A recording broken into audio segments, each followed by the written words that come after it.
Gotta watch it a little bit.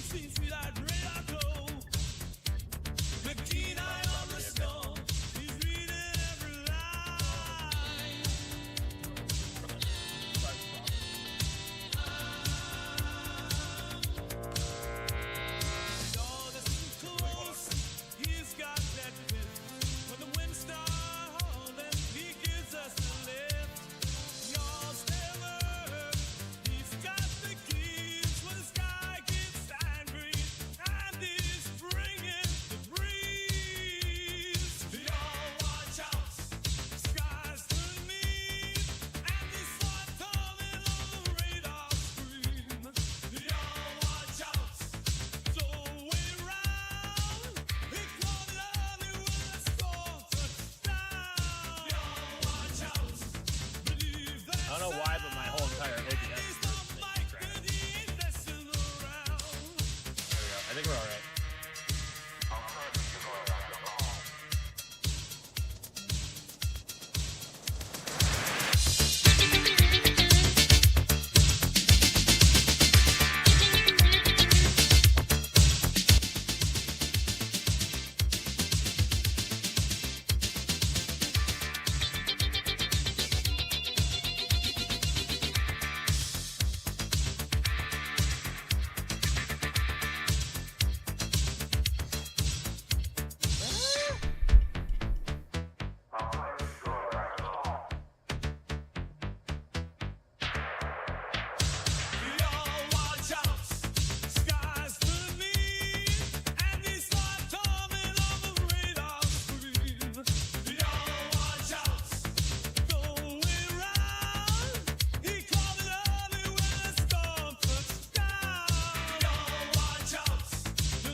Audio test. Can you hear me?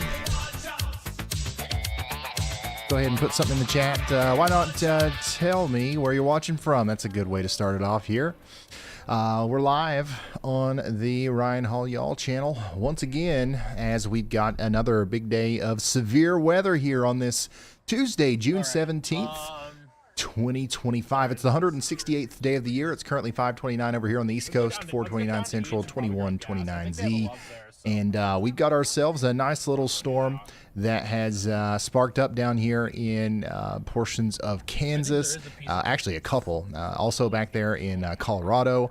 We're watching Wyoming. We're watching places, even down there in Georgia. We've got a couple of good storms that we'll touch on right here in a moment. But we're going to get started with this one. We do have a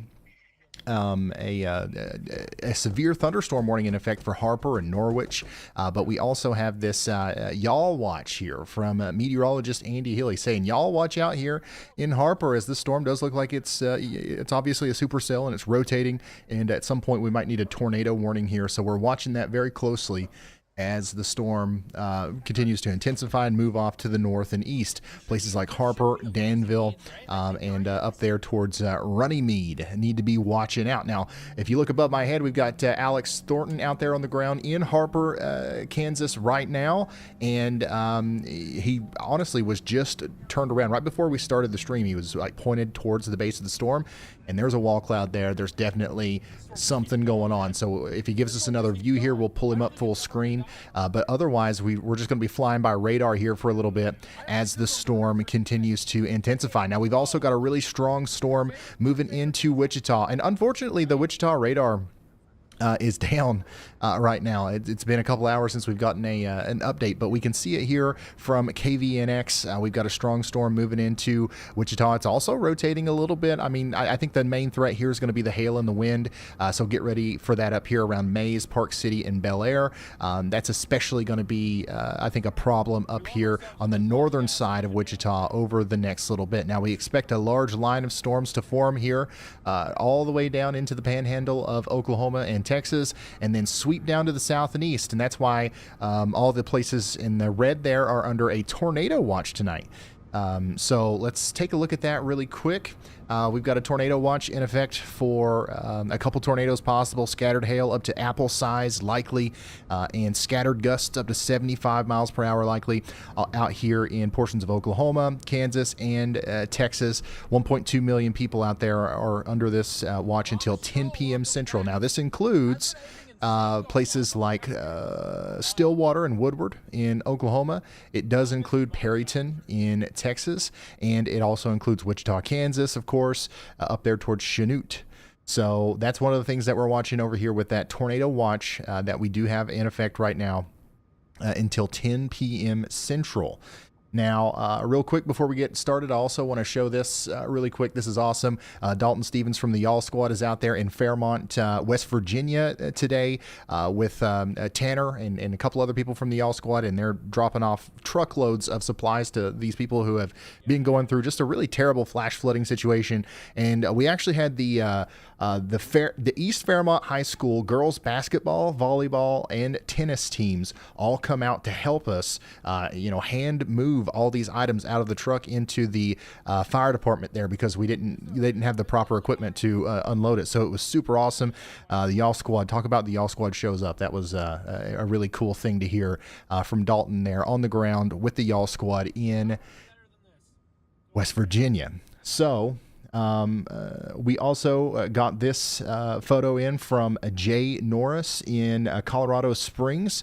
Looks like we had a little bit of a hail blizzard out there at the Maverick. You can see that he's actually measured at least 1 stone there out there in Colorado Springs. And then this is some really cool satellite imagery from, I believe this was from, yeah, this is from today, so far today, and you can see how these storms have just exploded over the past little bit. Now, this is what that looks like on radar as those storms approach Wichita. Once again, get ready. Do we have anybody watching in Wichita? We normally do. I want to make sure that we've got people in here because we are about to get hit by a pretty good storm. The tornado threat isn't incredibly high at the moment, but we're watching it develop. Additionally, we just got a 70 mile per hour wind gust back here around Mount Hope, and that's exactly what's coming into Wichita. So get ready for that out there in Wichita. We've got 70 mile per hour winds coming in. I'm surprised that this hasn't been upgraded to a considerable severe thunderstorm warning yet. So that's something that we're going to be talking about over here near Wichita. And also, I want to remind everybody that we are continuing to say, y'all watch out for the Harper area, as this supercell down here to the south of Wichita is looking pretty interesting, to say the least. It's got some rotation here, and we've seen some really concerning looking signatures on radar and also in real life from our storm chasers. I'm really hoping that Alex will give us another view of the base of that storm right here in a moment. Let's see here. Alex has got a decent view of it right now. Let's go ahead and pull him up. Let's just look at what we've got going on here. We've also got Darren Brunin out there. Who's also got another really good view of this storm as well. So this is the severe thunderstorm that's out there near Harper. And once again, there is a severe thunderstorm warning associated with this for Harper and Kingman County in Kansas. And that's going to go on for the next 25 minutes. And they do have a tornado possible tag on that. And downtown Wichita just got put under a severe thunderstorm warning. So this is for Kingman, Reno, and Sedgwick counties in Kansas. We have a severe thunderstorm warning. We've got 417,000 people under this warning now as this very strong storm moves into the Wichita area. Unfortunately, every time I click a warning, it's going to snap me to that Wichita radar, which is not working right now. But this is the correct most recent frame here of the radar. You can see that some of the strongest winds and the hail and the heavy rain is moving into Colwich right now in Mays and Park City, and we need to be getting ready down there even in downtown Wichita as the storm gets closer. I'm going to see if I can see anything from these traffic cameras here, as we do have quite a few of those available to us out here in Kansas. Unfortunately, most of them point at the ground.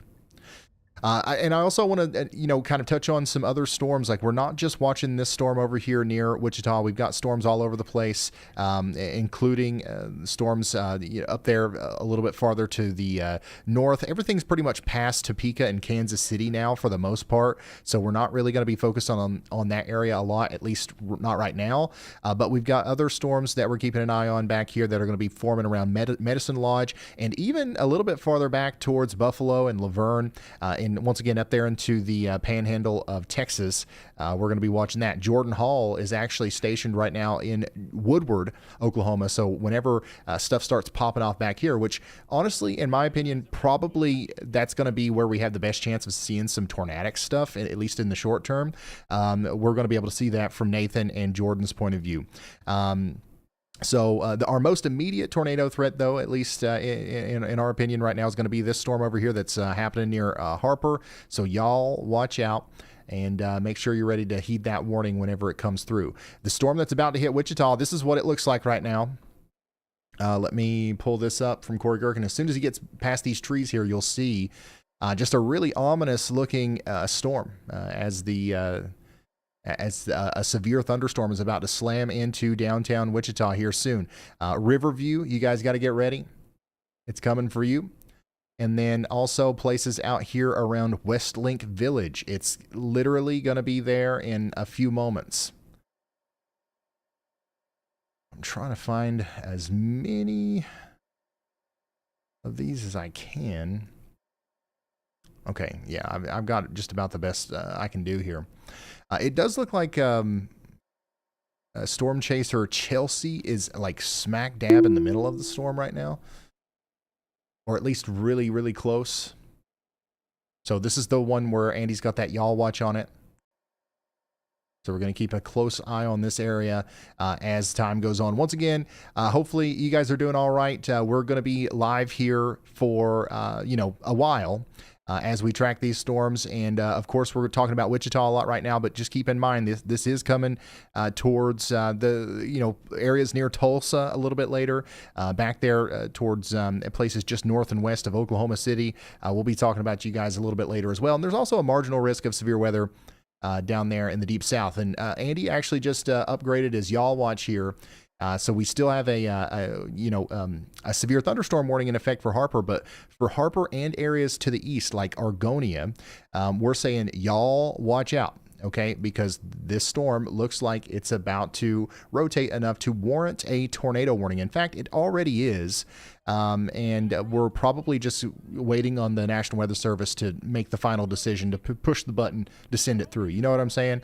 So you've got a little bit of an early heads up here if you're watching this broadcast in Argonia, Danville, Milan, and Mayfield in Kansas. Y'all watch out. And when that warning does officially come through, make sure you know exactly what you're going to do. You want to get into that lowest, most interior you want to get into the lowest floor, most interior room, with as many walls between you and the outside world as possible of a sturdy building. We don't want to be in RVs, mobile homes, or anything like that for this. You want to get into a site-built building. So if you're just now tuning in, we've got a storm that's trying to get a little tornadic here between Harper and Argonia in Harper County and Sumner counties in Kansas.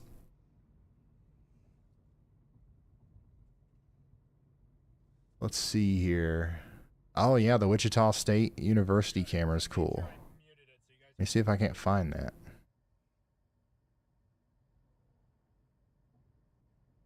Take a little jog west here on the highway once we get there. Oh, yeah.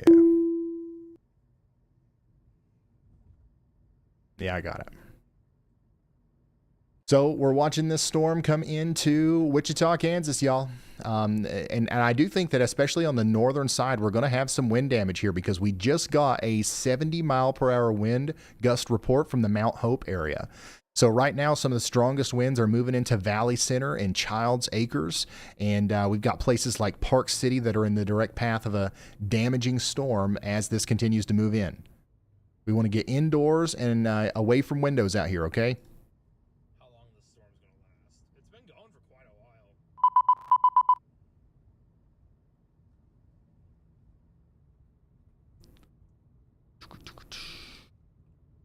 And there's a lot of traffic cameras up there, and they're all pointing down towards the ground.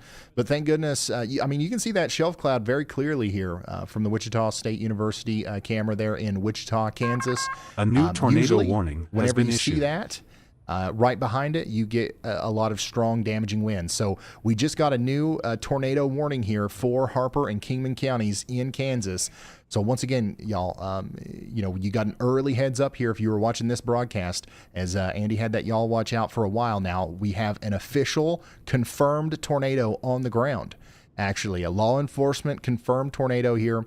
And this is for Harper and Kingman counties in Kansas. We need you to take shelter immediately. We've got a tornado warning in effect here. We also have golf ball size hail associated with this. Now let's talk about some detailed locations in here. We got the Grandview School and the Harper Elementary School, both inside the polygon there. And we also have the Patterson Health Center inside that polygon. So let's take shelter immediately, and let's once again get underground preferably, but if you can't, you want to get to the lowest floor of whatever building you're in and put as many walls between you and the outside world as possible. Some other places that need to be taking shelter right now are not only Harper but also Runnymede, Danville, Freeport, and Argonia. You're not technically in that polygon, but I would take shelter out there as well. This is a dangerous storm. Let's continue to observe it from a couple different angles here. We got a lot of options, but this right here is what it looks like from Scott's point of view. These storms are just not wanting to be good out here. And honestly, our closest person is not pointing at the base of the storm right now. So as soon as they do that, I will point you. I'll turn you around, and we'll be able to see that. But the fact of the matter is like we can see via radar that there's rotation here, and we've got a confirmed report from law enforcement that there's a tornado on the ground. So we need to be taking shelter immediately. And then up here in Wichita, this is a separate storm, okay? So the storm that's about to hit Wichita is not tornado warned. In fact, there's not as much of a tornado threat with this at all. But what there is some very strong winds, okay? We had a 70-mile-per-hour wind gust report not too long ago from Mount Hope. And those wind gusts are kind of riding down Highway 96 down towards downtown Wichita. And that's why we've got that big beefy shelf cloud there, and look at the incredible lightning that's associated with this as well. So that's going to continue to happen as the storm runs into Park City and Bel Air and Riverview and Westlink Village and places like that over the next little bit. You can see here on this traffic camera on the top right, you can see how the shelf cloud's starting to take over the outer ring of Wichita. What is this? Interstate 235 there near the Sedgwick County Zoo. That's what we're looking at here as the storm's about to overtake the interstate there. And then here's our storm a little bit farther to the south with the tornado warning. And yeah, the good news is, I guess, like whenever some of these cameras start getting hit by the big gusts, like we're going to be able to see what those wind gusts look like on the ground before they, get into, like once they get into Riverview, I'll be able to show you that. And then that's exactly what you can expect in Bel Air and Minnehaha and Cross Creek Estates and places like that. So if you're just now tuning in, we do have a tornado warning in effect right now. And that's going to continue to be the case for the next 44 minutes, okay? Our number one priority warning right now is that tornado warning. It's observed by law enforcement. That's going to go on for 44 more minutes. And then we've got that severe thunderstorm warning. It's considerable with the tornado possible tag for Harper and Kingman counties as well.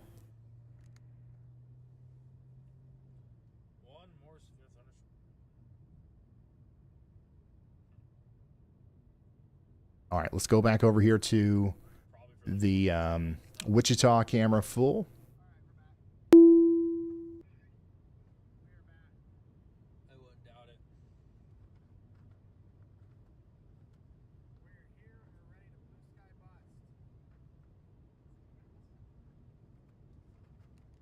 There we go.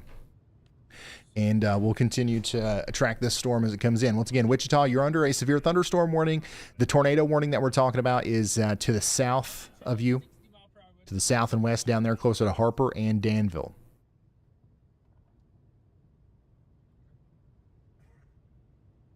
Mashup says, I'm in Wichita right now. Just get indoors and stay away from windows and you should be good, okay? And if you look outside right now, this is what you're going to see. If you look off to the west in Wichita, you're going to see that big shelf cloud as it comes in. Tons of cloud ground lightning associated with that. That's one of the main reasons we say get indoors. It's not just that, you might get wet or something might fall on you from the wind. It's literally getting struck by lightning. That's going to be a problem for you if you're in the wrong place at the wrong time. And the number one way you can ensure that might happen is by being outdoors in a storm like this. So once again, it's just now moving into the Riverview area right now. And as soon as I've got something on one of these traffic cameras, I'll show you what it looks like. That way you can kind of interpret what it's going to be like a little bit down the road. But it should be pretty intense. From what I'm seeing on radar here, some of these wind gusts are going to be pretty intense, especially on the northern side of town.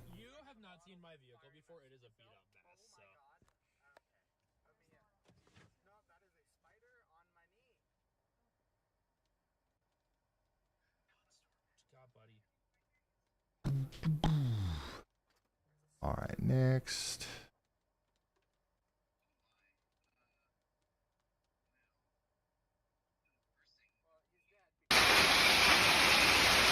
I don't know why that happened.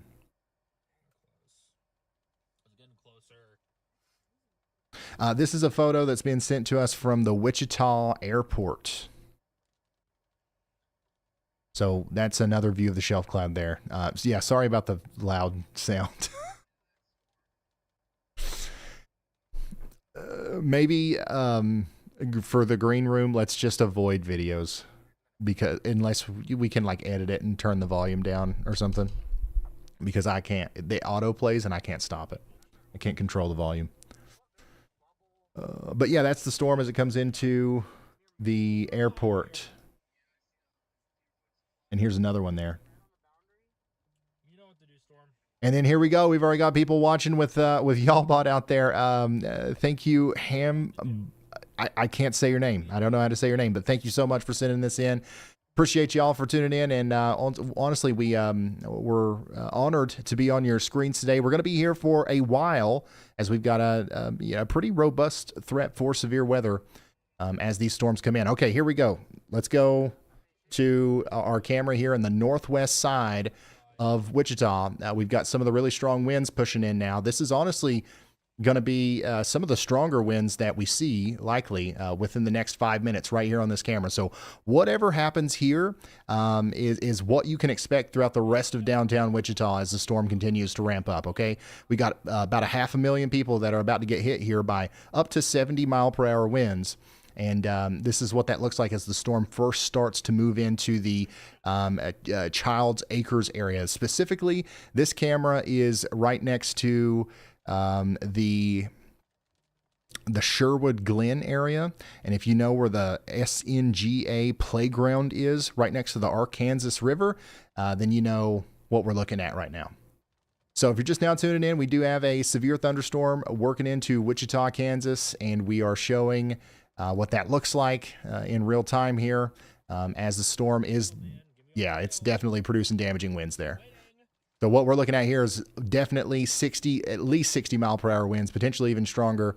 And that's going to bring down trees and power lines across Wichita over the next 20 to 30 minutes. Okay. And if I zoom out a little bit, you can see this is what it looks like at Wichita State University. So behind that dark lowering and, where the winds are really starting to kick up, that's where the winds really start. Now, we lost power on that traffic camera, but we've got another one here, and then another one just a little bit farther to the east. So we're going to track these power outages to the east. Once again, we've already lost power between Childs Acres and Riverview, and we're about to lose power over here at the Thai Bin Supermarket, which is where this camera is right here.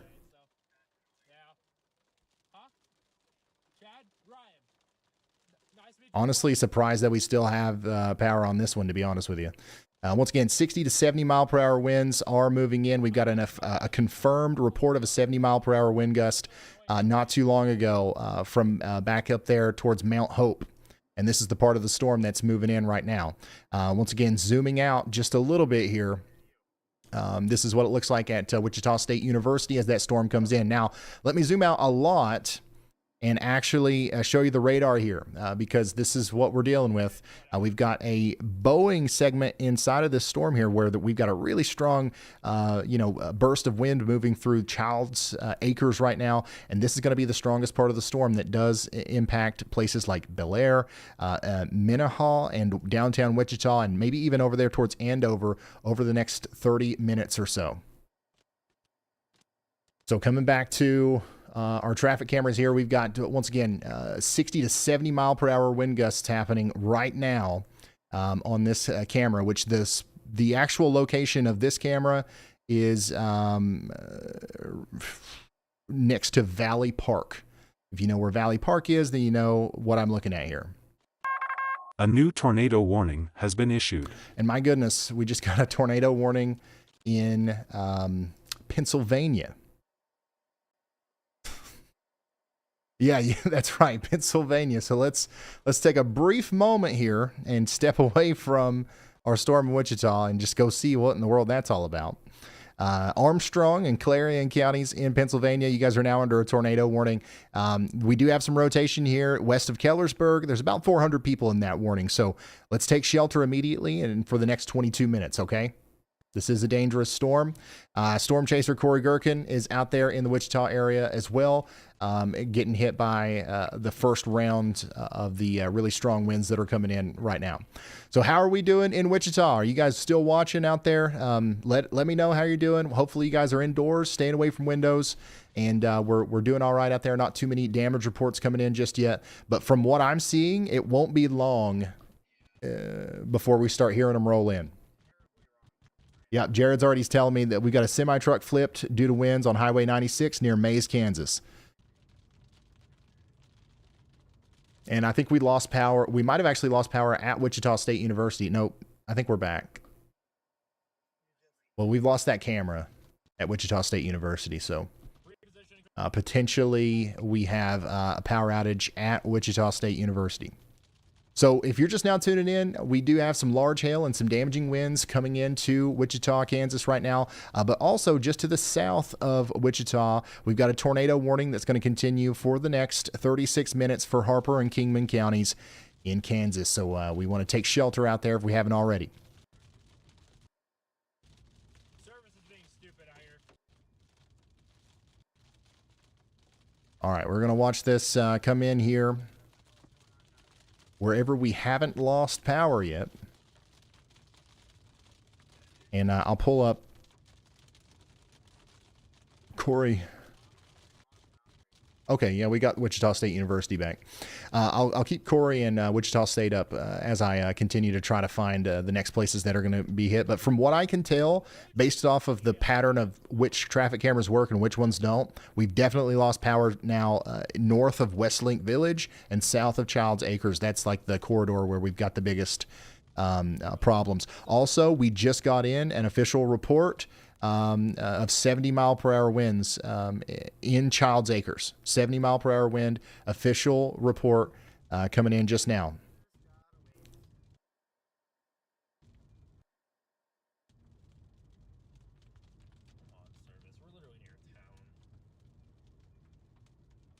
So definitely this is going to cause lots of damage here for a lot of people.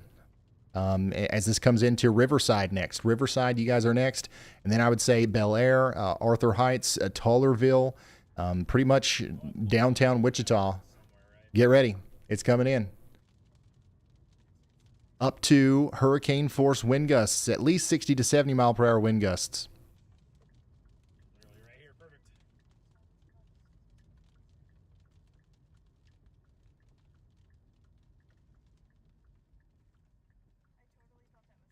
Oh, what's going on here? We wait for the hail. Wherever it Oh, there's the semi that's flipped. gonna be here. So there's one of the semi trucks that's been flipped over there. This camera that I'm looking at here is specifically on Interstate 235, just off of the West Zoo Boulevard.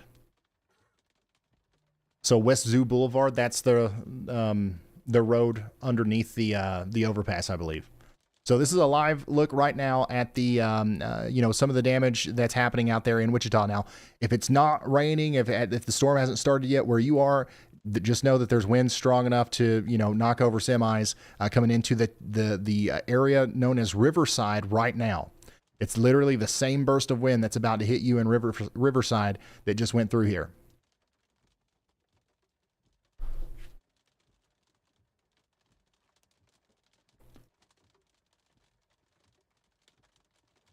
And from what I can tell, I think we've lost power over here in County Acres as well.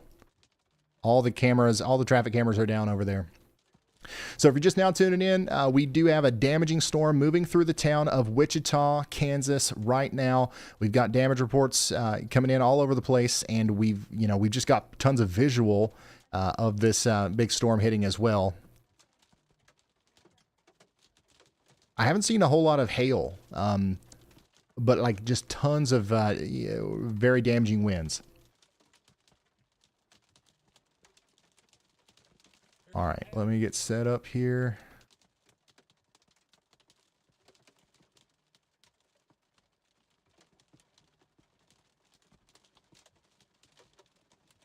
Yeah, the strongest winds, at least as far as the next round goes, that's about to move into literally downtown Wichita right now. So, speaking of downtown Wichita, here's another view of that.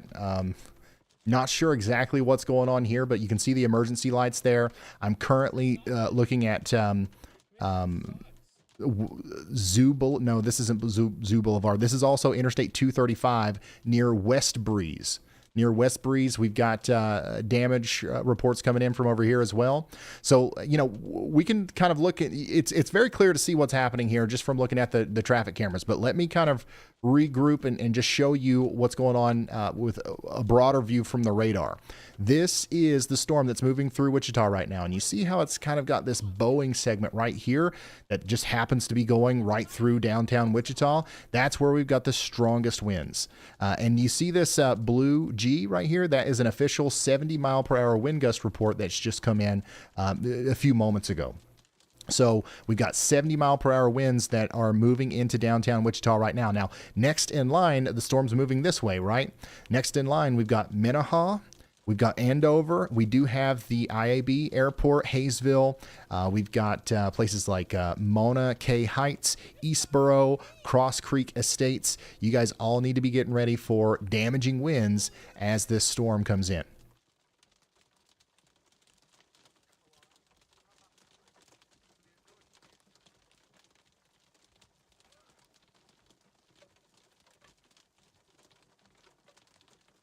All right, let's go back over here real quick. Once again, this is a live view of a semi that was turned over by the winds.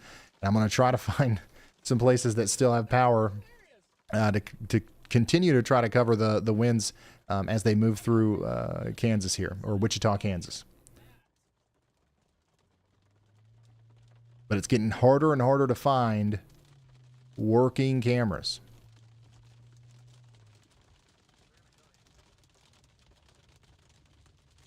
Also, one of the places that I'm seeing here is Wesley Medical Center. It looks like the corridor of the strongest winds are lining up with Wesley Medical Center. So if you know where that is, literally within a couple of minutes, that some of the strongest winds are about to hit there. We'll go back to Eads, I guess.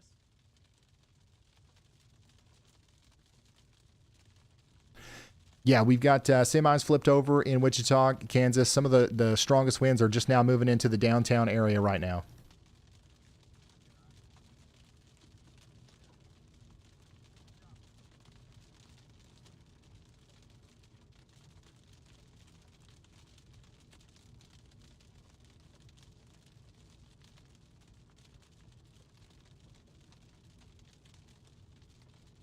God. Yeah, I'll try to put this up on maybe not the 3 view. All right, so moving a little bit farther to the east, this is what it looks like on the front side where the winds are just now starting over here near the Wesley Medical Center. This is just to the west of that. Interesting.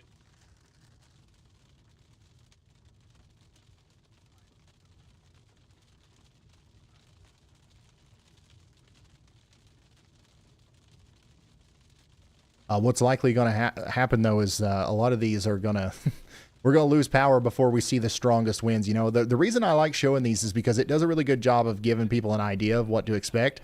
Like this right here, what's happening right now on this camera is what we can expect in your neighborhood within the next 10 minutes in Eastboro, even though it's not doing anything yet. You know what I'm saying?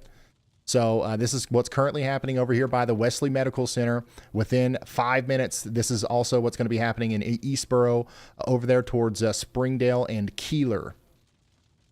So this is something you definitely don't want to be outside for. This looks like a hurricane. You know what I mean? We've tracked hurricanes through traffic cameras before, and it looks pretty much exactly like this. Yeah, that's intense.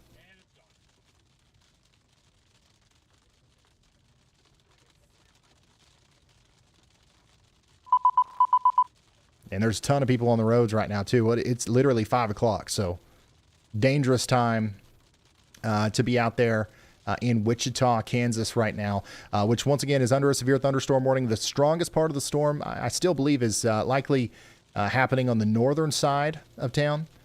But even down here, right in the middle of like downtown Wichita, it's getting pretty rough.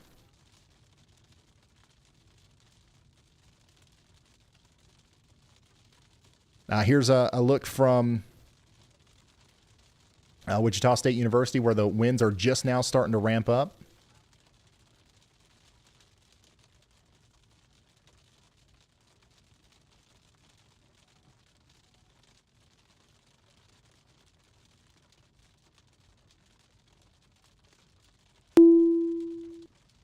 So yeah, let me pull this up on the 3 view here, and I'll keep the radar up for a little bit. I tried my best. Obviously, there's not much going on right now, but we got rain at least. I mean, that's something, right?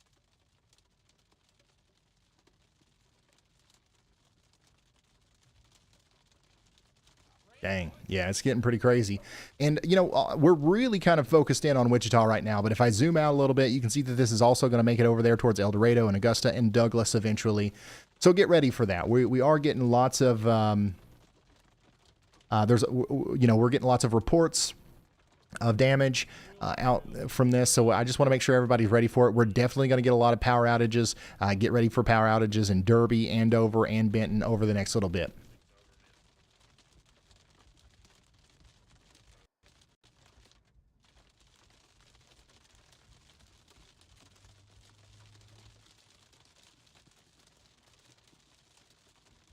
And yeah, if you guys obviously wait until you can do so safely, don't, put yourself in danger or anything. But if you have any photos or videos that you want to send in here and that we can share on the air, do that over there on community@ryanhallyall.com. Or you can just send us something on Twitter. We'll try to have somebody pull that over for me. And if you're sending in like a novel damage report, please also tag your local National Weather Service office. They need that information just as much, if not much more, than I need it here. Okay. So yeah, we've got another wind gust report. Wow, we got a 75 mile per hour wind gust report on the west side of Wichita from a mesonet. So 75 mile per hour winds. That's what we just watched there through the traffic cameras. Absolutely crazy. And once again, it's still cranking out there. So we're going to continue to track this through Wichita. Once again, Minnehaha, you guys are next in line. Andover, Hayesville, and Derby, you guys are all in line to receive some of these damaging winds over the next little bit.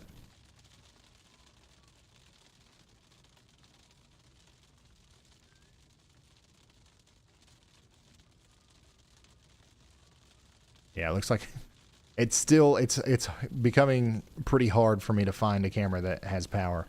Also, check out this view from Corey Gherkin.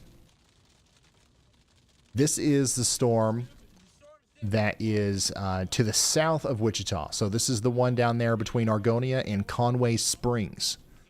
So this is one that we're watching for the potential for a tornado. All right. So Corey Gherkin's giving us a live view of that. We continue to see this semi-truck flipped over here on the west side of Wichita, Kansas. This is really close to where we got that 75 mile per hour wind gust report. So we'll keep you updated on what's going on there. As far as I know, the traffic just started moving again, and that's pretty much all the information I have on that right now.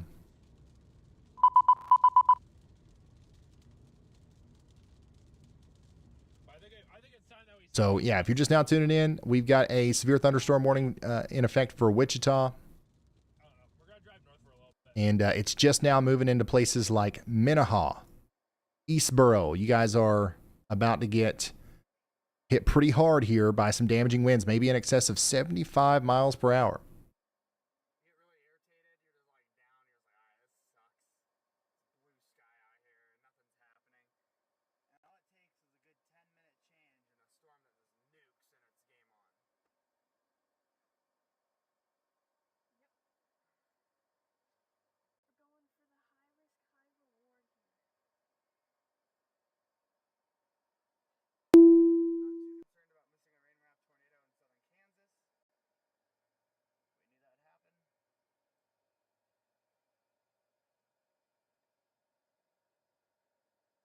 Let's see here.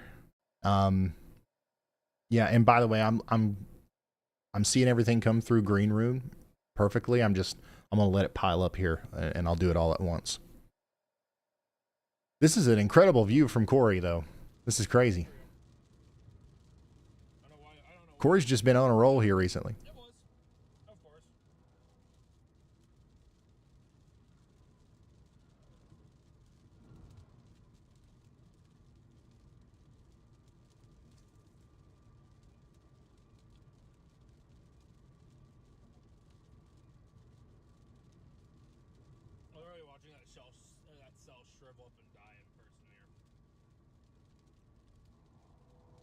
Let's go back to radar really quick, and I'll show you some more information about this severe thunderstorm warning that we have in effect. It is a considerable severe thunderstorm warning in effect for about 583,000 people here. This includes Wichita. This also includes a new tornado Derby, Douglas, warning has and been El issued. Dorado in Kansas. All right, this is Butler and Sedgwick counties. Get indoors, stay away from windows. We're expecting 70 mile per hour winds, of course, and then also potentially up to 1.5 inch hail on top of that.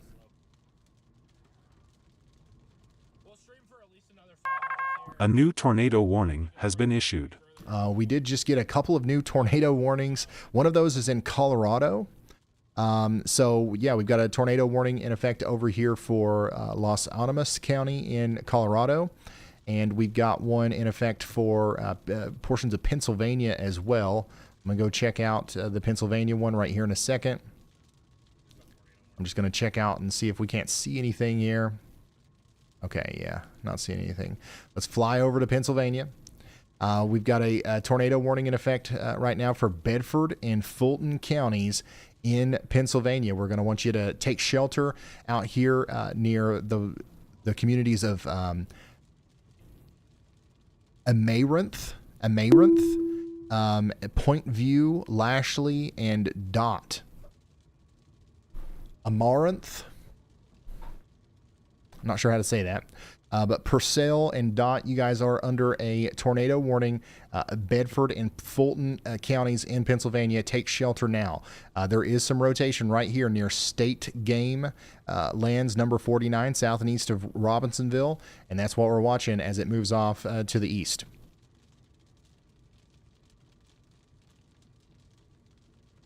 Amaranth.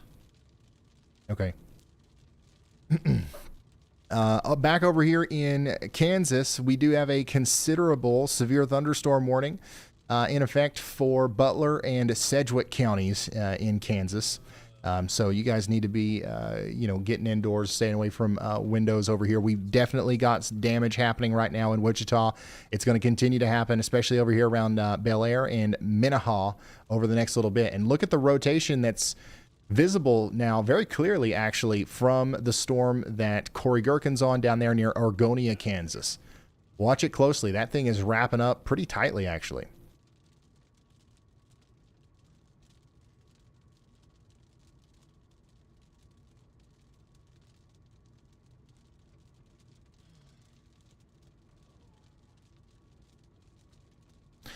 Damage report just now coming in. 6-inch in diameter tree branches are down in Sedgwick County. That's pretty much right there in downtown Wichita. Also, overturned semi-truck. We saw that just a few moments ago. So the damage reports and the wind gust reports continue to pour in here from the Wichita area. As we watch the rotation continue to increase on this storm down here in Sumner County, let's let Y'allbot do all the storm reports just to make sure that I haven't missed anything. Holy smokes. Go ahead, Y'allbot. Hey Ryan, got one for you. A storm chaser reported some thunderstorm wind damage about 6 minutes ago. This is just northwest of East Wichita in Sedgwick County, Kansas. They said they saw 6-inch diameter branches down there. Okay. All right. Also, there's a mega storm report summary from Y'allbot here of 39 items. I'm going to let that roll real quick. I'm pretty sure that I opened this up, though, a couple hours ago, so some of these reports might be old. I'm going to go get myself something to drink here real quick, but here's an overview of what's happened over the past couple of hours. All right, Ryan, buckle up. I've got a ton of storm reports for this mega roundup. Most critically, there's a confirmed tornado on the ground near Harper, Kansas. Sedgwick County, Kansas is also getting hit hard by winds, including a 75-mile-per-hour gust just south of Mays and an overturned semi-truck near Wichita.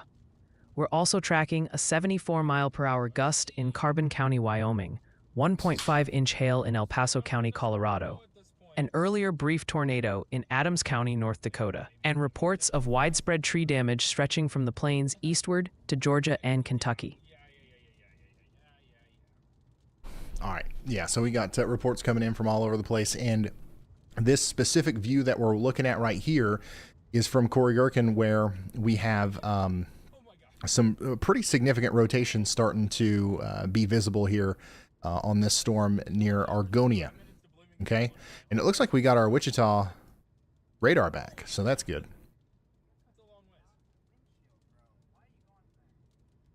So yeah, notice the clouds that are closest to Corey here are moving from left to right, and then they're moving from right to left on the backside there. That's showing the rotation that we're continuing to watch here. Here's what that storm looks like on radar. Pretty big supercell. It's moving over towards Mayfield and Wellington. So I'm going to pull up more storm chasers now, as we're still, tracking the storm via traffic camera up there, but we're starting to run out of traffic cameras. And I'll be honest with you, it's raining so hard with this storm, most of them just look like this.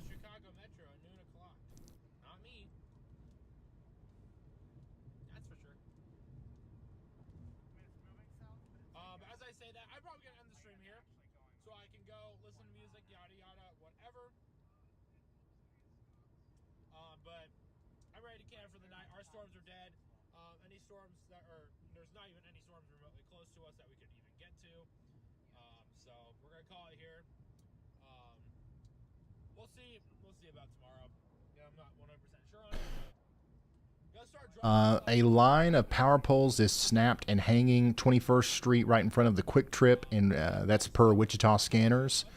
And the building collapsed. There was a building collapse in Wichita, unknown cause at the moment. I know it's an early end to the stream, but I do appreciate you guys so much for tuning in and supporting me today. We will likely be out tomorrow, so stay tuned for that. Again, I appreciate you guys so much. I will keep you guys updated on what's going on tomorrow. And yeah, take care, everyone. Have an absolutely amazing night. I'll see you all So yeah, this is not this. This is what we're looking at here from Corey's point of view is not the same storm that's hitting Wichita. It's just to the south of it. Neither of these have tornado warnings right now. In fact, our only tornado warnings are currently in Pennsylvania and Colorado. We're going to check back in on those in just a moment.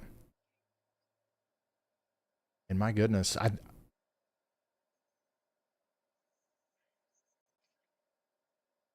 pretty sure I saw a power flash on that traffic camera that was kind of showing this zoomed out view over here near Minnehaha. So we're still dealing with the really, really strong winds here, especially around the BEC factory airport. That's going to continue to move east. So Andover, you guys need to get ready. Some of these really strong winds are about to move in right now. And you're going to want to make sure you're indoors and away from windows. No real tornado threat here, but some very strong winds, maybe hurricane force wind gusts are going to be possible here as this comes through, because we had 75 mile per hour recorded wind gusts.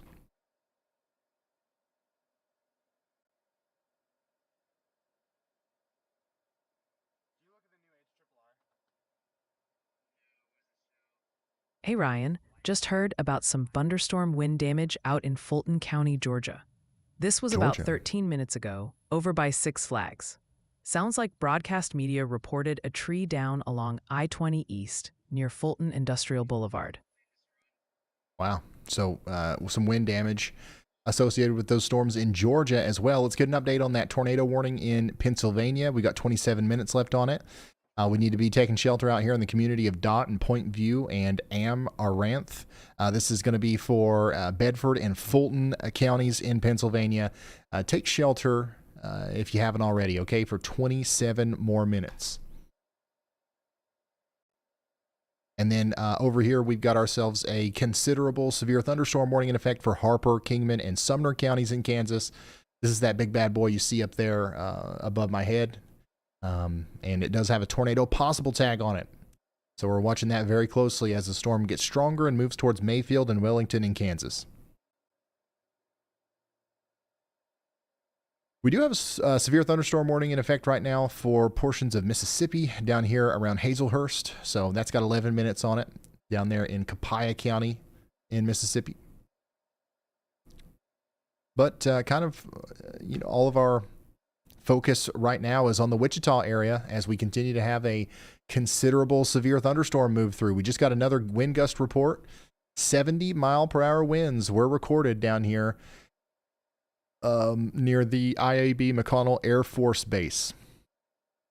So they just, we continue to deal with the very, very strong winds over here.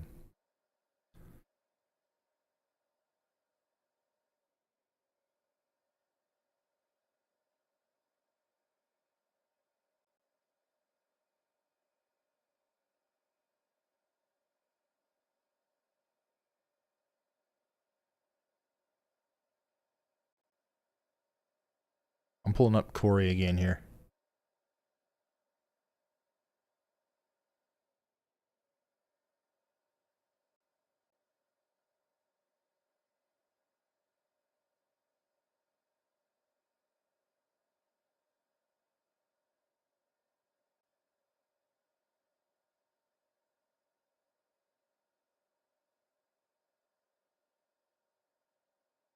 If you're just now tuning in, this is a severe thunderstorm that is to the south and west of Wichita, Kansas.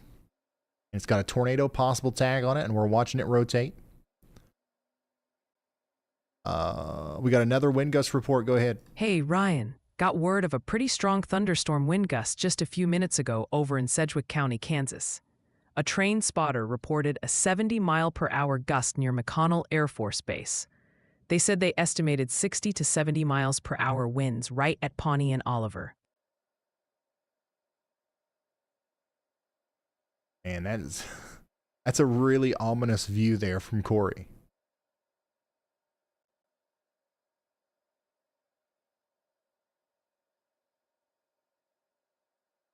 Really ominous.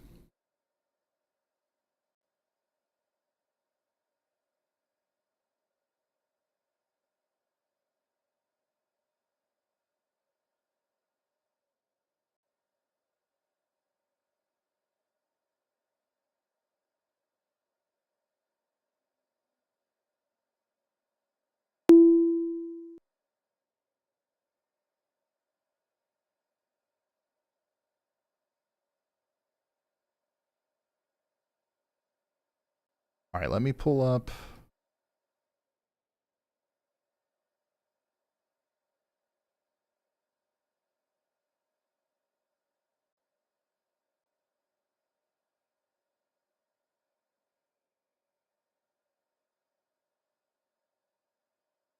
Gosh.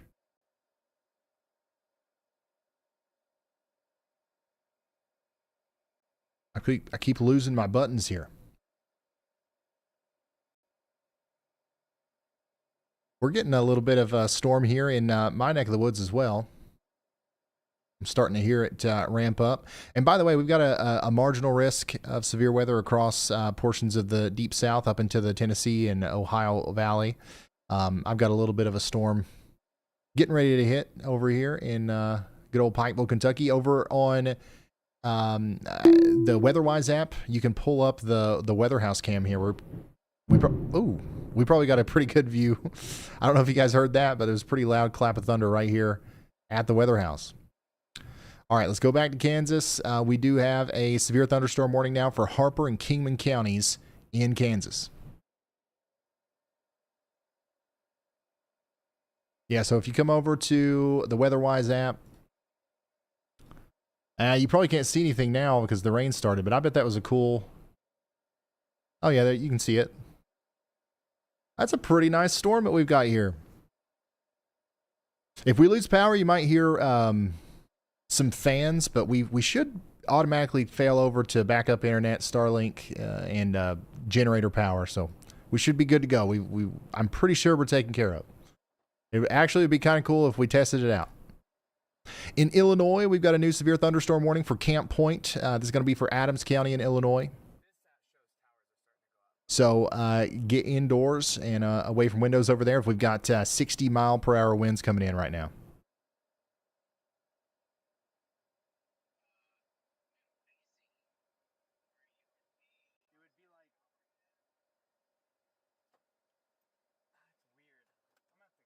All right, I'm going to keep Corey pulled up here.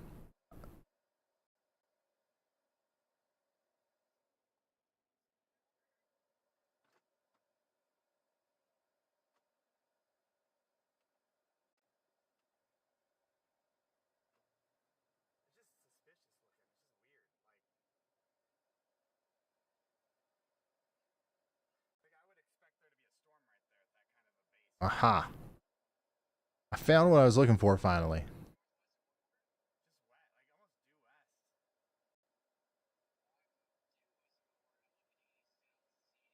What generator?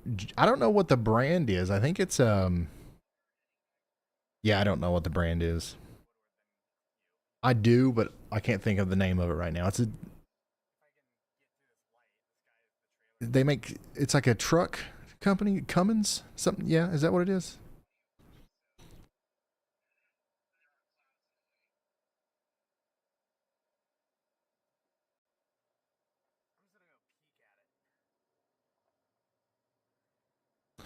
By the way, here's a look on radar of our Wichita storm. So it's still, I know the wind's still blowing, it's still storming in Wichita. The worst of the storm is over in Wichita. Now those strongest winds are moving into Andover, more towards Rose Hill and Augusta. We're also going to feel this storm in El Dorado. We're going to feel it in Augusta and Douglas over the next 35 minutes. We still got about 400,000 people that have yet to feel this storm. So get ready for the 70-mile-per-hour winds and the 1.5-inch hail as it comes into the areas just east of downtown Wichita.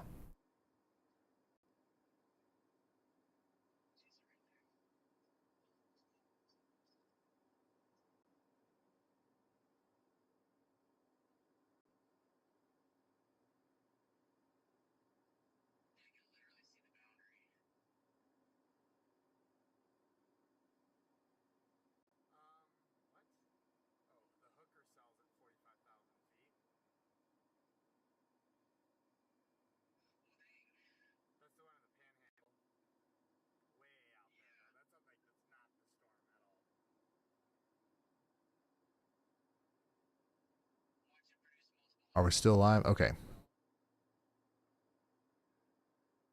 Yeah, I'm going to let Y'allbot do another storm report roundup here. and then I'm gonna go through these warnings again. We'll check back in on that both of the tornado warnings, but I got to do one more thing. It looks like the rotation's picking back up again on the storm that Corey's on, though, so that might become our new main focus here. All right, Ryan, buckle up. I've got a ton of storm reports flooding in from the last 15 minutes. Kansas is getting hammered, especially Sedgwick and Sumner counties, with golf ball-sized hail, 1.75 inches near Conway Springs, quarter-sized hail west of Andover, and powerful thunderstorm wind gusts of 60 to 61 miles per hour around Bel Air and McConnell AFB. Out in Wyoming, they clocked a 65 miles per hour wind gust near Arlington. So, definitely seeing significant hail and damaging wind potential, with south central Kansas as a major hotspot right now. All right, so lots of storm reports coming in. Let's get a quick update on that Pennsylvania tornado warning. We do continue to have a tornado warning for Fulton County, Pennsylvania. The community of Dot is in the path, so we need you to take shelter. And then in Colorado, we've got a couple more minutes left on this one, 17 minutes left, tornado warning. This actually does include El Moro and a little bit of Trinidad. The rotation is there, and we're watching it, but so far no official reports of a tornado down or anything like that. So, but what we do have, unfortunately, is we've got people blocking the road here with with our hail core. Now, that is a pretty nasty hail core. The traffic camera that I just pulled is from Interstate 25. This is the overpass there, that Highway 40. As Highway 40 goes over Interstate 25, this overpass is at a standstill because we've got people literally parking in the middle of the road. Just a quick PSA, we can't be doing that. All right, we can't be doing that, y'all. So, I'm just putting those words out there. Hopefully one day, eventually, we'll all be on the same page. We can't be doing that, all right?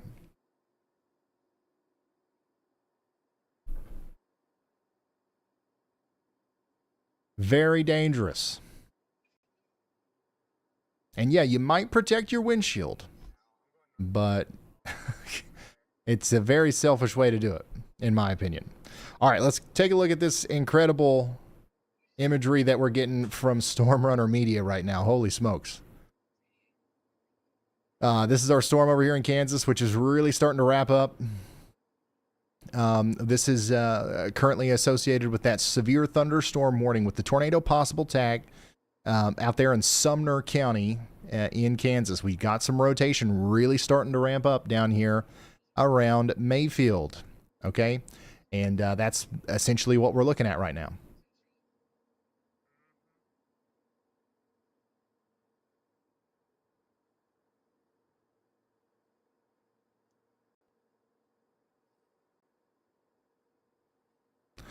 So you guys need to be watching out in Mayfield, Roland, and Wellington as that storm gets closer to you. It's a pretty incredible view from Storm Runner, but also we've got Corey Gherkin on that as well. He's actually a little bit closer to it there. Doesn't have as much of a wide shot, but you can see that it is rotating. So this is actually a pretty good indicator that this might be a problem for us in terms of tornadic potential here very soon. So I would be getting ready to take shelter potentially in Mayfield and Wellington. And even if we don't have a tornado, you're going to want to take shelter anyways, just because of the rotation, right? Or just because the winds and the hail here. We've got 2-inch in diameter hail and 60 mile per hour winds with this storm, whether we have a tornado down or not. But yeah, this is almost certainly going to produce a tornado here. I mean, you can just kind of smell it just by looking at that. You guys, you know what I'm talking about? You probably don't, because it doesn't make any sense. But it looks like a storm that would produce a tornado.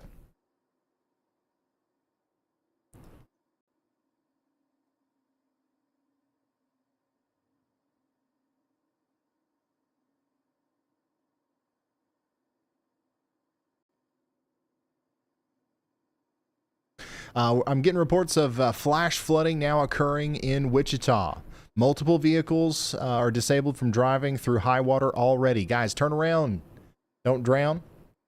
Yeah, so I don't think that's the thing that we're seeing down in the middle. That's not a tornado. It kind of looks like it from this point of view, but if we look at it from Mikey's point of view here, you can see that that's not making contact with the ground. But buddy, is it close? Holy smokes! Hey, y'all, this is the storm that is to the south of Wichita. This is down here closer to Mayfield. This is Mayfield, Kansas.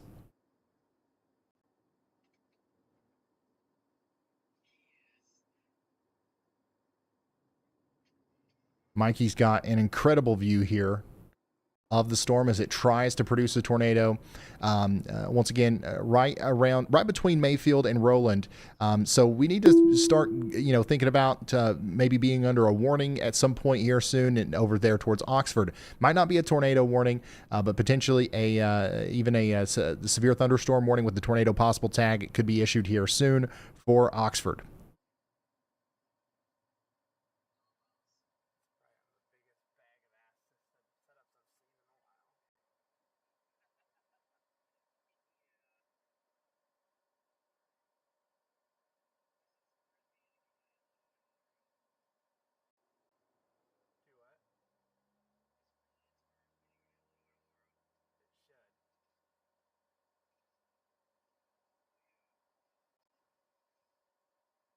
Can you guys hear the rain through my mic? Okay, good.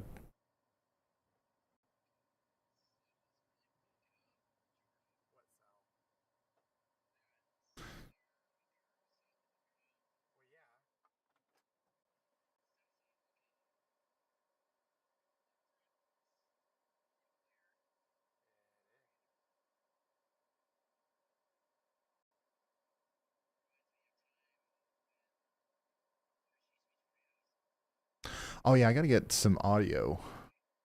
Let me get some audio on Storm Runner here.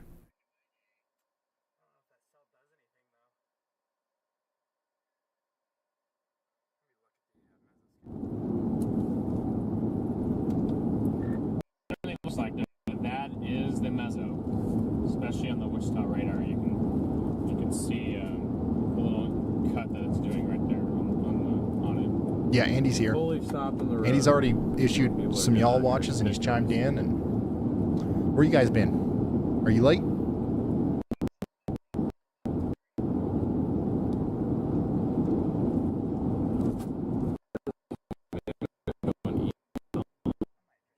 Here's a look at the tornado watch that we've got in effect.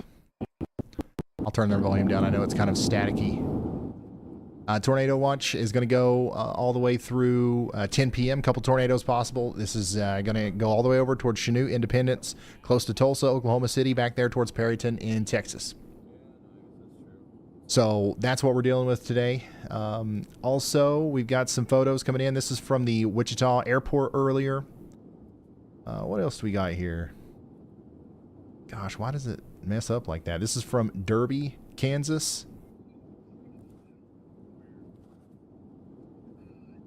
This is from Wichita earlier as well. Thank you guys for sending in your photos and your videos and stuff. Remember, you can send this stuff in to community@ryanhaulyall.com if you want to, have us show it on the air here. And of course, we've got Lord Hambunk. I still can't say it. And y'all out there watching. Appreciate being on your screen. Zane, shout out to Zane, who's always watching and is got a really nice setup there. Lots of shelf cloud photos coming in from Wichita. Thank you guys so much for sending this in. I hope you guys are doing all right. I'm assuming some of you are probably without power at this point, as this was definitely a pretty strong storm that just went through Wichita. This is from Riverside, Wichita, where you can actually see some rotation there. This is a really cool video from Avalon. Thank you for sending this in. So, even without the supercells, even with that more linear feature there, you can often have very robust circulations like this, and that's how you get those spin-up tornadoes. So I wouldn't be surprised if that actually ended up becoming a tornado at some point. So Thank you so much for sending that in. Another view of it here from Avalon near Riverside, Wichita earlier. And then an incredible shot of a lightning strike there from Schneiderman. And then some more shots of the storm as it came into has been issued. Wichita. So now we're dealing with the damage reports and stuff, right? So that's what we're going to continue to see as the storms come in. So if you got damage out there, feel free to send us some photos so we can let people know downstream what's coming in.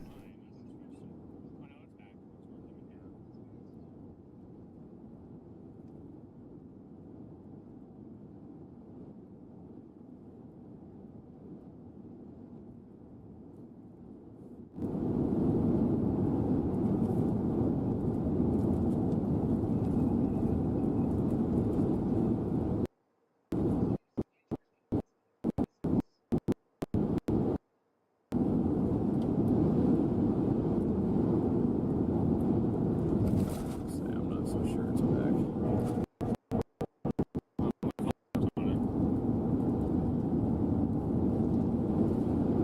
Mine don't.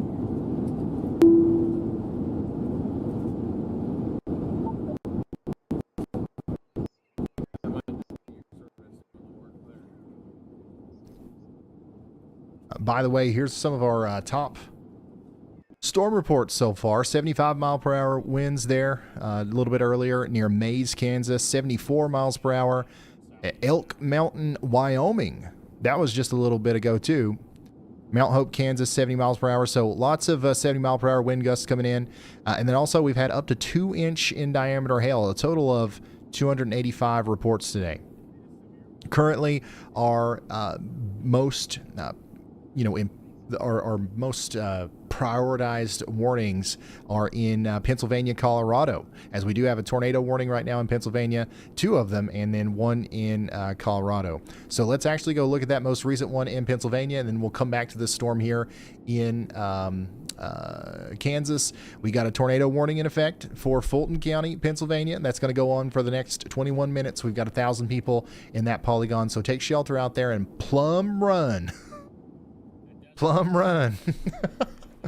We need you to take shelter out there. You are under a tornado warning for the next 21 minutes in Plum Run and Dickey's Mountain. Okay, now the good news is, we haven't had any reports. So we don't necessarily believe that there's an imminent tornado happening, but the storm is rotating and it could produce a tornado. So we're out of an abundance of caution. We're going to take shelter immediately out here in Fulton County, a new Pennsylvania. PDS severe thunderstorm warning has been issued. And we just got a PDS severe thunderstorm warning. My goodness, 4-inch hail. We've got softball size hail coming into Belle Plaine and Wellington and Oxford in Kansas. Trained weather spotters at 5:34 p.m. reported baseball-size hail was falling, and we expect that to get larger here as the storm moves off to the east. Wellington and Belle Plaine out here in Sumner County, Kansas. You guys are now under a PDS severe thunderstorm warning. This is a destructive storm with a tornado possible. Speaking of tornado possibilities, meteorologist Andy Hill has a y'all watch here. He's saying y'all watch out to people in Sumner County, Kansas, especially between Mayfield and Wellington, for the potential for a tornado warning being needed at some point over the next 27 minutes. So this bottom part of the storm down here, this is where we're watching that rotation. We've seen this storm spinning like a top from all of our storm chaser point of views, and we believe that's going to continue to happen, and the storm continues to get stronger as well. So this has definitely got some tornado potential to it. But there's 2 parts of the storm. We've got this part down here, which is where the tornado could happen and we can have some really large hail. And then we've got this big part up here where there's much less of a tornado threat, but there's still some very large hail that's going to be possible up here. And I believe probably some very damaging winds as well. Potentially an excess of 60 to 70 mile per hour winds could come into the Belle Plaine and Wellington area here soon. So this is a monster storm. Look at how big this is. That's crazy. And that's what's heading towards Belle Plaine here over the next little bit. There's 15,000 people in that polygon. Anybody that gets hit by this storm is going to feel it. So get ready for that. More damage. It looks like we got a tree on a house here. Look, and it looks like it didn't fall very far. So didn't like crash through the roof or anything, but you can see how it's leaning down on there. Aubrey from Wichita, Kansas, thank you for sending this in. Hope everybody's all right out there in Wichita. Once again, we've had tons of damage reports come in from all across Wichita. This is what it looked like just before the storm hit. So thank you so much, Daniel, for sending that in. The storm is done in Wichita for the most part right now. We've still got some lingering rain showers, and there might be more storms that move through a little bit later, but for right now, we're in the clear in downtown Wichita especially. We're mostly focused on areas just south of Wichita where that monster supercell's hitting, and then east of Wichita we've got some strong winds moving into the Augusta and El Dorado area. We just got a wind gust report of 80-mile-per-hour winds out here just to the south and east of Andover. So Train Spotter estimated 80-mile-per-hour winds along with nickel-sized hail out here between Andover and Augusta. So get ready for that over there in Augusta. That's coming right towards you. And then we got another really crazy looking supercell. Like, these are some of the beefiest supercells you'll ever see on radar. We got another one back here near Medicine Lodge, which is looking plumb wild right now in Harper and Kingman County in Kansas. So this is going to move east and cause some problems for back around Harper again maybe here soon. So get ready for that. And we're actually starting to see the storms really get going back here in the panhandle of Oklahoma. We've got a severe thunderstorm warning for Beaver and Texas counties in Oklahoma. So this whole thing is probably going to light up here soon, and we're going to see that big line of storms form. And that's going to move down to the south towards Oklahoma City and Tulsa tonight.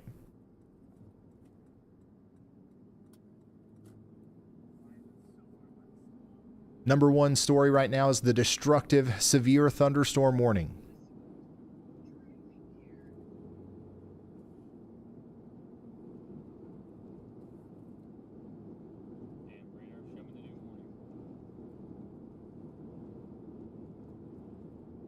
Let's see here.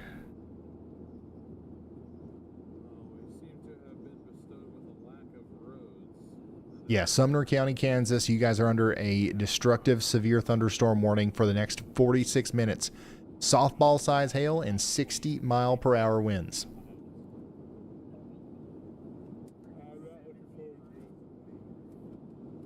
Southeast Kansas terrain is terrible, guys.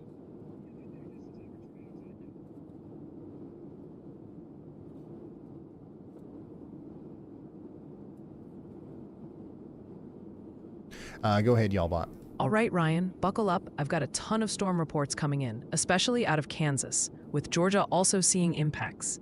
Kansas is getting hammered with baseball-sized hail in Sumner County, an 80-mile-per-hour wind gust with nickel-sized hail in Butler County. And in Sedgwick County, reports include power lines down in Wichita and half-dollar-sized hail. Over in Cedartown, Georgia, an emergency manager just confirmed trees down. All these reports have hit in the last 30 minutes, with some just moments ago. All right, so we continue to have a bunch of storm reports coming in here. We are down to just one tornado warning, and I do want to go check back in on that real quick. In Fulton County in Pennsylvania, we've got 15 minutes left on this tornado warning over here for Dickey's Mountain and Plum Run in Fulton County. So stay in those safe spots for the next 15 minutes.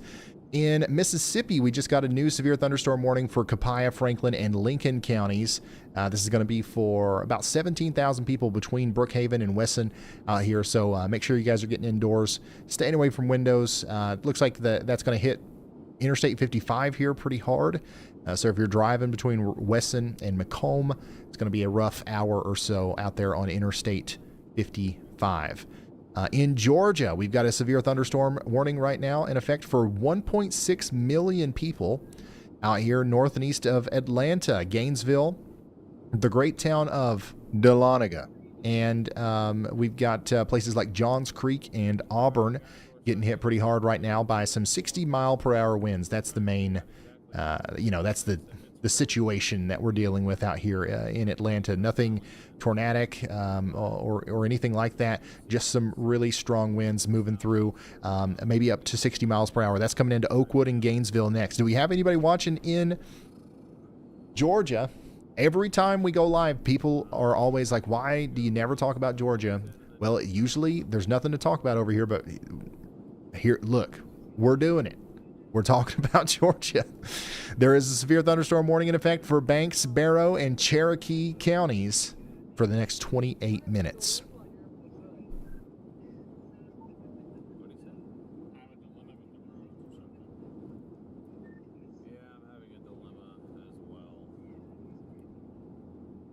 Back to Kansas. Softball size hail is coming into the Belle Plaine area. This is an extremely dangerous situation. Poor cows are about to get smacked by hail in the next 10 minutes.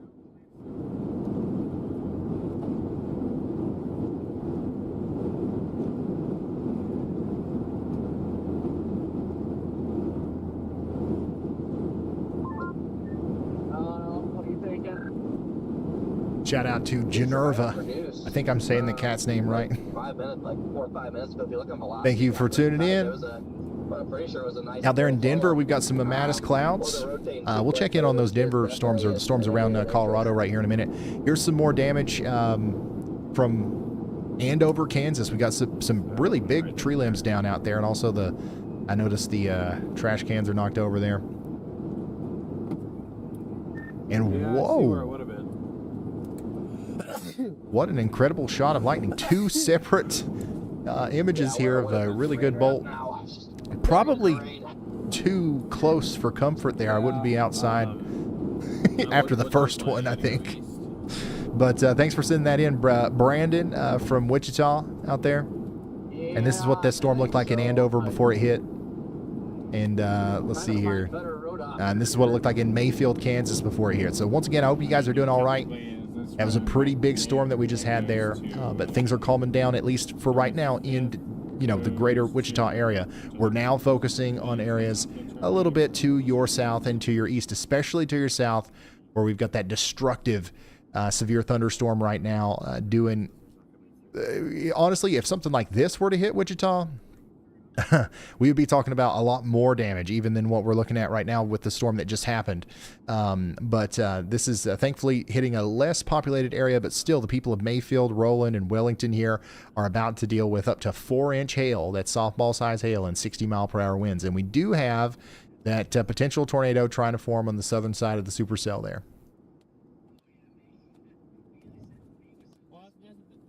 It's a tough call because this whole spinny area, it's moving southeast. It's not moving east. Could we go down to South Haven and go east?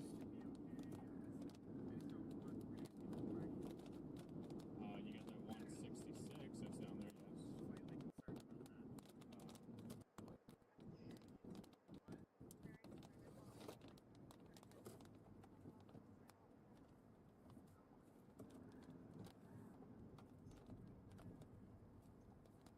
Let's see here.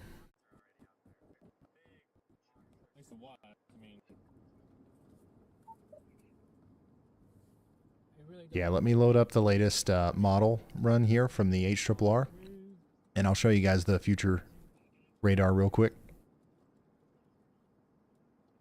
Real quick, because I know we got a lot of people interested in that. over here, or we can go here to get over here.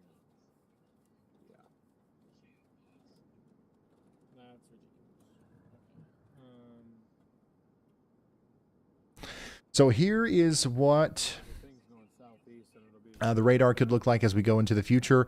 Potentially around an hour from now, we're going to have those storms down here in the Texas and Oklahoma panhandles really blowing up and potentially causing even bigger problems with the hail and the tornadoes out there in this part of the world here.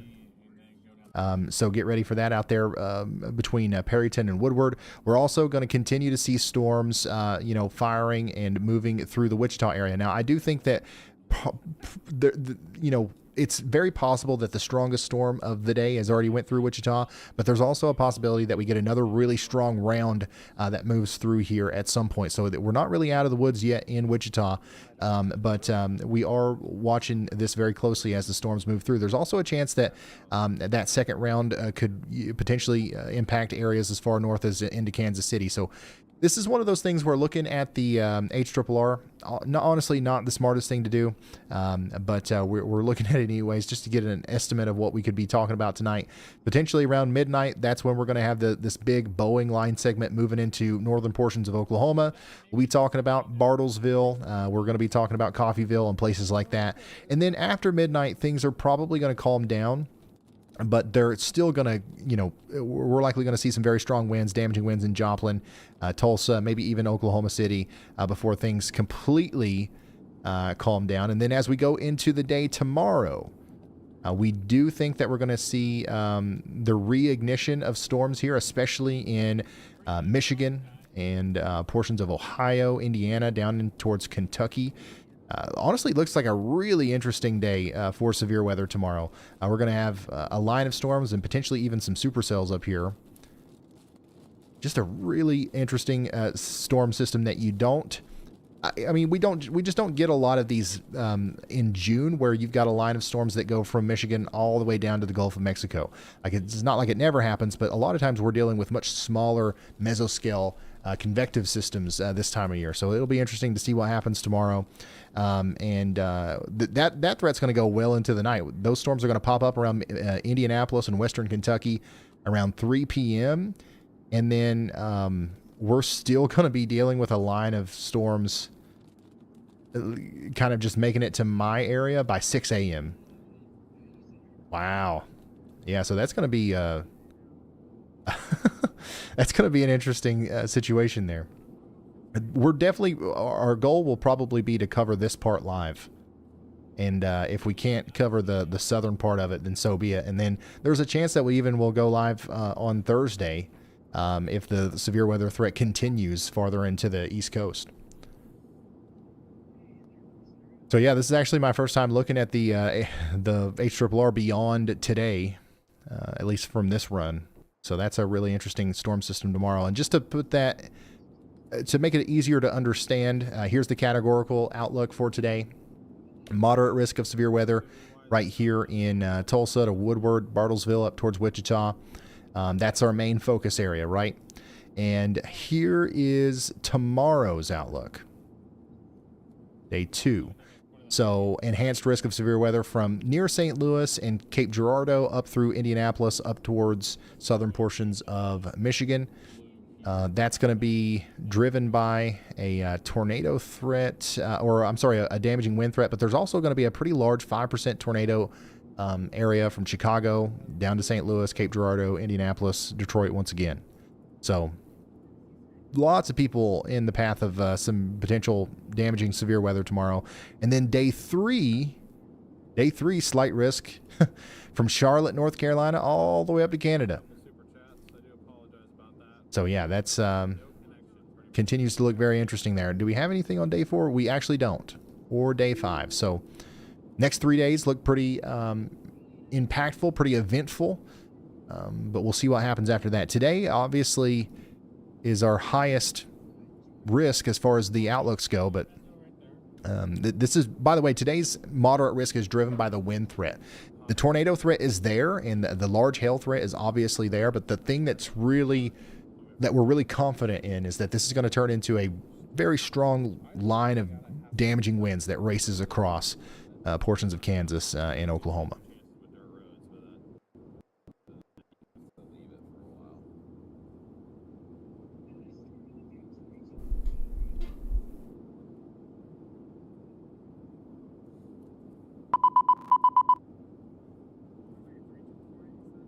So yeah, we'll probably be, tomorrow is going to be another one of those days where we'll be on standby mode.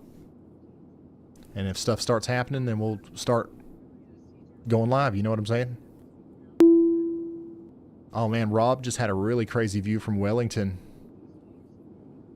But he got Okay, yeah, this is live from Wellington, where the storm, that destructive severe thunderstorm, is just now starting to come in. Looks like we're losing signal with him, but this is like literally just some of the first rain showers starting to move in here on the front side. And then this is from a little bit of a distance. You can see what that storm looks like there from Alex's point of view.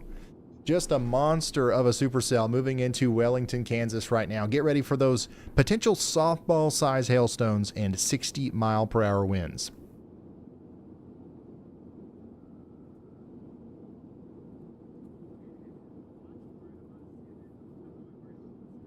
Yeah, Chad, I really don't know how to follow this thing anymore, to be honest. Also, look at this crazy picture Flip back around and go. that we're getting from I gotta do it right now. But Jacqueline R. in Bel Air, Kansas, from the storm that happened earlier. You can clearly see an updraft base here. And then look at the rain shaft. Look at that. Looks like a literal wall of water just racing towards you here. That's a really cool picture, by the way. that's how I was willing to do it. 'Cause I didn't Very cool. think it would be that bad. Thank you so much for sending that in. Oh yeah, I just got a glimpse of one of the dirt roads. Yeah, no way. So one way or another, we do have to leave the storm a little bit.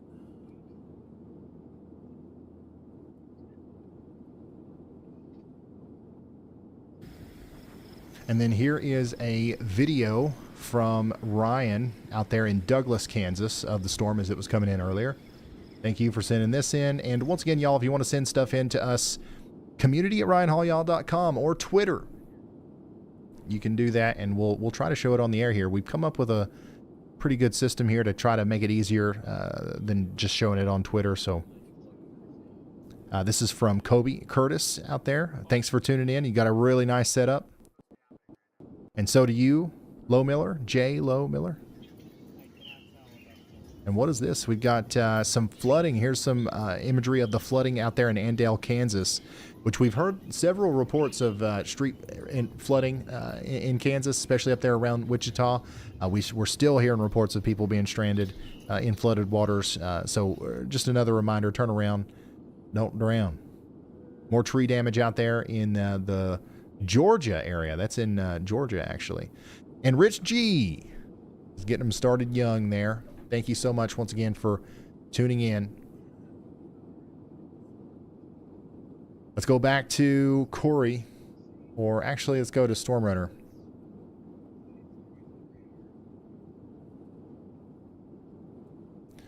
Who continues to have a breathtaking view of the storm that's coming into Wellington right now. Now, some of the really strong winds and the really intense hail is just now starting to move into the Roland area and the western portion of Wellington. So you guys need to get ready. I would definitely take shelter in Wellington as if this was a tornado warning. Okay. Now it doesn't have that destructive tag anymore. It's just a considerable severe thunderstorm warning, but still 60-mile-per-hour lemons. You don't want to be in the living room for that. Okay. You want to get away from those windows, and you want to get indoors, obviously. You went back south on 81? Yeah, just wanted to try and keep a visual on any area of interest, but it's fine. I'll just go north and leave it for a bit. Yeah, this is a view from Rob out there in Wellington, Kansas right now.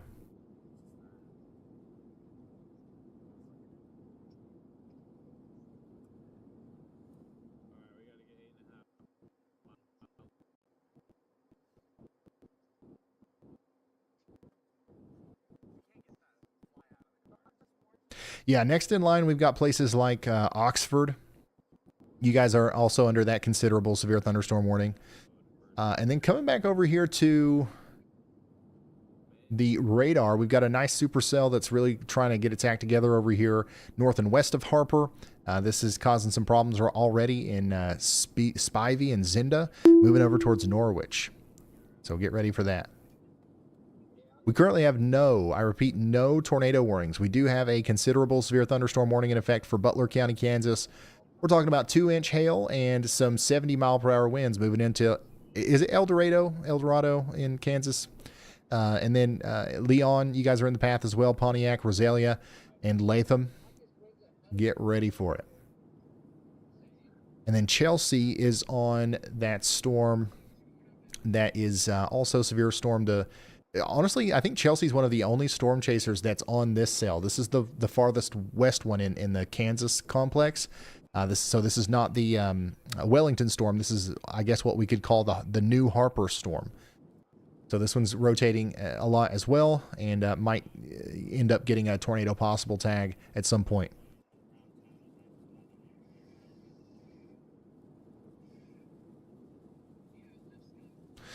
Here's a photo of a tree down. This is from Mary Jam in Mulvane, Kansas. So lots of trees down.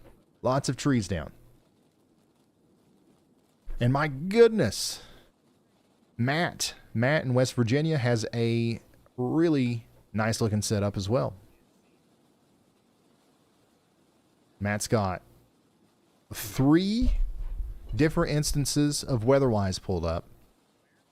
Another monitor that I guess is viewing some sort of camera, Weather Eye number 1, and then he's got you got the stream pulled up. That's awesome. Now that is a battle station.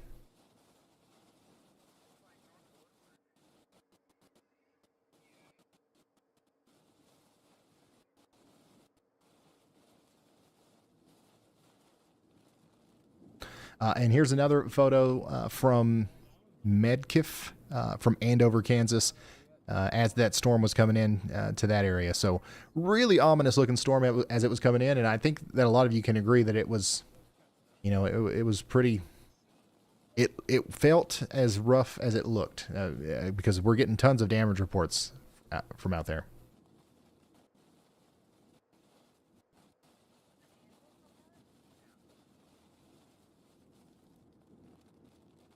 We've got, and speaking of those reports, we continue to have them come in. We're talking about many power poles are down. This is one of the things that we're hearing. Some of them are actually causing fires in trees and homes. There are many trees down on both, homes and blocking roads throughout the area. Multiple car accidents are being reported due to hydroplaning with some injuries, and many roads are still flooding. Many vehicles disabled, and rescues are now ongoing. This is all happening in the Wichita, Kansas area.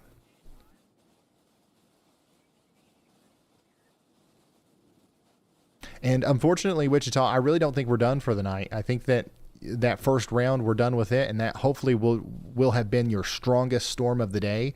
But there's more storms coming, almost certainly.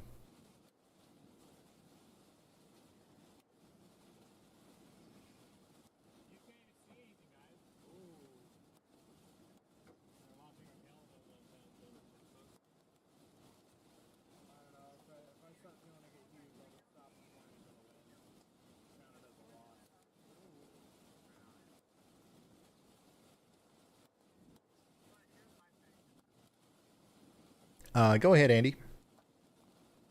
Hey Ryan, I'm watching that Western cell.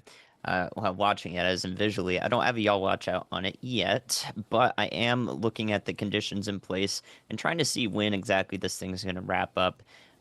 What I can see right now from the terminal radar that scans a lot lower than some of the radars around it is that we have a good convergence signature, which means the winds are coming together right where that hook of the storm is. You can see a little hook on there now with some rotation from the actual Doppler radar.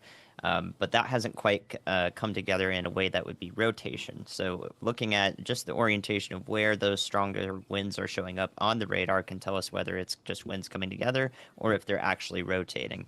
So right now we're in that convergence phase, not quite rotation. That's extremely evident. But if that changes over, then I will definitely have a yaw watch on that as it goes into the Harper area once again. All right. Thank you very much. Meteorologist Andy Hill. Talking about the Harper area. This is the second round that's coming in. Harper, by the way, Norwich. You guys have already got hit by a storm. Another one's coming in, so get ready for it. For those of you who are just tuning in, here's a look at some of the top storm reports that we've seen today. We had an 80-mile-per-hour wind gust recorded in Andover, Kansas, 75 miles per hour out there in Mays, Kansas, and then we actually had a pretty a couple of 70-mile-per-hour wind gusts coming in from Mount Hope and also in Mays, Kansas.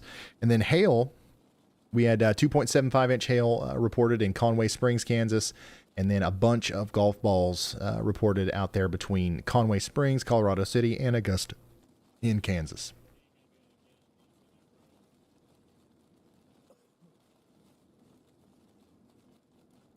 All right, let's check in on Storm Runner as they're kind of right in the middle of it here.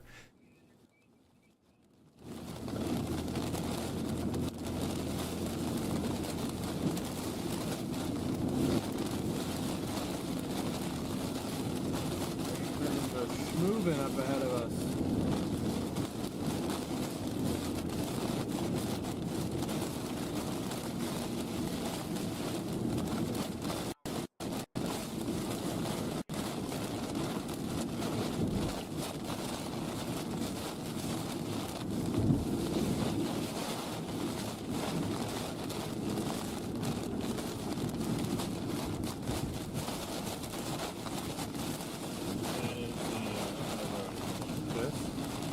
Go ahead, y'all, Bob. All right, folks, we've got multiple storm reports coming in from the Augusta area in Butler County, Kansas. The fire department out there has reported hail, with the largest being golf ball sized.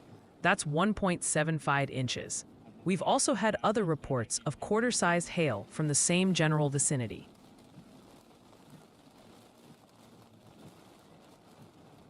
Hey Ryan, just got word of some thunderstorm wind damage coming out of Augusta over in Butler County, Kansas. This was reported about 15 minutes ago by the fire department. Sounds like they've got a power pole that snapped and is leaning onto a house there. So it seems like at this point, every 5 minutes a new storm report comes in. So we're really starting to hear more of the damage that's happened around Wichita now. And we're also starting to hear about it, between Andover and Augusta. And I'm sure we're going to get some reports out of El Dorado and Venora here soon. So we've got a gang of supercells here around Wichita. That's what we've been covering. But that's not all we've got going on. Okay, we've got this storm back here in the panhandle of Oklahoma that continues to cause some problems out here in Beaver County, in Texas County, and Oklahoma. We also have a severe thunderstorm warning right now in Kentucky. That's right, in Kentucky out here in Corbin, actually, just south of London. We've got a strong storm impacting about 75,000 people out there in Clay, Knox, and Laurel counties in Kentucky. This is coming over towards Barberville next, so y'all get ready for that. Now, we had a little bit of a storm come through over here in my area earlier. That one's moved out of the way, but another one's coming up towards the north and east, so get ready for that up here in Pikeville. I think my son had baseball practice day. That was our plan, but that got canceled because of the storm, actually. I really like that new So stuff out here. lots of outdoor events getting canceled across the southeast today, especially with that big severe thunderstorm that's moving through portions of Georgia right now. By the way, this is some flooding. This is this is some on-the-ground reporting from Rob McBay of some flash flooding that's going on out there in Wellington, Kansas right now. All right, I'm going to go over here to the radar real quick.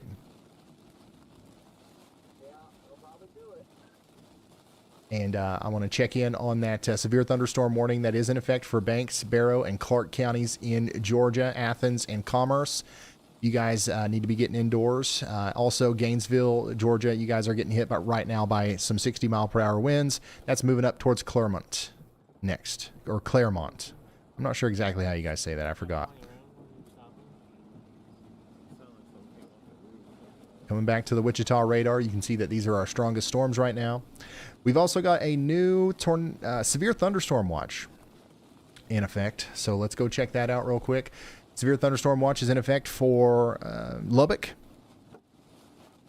Abernathy, Plainview, Childress, Vernon in Texas, and then Altus, Frederick, and Hobart in Oklahoma. So that we've got another 500,000 people in the path of significant severe weather here through the night. This is going to go until 11 p.m. Central. So get ready for those 2-inch hailstones, 70-mile-per-hour wind gusts, and frequent lightning. And then we've also got a mesoscale discussion. The intensification of an ongoing supercell is possible with an increasing risk of a supercell tornado. They've highlighted specifically the area between Beaver, Oklahoma, and Canadian, Texas. This is including the town of Perryton. And we're getting this awesome photo in from Superche on Twitter of Y'allbot and a youngin' hanging out there. Once again, thank you all so much for the support. And it's crazy. It's awesome. But there's actually a lot of people out there with Y'allbot pillows. Like a lot. So that's super awesome to see. Thank you so much for tuning in and for sending that photo. Georgia, South Carolina, how about you? We've got another 200,000 people under a severe thunderstorm warning here in Elbert County, Georgia, Stevens County, Georgia, and Oconee and Anderson counties in South Carolina.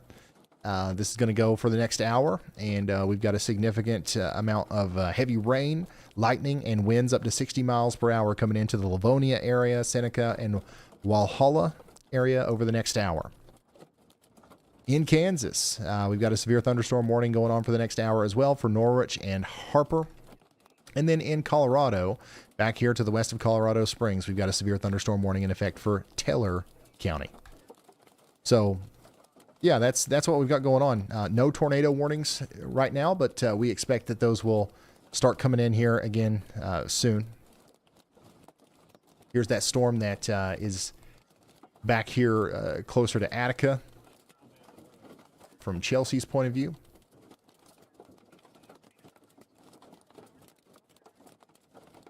And then here's that storm that Corey's on, of course, in Sumner County.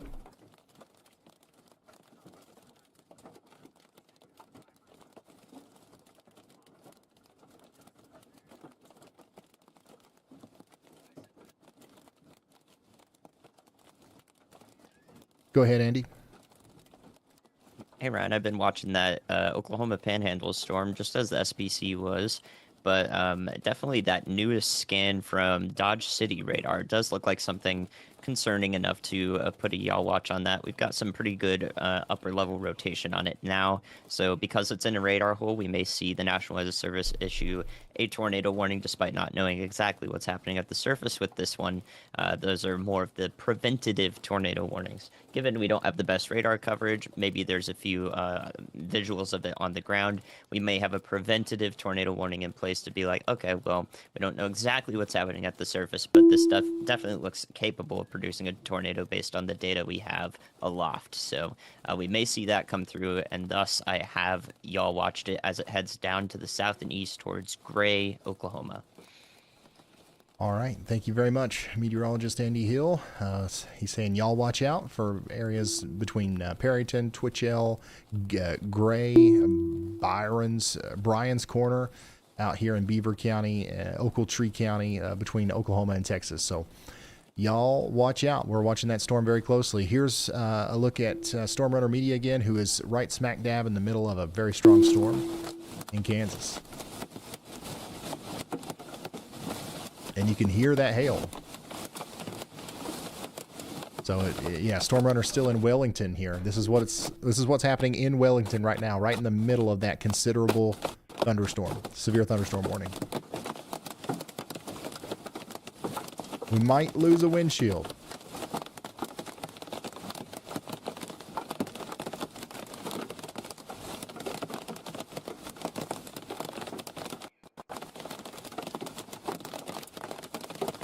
Looking increasingly probable here as I'm starting to see some of those lemons.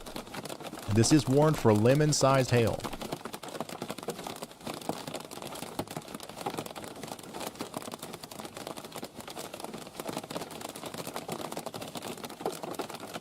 God.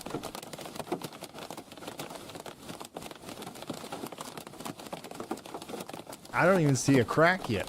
It must be that soft hail.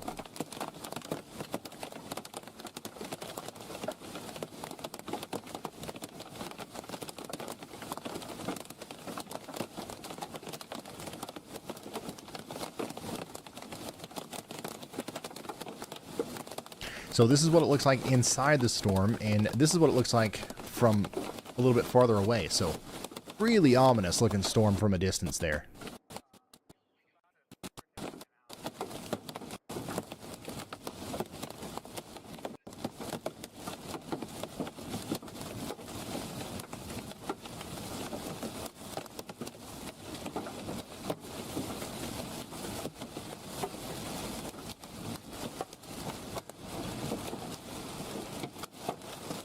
What do you think I hand out for?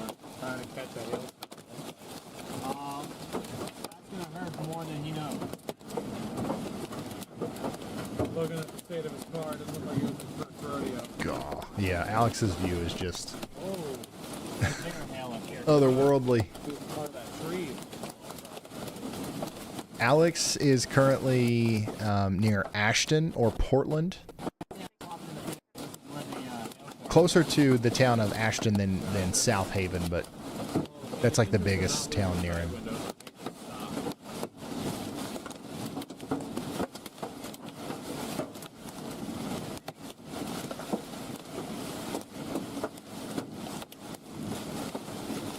Yeah, it definitely looks nasty. Which is unfortunate, but Go ahead, Andy.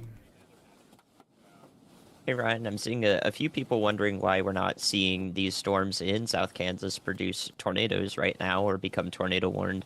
And that's because they're battling a lot of stable air at the surface. So there's actually quite a bit of cold air here. A lot of these stations around, especially this northern storm east of El Dorado here, they're reading like 65 degrees Fahrenheit. And that's pretty cool for tornadoes, especially when as you go up, that temperature barely changes. So that's what we refer to as stable air. That's the case for that storm back near Harper, Kansas, and very stable air. The one out ahead of it near El Dorado. The one that's closest to some unstable air is that one near Wellington, South Haven, Arkansas City, or Arkansas City. So we may see that storm just barely reach to that warm, unstable air right at the state line and just below it there with Oklahoma. And it may just barely tap into that to promote a tornado warning. So we'll have to watch that evolution coming up. But the rest of these storms are definitely going to have to become a lot more robust to drill through that stable layer in order to become tornadic. So that's kind of the reason why we're not seeing any of these warnings, why I'm not issuing any y'all watches for these areas, because it's all in terms of the environmental conditions in place. It's a good thing that we don't call them out until they look pertinent when we have those sort of environmental conditions in place. Thus, we're not promoting the cry wolf effect, you know? Yeah. So that's what's going on. Okay. Thank you very much, Andy. Talking about these storms out here around Wichita. We do have a lot of, storm reports that continue to come in from the Wichita area from the earlier storm. Here's one of those. Just for reference here, we've got some big trees down out there. This is from Udall, Kansas. We don't have a name from whoever sent this, but I appreciate you sending this in. I hope everybody's all right. Once again, lots of damage reports coming in from around Wichita, and those are going to continue to pile up as we had 70 to 80 mile per hour winds out there. 70 to 80 mile per hour winds across Wichita earlier, and it's not over yet. We've got more storms coming for Wichita later this afternoon, more than likely. So stay with us here as we continue to track these storms. Just a quick recap once again. Here's what we're looking at as far as storm reports goes. Our top wind report today is from Andover, Kansas, 80 miles per hour. Our top hail report is 2.75 inches over there in Conway Springs, Kansas. So that's our leaderboard today. 80 mile per hour winds and baseball size hail. Hopefully everybody's following along with their WeatherWise app. Okay, I've got WeatherWise pulled up right here. Corey Gherkin is now down here near Guada Springs, and let's see how many of you guys are watching him right now. If you click on Corey here, you can open him up, and there's 130 of y'all in the WeatherWise app watching Corey right now. So you can pull him up at any time. You can move him around. You can make this window bigger, smaller, whatever you want to do. And then you can continue to browse the radar here. We've also got Storm Chaser Rob out there as well. So, hopefully you guys are following along. If you don't have the WeatherWise app yet, it's free and there's a link to it in the description. Okay, weatherwise.app in your browser. It'll work right away. It's a good way to keep track of these storms. You can click on a warning here, click on the radar symbol, and that'll take you to the best radar to view that storm. We're watching this, and then we're also looking at this storm down here near Perryton, right? And this is the one that Andy has a y'all watch on, and this is a free app. WeatherWise is a free app, but there is obviously a premium subscription that you can get that unlocks cool stuff like being able to view the radar with this 3D effect to kind of understand better, how far away from the radar site are we, and how, why is it better to be close to the radar? Well, it's because we're scanning closer to the surface. Notice how this storm is really high up here. There's a lot of stuff that could be happening closer to the surface that we don't know about because the radar is missing it. It's scanning up higher in the sky. So all this stuff down here, we kind of have to fill in the gaps with our imagination, you know what I mean? Or with storm chasers and stuff like that. So that's why we often refer to a storm like this as not being in a very good spot to view via radar. But the 3D visualization is one of the things that comes with Plus and Premium. And there's all kinds of other really cool things as well, including Y'all mode, which is where you can just flip a button and now your map looks like mine. And also, you've got the Y'all Watch polygons on your map now, and you can click on them. And you can read all the data that Andy's putting in here. Confidence low, cities, Perryton, Texas, the counties, issued by Andy Hill, expires in 23 minutes. All that stuff's here for you if you want it with the WeatherWise premium subscription there. And there's all kinds of other cool stuff coming soon to WeatherWise. So I just want to take some time here to shout them out because a lot of the cool stuff that we do here wouldn't be possible without them. So huge shout out to WeatherWise, and I'm glad you guys are liking it. Every day we get emails and stuff from people who are like, this is actually like really cool. So that's awesome. Manchester, Oneida, Barberville in Kentucky. You guys are under a severe thunderstorm warning. This is Clay and Knox counties in Kentucky. We've got 23,000 people in the path of 60-mile-per-hour winds. Get ready for it. It's coming towards Hazard eventually as well. In South Carolina, we've got a severe thunderstorm warning for Barnwell County. And then in Georgia, we continue to have a severe thunderstorm warning for Madison and Oglethorpe counties for the next 37 minutes. We are about to have a pretty strong storm hit Clarksville, Georgia, Livonia, Royston, and Fairplay. Get ready for it up there in northwest South Carolina as well. And then way over here in Colorado, Kansas, and Nebraska, we've got one of the largest severe thunderstorm warnings I've ever seen. What is that? 15,000 square kilometers. Ray, all the way down to Goodland, up towards Binkelman and Max in Nebraska, Kansas, and Colorado are all under a severe thunderstorm warning now as a result of this strong area of winds that's coming out of Colorado and moving towards Goodland. So get indoors, stay away from windows over there. In Georgia, we also have a severe thunderstorm warning that's going on here for Banks and Barrow counties, okay? So yeah, some pretty interesting stuff happening all across the board here. But our strongest storms, at least for right now, are around Wichita, especially this one over here to the east near Roselia in Kansas. The storm looks like it's packing a punch as it comes over towards Keeley. And eventually this is going to go towards Eureka. So y'all get ready for that.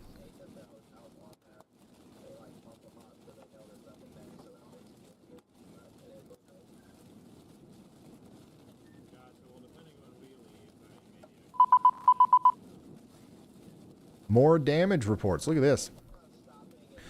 This is coming in from Z Smith on Twitter. This is from Andover, Kansas. Another big tree down here.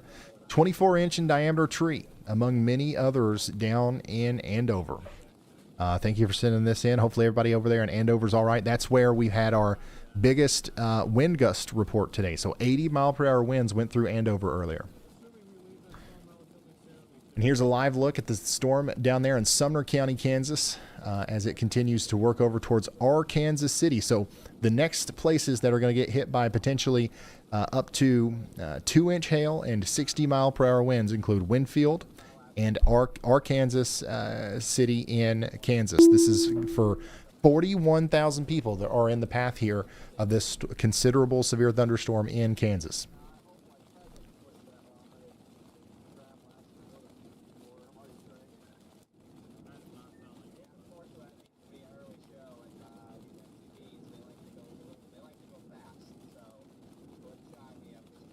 Go ahead, y'all bot. Major storm report roundup coming at you, Ryan, covering Kansas and eastern Colorado. We've got a significant report of 1.75-inch golf ball-sized hail from east of Wellington in Sumner County, Kansas, from ashore a while ago. Additionally, there's a string of potent thunderstorm wind gusts. Butler County, Kansas got hit with 64 miles per hour near Benton and a fresh 60 miles per hour gust in Leon. And Yuma County, Colorado clocked a 62 miles per hour gust near Beecher Island. Thank you, y'all bot. Lots of damage reports and wind gust reports coming in now. We've actually got our first severe thunderstorm warning of the day in Texas. So let's go check that out. Way down here near Lubbock. Lubbock, you guys are back on the roster here, I guess you could say. As we do have some blips popping up down here to the south and west of Lubbock. We'll keep an eye on those for you. But over here to your north and east, we've got a severe thunderstorm warning in effect for Crosby, Dickens, and Floyd counties in Texas. So get ready for those 1-inch hailstones and 60-mile-per-hour winds over the next little bit.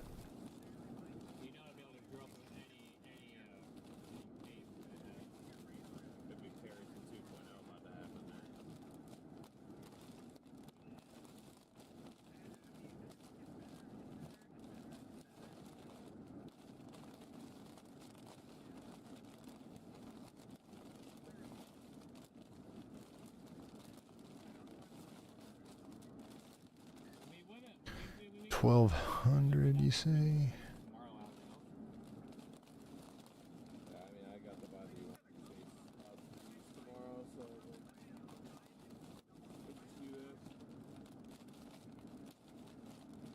Gosh, Jared, we really got to figure out our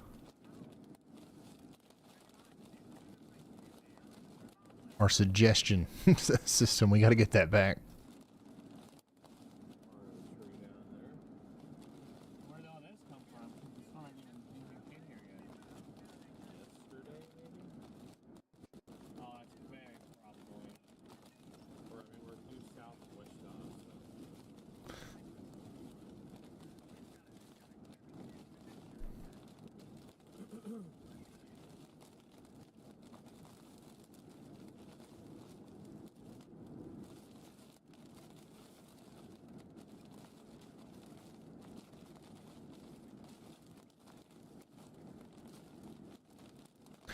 David says, do you suppose the nonsense around Lubbock will reach DFW tonight? I don't think so. I think we're good. This is what we're dealing with as far as the severe weather outlook goes. You're actually under no severe storm threat at all from the SPC for today. And then if we load up the models, let's see here. Yeah, nothing really makes it to Dallas. We're more concerned about that stuff kind of just popping up right around Lubbock. So literally between right now and about, I don't know. Oh wait, let me refresh this really quick, and then I'll get the timestamp to work. How about that? Oh, thank you. So, oh really? Thank you very much. Love it. Thank you. So yeah, the storms are gonna pop up here around Lubbock, and they'll be pretty much done by 11 p.m. So they're not going to do much over there, but we're concerned about them specifically right as they pop up around Lubbock. And yeah, unfortunately, Wichita, like every run of the HRRR continues to show a double whammy. All right. So the latest run here, it's got that initial supercell that we're kind of tracking right now, but notice how all that convection that's forming behind Wichita does kind of get going as a big, potentially a damaging wind maker later tonight around 10 p.m. or so. This is something that we're going to have to really think about in Wichita as we go forward. There could be another big round that comes through around 10 p.m. And that's actually potentially going to be our main event that we track through portions of southeast Kansas into northeastern portions of Oklahoma. So, Yeah, get ready for that.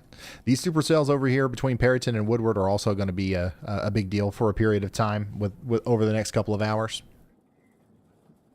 And then, yeah, we are planning on going live tomorrow. And as soon as the 0Z HRRR runs, we'll go back over the models and talk a little bit more about tomorrow if you guys really want to. Okay,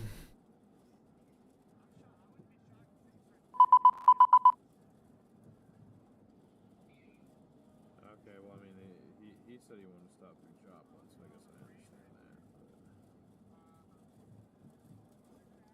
that. Ryan, got one for you. We've got a report of some thunderstorm wind damage that came in about 11 minutes ago from White County, Georgia. Sounds like it's near Cleveland. An emergency manager over there says there's a tree down across Highway 115 East. All right, thank you, y'all. Actually, no, you're right. You're right. Corey's having a hard time keeping service, but when he's got it, man, he's got a really good shot here of the storm in Kansas, which continues to promote the threat of 2-inch hail and 60-mile-per-hour winds.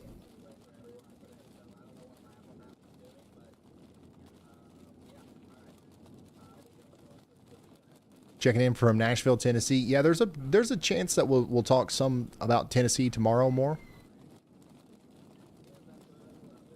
So, but right now there's not a lot going on in Tennessee. I know you're here though. Every time I look at chat, I see it. Clarksville, Tennessee, Nashville. We will definitely be doing some Clarksville check-ins tomorrow.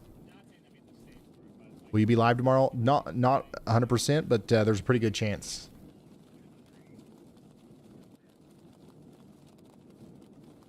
Here's a look at that storm from Booker, Texas. This is from Bavarium. Thank you for sending that in. That one's coming together quite nicely, and we are watching it for the potential for a tornado.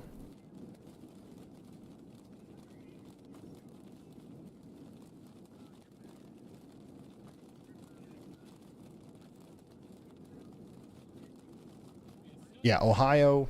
We'll be talking about Ohio a lot tomorrow. Potentially Indiana, Michigan, Kentucky, Illinois, Missouri.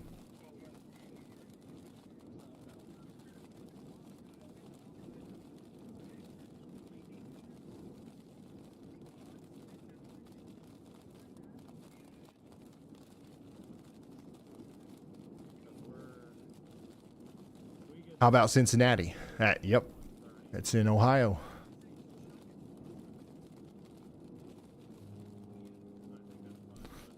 We've got a severe thunderstorm warning for Cripple Creek and Victor out here in Colorado for the next 41 minutes. They actually upgraded our severe thunderstorm warning for Crosby and Dickens and Floyd counties in Texas to considerable, as this is now producing golf ball size hail. And we're still watching this storm north of Perryton, Texas for the potential for a tornado here over the next little bit. Lots of rotation with that one. I'm going to pull up Nathan, make sure we don't miss anything here.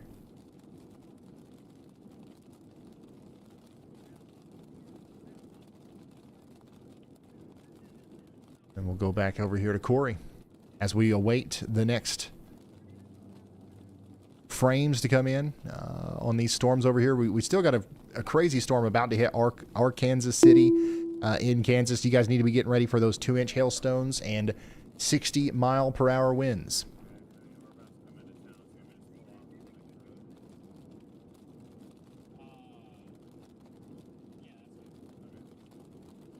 Just a quick recap for anybody who might just now be tuning in. 80-mile-per-hour winds. That's the top report of the day today. All these are from Kansas, except for this random one from Elk Mountain, Wyoming. There was a 74-mile-per-hour wind gust recorded up there. But we had 80-mile-per-hour winds in Andover, Kansas. And we also had a baseball-sized hailstone back there in Conway Springs, Kansas, not too long ago. This has to be the start of this line. It's just not doing anything.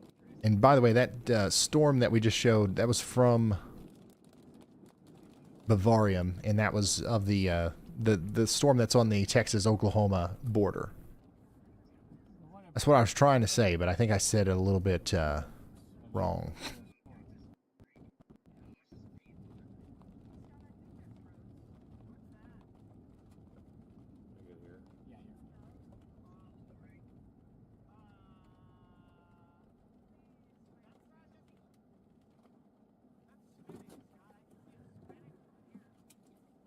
Yeah, there was a 101 mile per hour wind gust this morning in Wichita as well.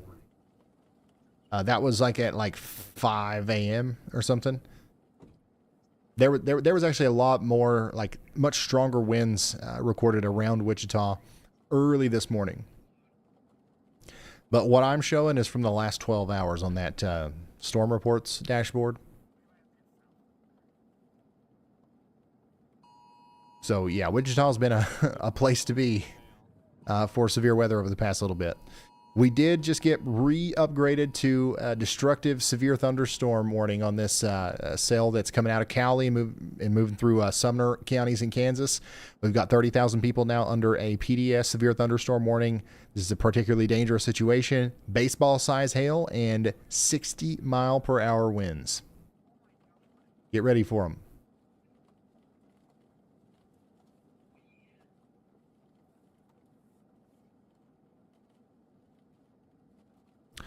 We've also got a severe thunderstorm warning now on the south and west side of Lubbock. We're talking about 1-inch hail and 60 mile per hour winds coming up towards Wolfforth. We've got 134,000 people under this warning, as it does include the western side of Lubbock. And then coming back up here to our Perryton storm, it continues to look really, really impressive on radar and also in real life. This is what it looks like from Storm Chaser IRL's point of view. And then we've also got Jordan Hall, Storm Chaser Jordan Hall's out there on this storm as well. Zero pressure to just leave with me. Well, the pressure for me is that it's, I mean, I'm 11 hours from Chicago. Like, I'm going to have to get moving if I even have a chance of chasing tomorrow. What's wrong?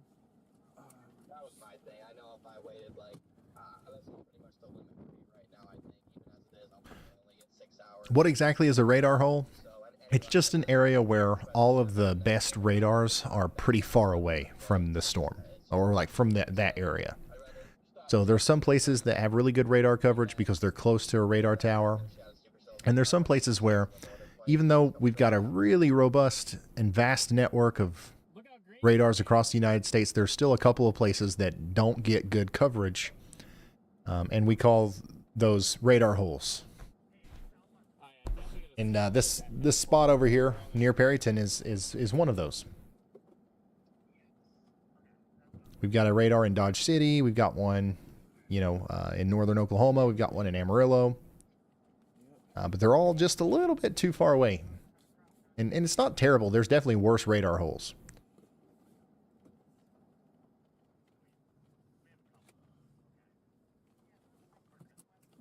This guy is having the time of his life out there. Rob McBay. And honestly, he's had some of the best shots of the day. Baseball's better be falling in the storm. It's definitely to the south. We went through that core, Yeah. It strengthened as it went south of the road, thankfully. They didn't give us with a baseball and hail shower. We got a line shower, but not a baseball shower. Baseball's raining down on you. It's quite painful. Have you ever experienced that before? No. I have been hit by a golf ball in the head, dude.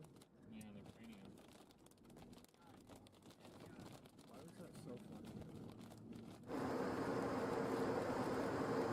We are in a data hole out here. So. Listening in to Jordan's audio here, just to hear what they're saying about this storm back there on the Oklahoma Panhandle. Hey, you there, Scott?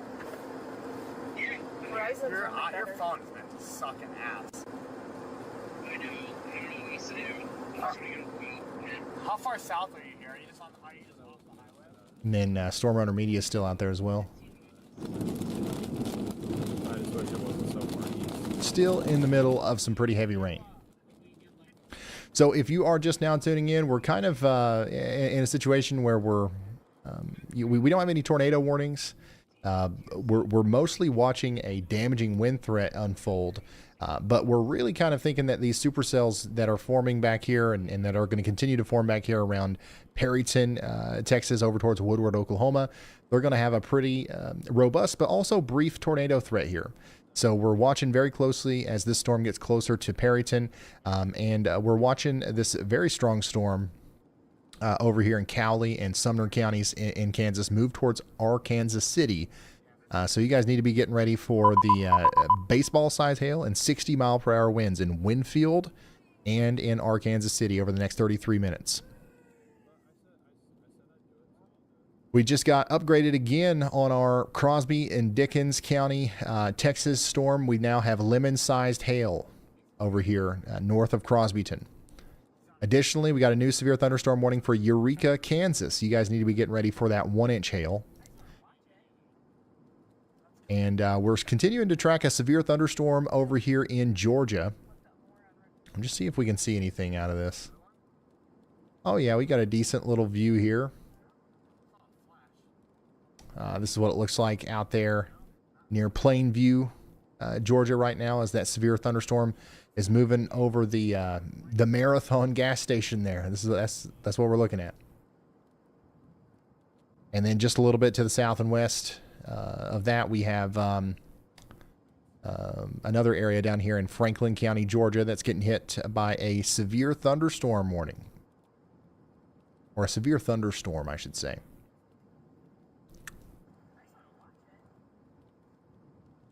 Yeah, this is going to continue to go up Interstate 85 towards Livonia. So you guys over there on the Georgia-South Carolina border need to get ready for 60-mile-per-hour winds as the storm gets closer to you.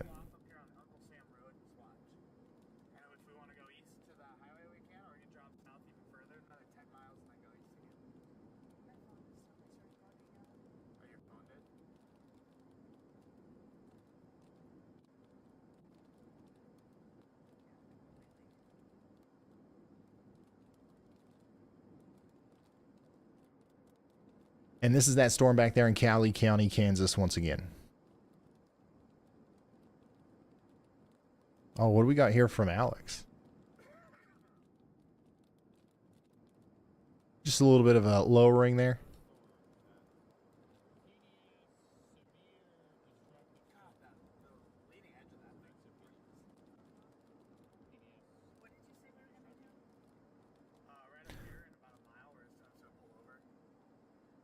Alex is in between, like he's actually on the storm that's closer to South Haven right now. So there's actually two areas that we would be watching very closely on this storm over here. One's coming into Arkansas City. That's where the 70-mile-per-hour winds are about to come through. But we've also got another interesting area between Honeywell and South Haven right here. That's the part that we're seeing from Alex's point of view right now. So there is some rotation there.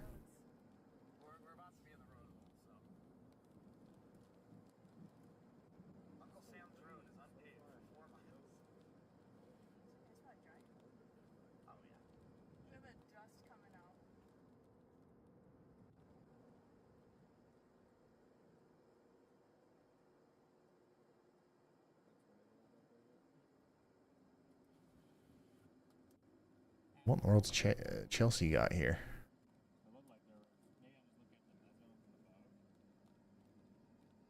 Chelsea is still on that storm that's a little bit closer to Norwich, which is still looking downright ominous.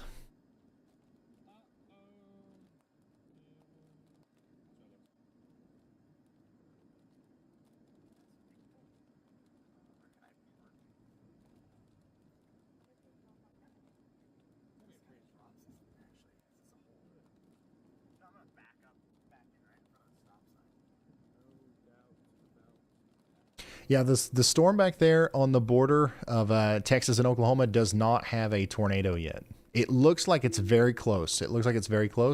But we actually have like the perfect view of it here from Storm Chaser Jordan Hall. And the moment that this puts down a tornado, we're going to see it from his vantage point. So this is that storm that's moving down towards the Perryton area. Now, it does look like it's going to miss the town of Perryton. It's going to go just to the north and east. But this is our storm that's most likely to produce a tornado in the near future, I believe. What areas of Ohio would you expect storms tomorrow? Let me show you the day 2 outlook again. Mostly in western and northwestern portions of Ohio. Oops. So the orange area, that's where we're going to be most concerned about damaging winds tomorrow. Specifically up here around Toledo, Bowling Green, Findlay, up there towards Defiance, Van Wert. But we'll see storms in Cincinnati and Columbus and even Cleveland as well. It's just they're probably going to be stronger the farther west you go. So yeah, we'll be live tomorrow. We'll be talking about storms. Honestly, tomorrow looks like a long live stream. And it's going to be one of those days where the way that we decide whether or not we're going to go live, it's going to be one of those days where it's not an easy decision to make. Because, you know, if there's a bunch of severe thunderstorm warnings for like 50-mile-per-hour winds and nickel-size hail or 60-mile-per-hour winds and quarter-size hail, there's not a lot we can do. We can show it on traffic cameras and stuff, but there's not a whole lot that we can do. Like if there's a tornado threat or if there's like a really significant threat and like we can help with the data that we have access to and the storm chasers and stuff, that's when we need to go live, right? So like if those kinds of situations don't pop up, then we won't go live. But it looks likely that we will.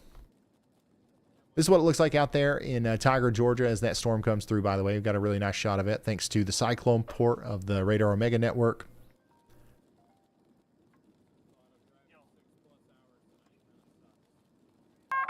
A new tornado Raw, warning man. has been issued.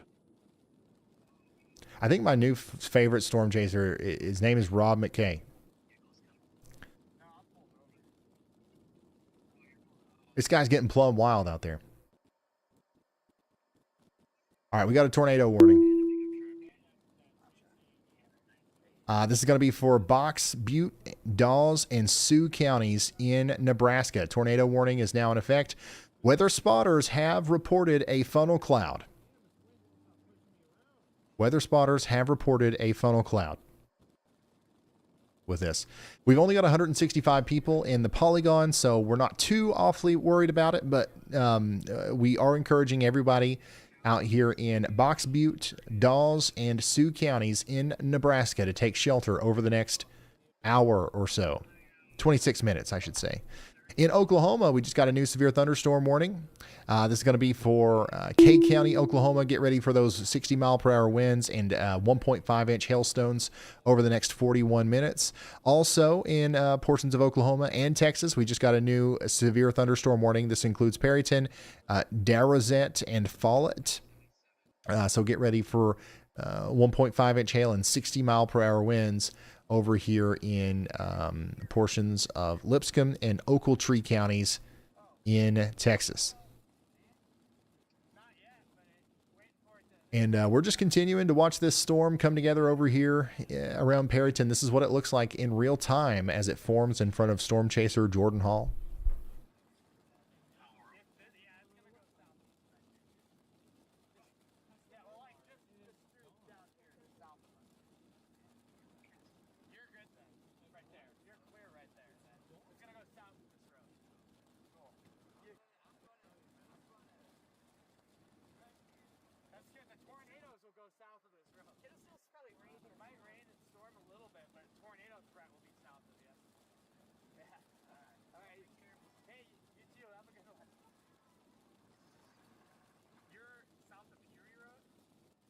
Go ahead, y'all bot. All right, y'all. We've got several storm reports popping up across the plains from the last half hour or so. We've seen ping-pong ball-sized hail out in Beaver County, Oklahoma. A 63 miles per hour wind gust clocked in Dundee County, Nebraska. And reports of a 10-inch tree uprooted in Butler County, Kansas. New severe thunderstorm warning in Kansas. For Wichita, again, We've got 228,000 people under a severe thunderstorm warning from Conway Springs up to Clearwater and Wichita. This is going to be for the storm that's coming out of Norwich right now and moving up towards Goddard and, of course, Wichita. So it's time to get back indoors and back away from windows over here in Wichita, Kansas. And y'all, this ain't even going to be the last one. Look at this. Another line and another line. It's going to be a long evening in Wichita in terms of severe weather. Unfortunately. Here's a nice photo from Arkansas City from Cam Shamrock via X. Thank you so much for sending this in. Remember, y'all, if you want to send photos, only do it if you can do so safely. And videos, you can send those over there at community@ryanhallyall.com or on X @RyanHallYall. We're trying our best to get all of them. I think in the future, we're just going to have more people monitoring stuff and throwing them in this program for me. Right now, Frank is kind of, and Jared are kind of rummaging through everything. But I think at some point, we'll be able to show just about everything you guys send in. As long as there's time for it, obviously. We can't, if we've got a lot of stuff going on with the radar analysis, sometimes we might have to skip some, but you know what I mean.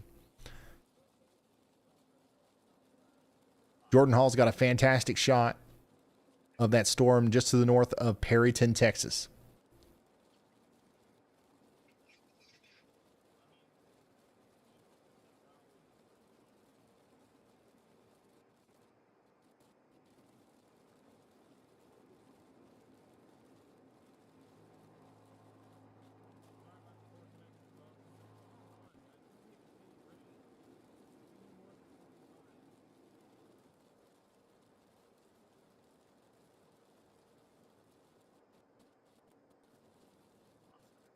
Really fantastic shot.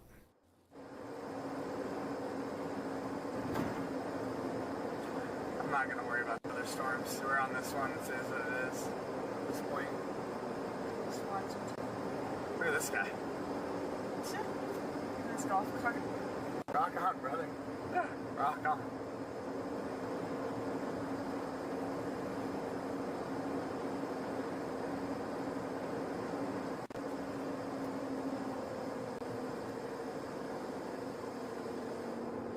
So that was some audio from inside of Jordan Hall's vehicle there as they continue to track this storm down. We've got another nice view of that from Storm Chaser IRL. From a little bit closer up.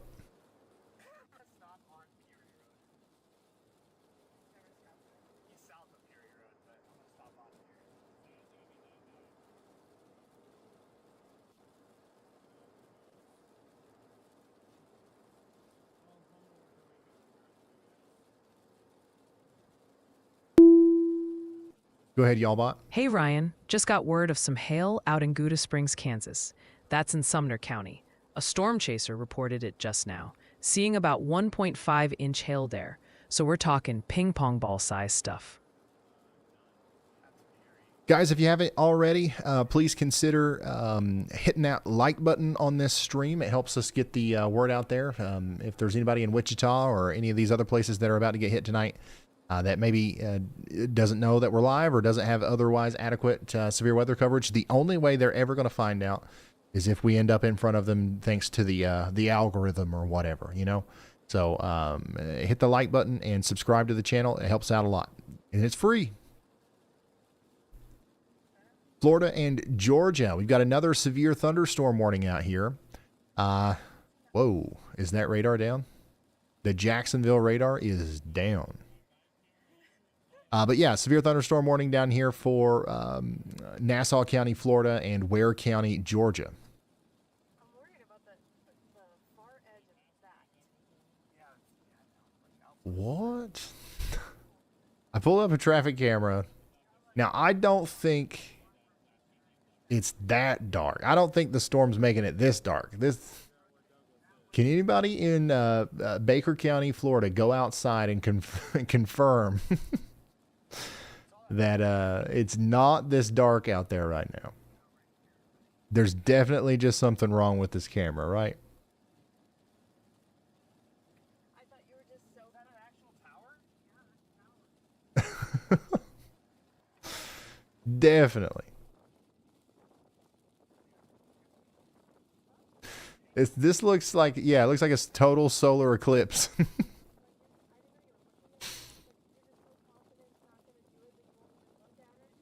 And this is like from just a couple of clicks. Like literally about a half a mile to the east. So yeah, I think we just had a little bit of a glitch with that camera there.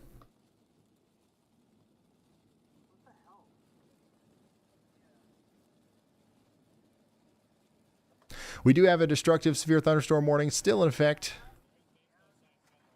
for Arkansas City. Get ready for it. We've also got some dust getting kicked up there from Storm Chaser IRL's point of view on those storms back there towards Perryton, Texas. So this is one of the big things that we're looking at here for Arkansas City. We've got baseball-size hail coming in here very soon. So get ready for that. It is on the way. I got this last night. It smells like grease. This is at a gas station. Really? St. Clair, yeah. That's cool.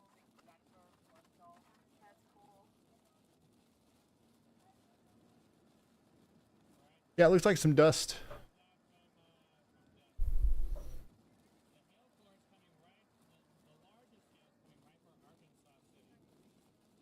Is it not pronounced Arkansas? That's what you'd think. But not in Kansas. Trust me, I learned the hard way. I said Arkansas once. I was like, my standards now are just so high that like I don't care about like free speech stuff. Like I don't even care if you guys are finally at where I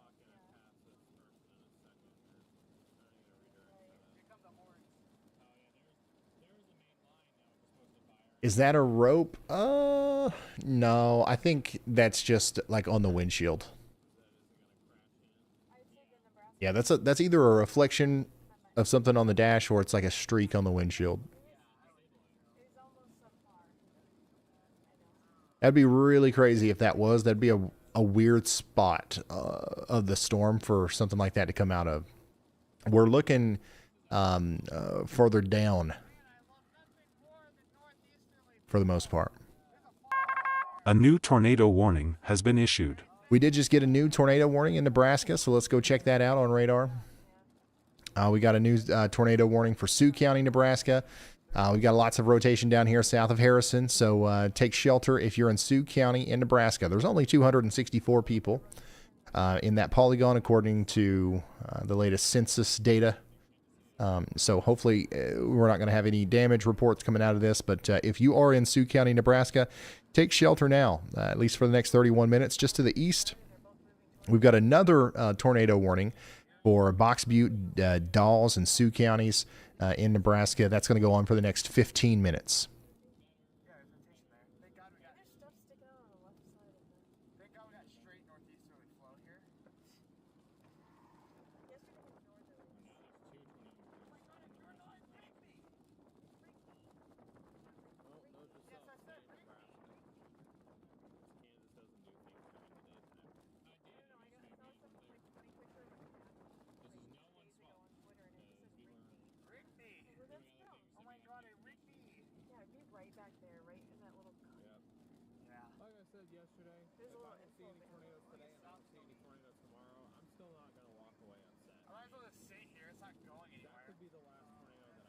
Hey Ryan, if you make that red blob over Chicago, you'll get like 1 million more viewers.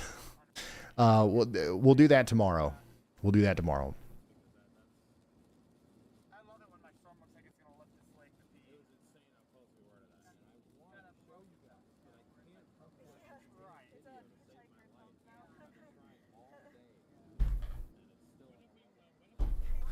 Most of the time, if you didn't know, like the red blobs on the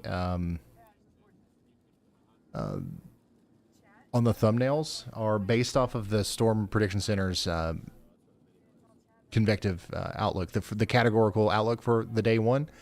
So today's, for example, it's based off of the marginal risk. Sometimes we'll do it off the slight.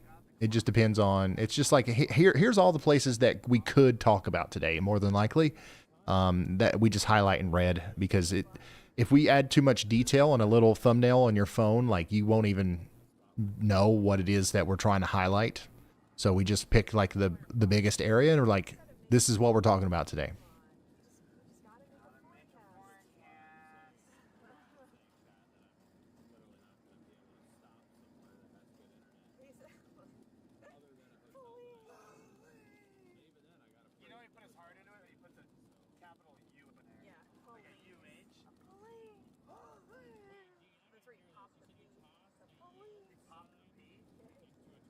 Oh, people in Kansas just call it Ark City? Well, that's a lot easier. I'll probably just start saying that then. Because it sounds so awkward to say Arkansas.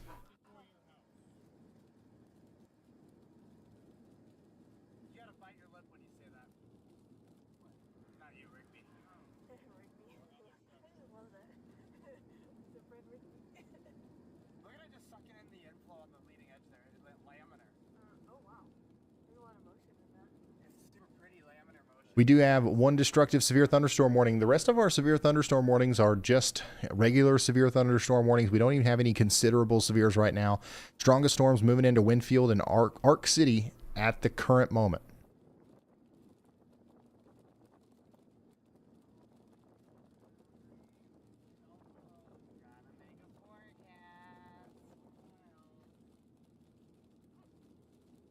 Yeah, Ark City, that sounds way better. I'm just going to call it that. I just know that, like, the first time I ever said Ark City on the live stream, I said Arkansas City, because of course I did. And everybody was like, that's actually Arkansas City. And that just got drilled into the dome here, you know?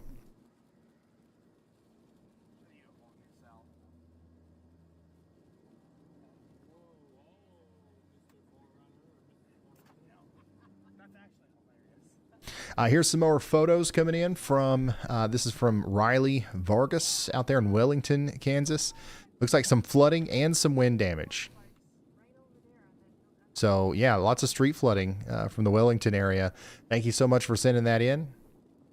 And then we got another one from Eric here. This is from Butler County, Kansas. Big time shelf cloud with that storm as it came in. Guys, once again, if you want to send in photos, community@ryanhaulyall.com.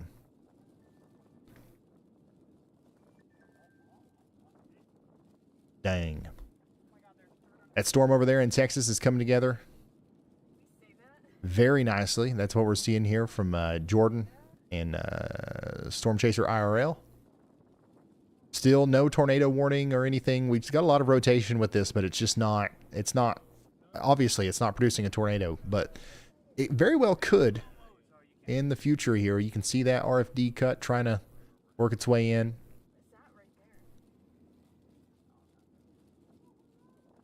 So we're going to keep watching it.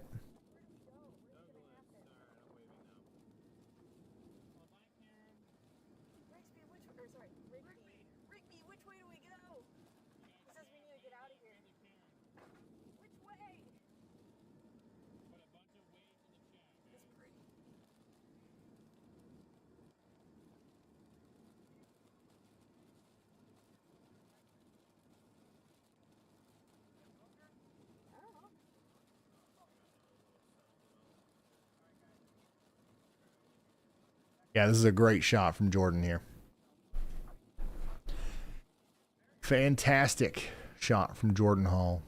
He's probably got the drone up right now. He doesn't have a live streaming drone. Apparently the one that he uses for recording is different than the one that he uses for live streaming, and the live streaming one crashed.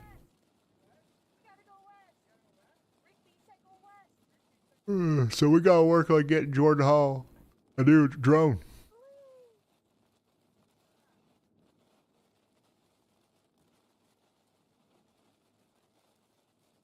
I mean, he is my brother. You know, I know. hate to see him without a drone. Like, it looks like a funnel, just the way it like sucks in the air. That's weird.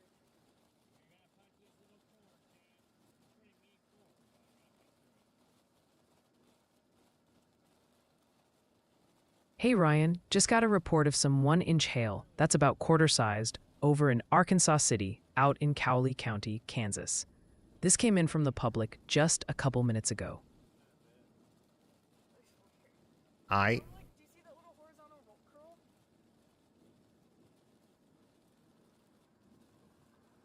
also, we've got a couple new hail reports added on to our top hail reports from today.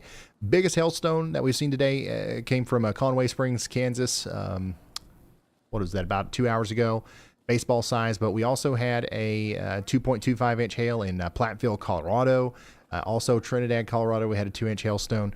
Wyoming's on the board as well with a 2-inch hailstone. So 80 mile per hour winds in Andover, Kansas, and baseball size hail in Conway Springs, Kansas. That's our leaderboard. That's our 2 top reports, most intense reports that we've received today.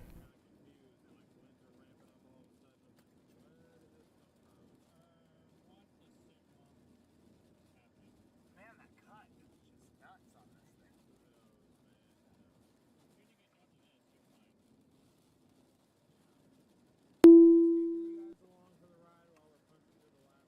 Yeah, 101 mile per hour winds were recorded in Kansas earlier this morning. In fact, there were several wind reports that are higher than 80 miles per hour, but those all happened more than 12 hours ago. That leaderboard only accounts for reports that's come in over the last 12 hours.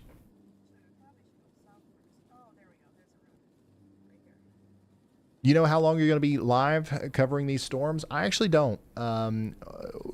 We're going to stay on the air for as long as we feel like we're needed, and we're just going to play it by ear, I reckon.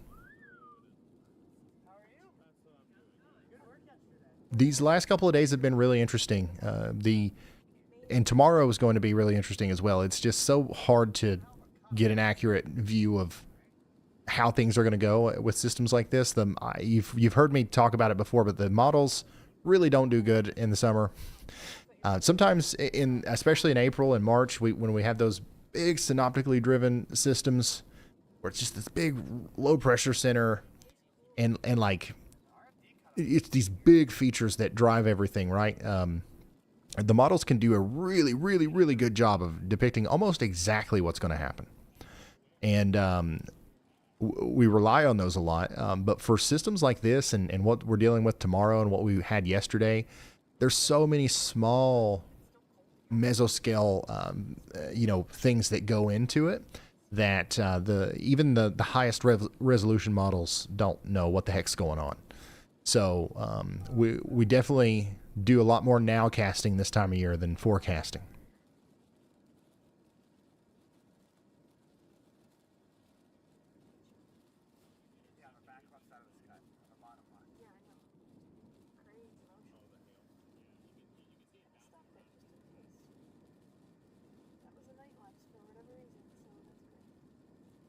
What about Murfreesboro, Tennessee? Yeah, we'll probably talk about y'all a little bit tomorrow. Honestly, as far as Tennessee goes, I don't think that we're going to have that big of a deal or that many problems in Tennessee tomorrow. Maybe over there in extreme western Tennessee from Clarksville back towards Dyersburg, we'll have a storm or 3.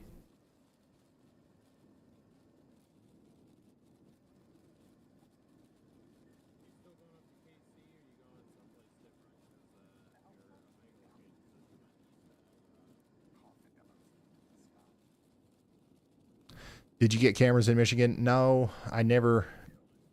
I probably should do that before tomorrow. Did we determine whether or not Michigan had traffic cameras? Or was there something else I was supposed to do? I don't remember what was going on there.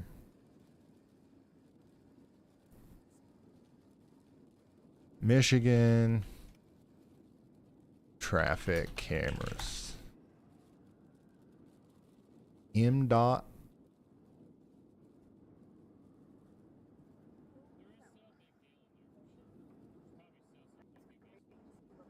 And again, if they're just pictures, I don't want them. Yeah, they're just pictures.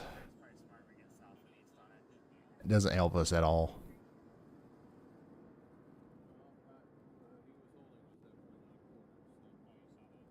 But it was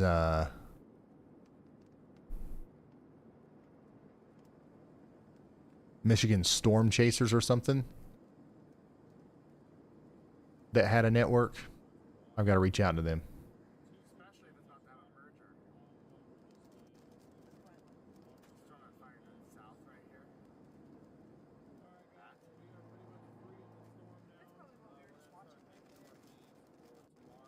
I'm pretty sure that was just the old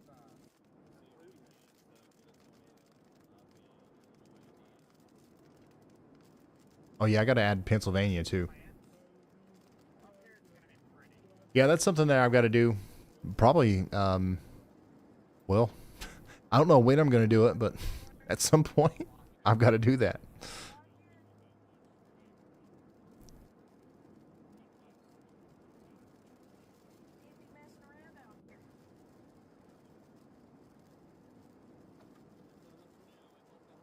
Next June.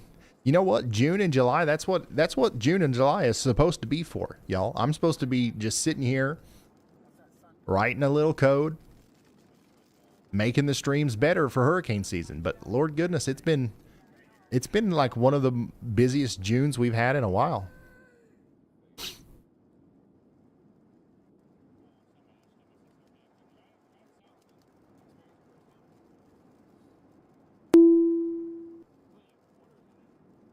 We just got a new severe thunderstorm warning in North Carolina and South Carolina. This includes Anderson, Greenville, and Hendersonville. So we've got about 1 million people in front of this thing about to get hit by 60-mile-per-hour winds. So get ready for that up there in Greenville. Once again, Anderson, Hendersonville, Brevard, Rosman, Sandy Springs. This is coming up into northwestern portions of South Carolina. Heavy rain, frequent lightning are also going to be a problem. We also got a severe thunderstorm warning in effect for Crosby and Dickens and Floyd counties in Texas as well. And we continue to have that destructive severe thunderstorm warning in effect for Cali and Sumner counties for the next 2 minutes in Kansas. We'll see what they do next with that. We just got a new severe thunderstorm warning for Grant and Kay counties in Oklahoma. And then we're also continuing to watch this severe thunderstorm warning that is in effect for Beaver, Lipscomb, and Ochiltree counties in Texas for the next 16 minutes.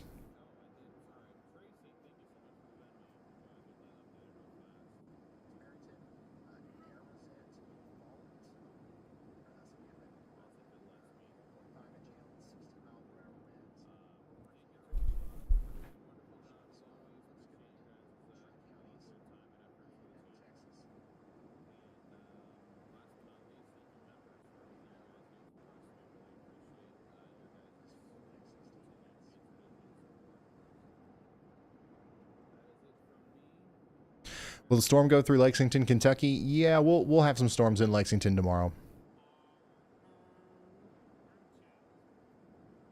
Once again, here's your outlook for tomorrow.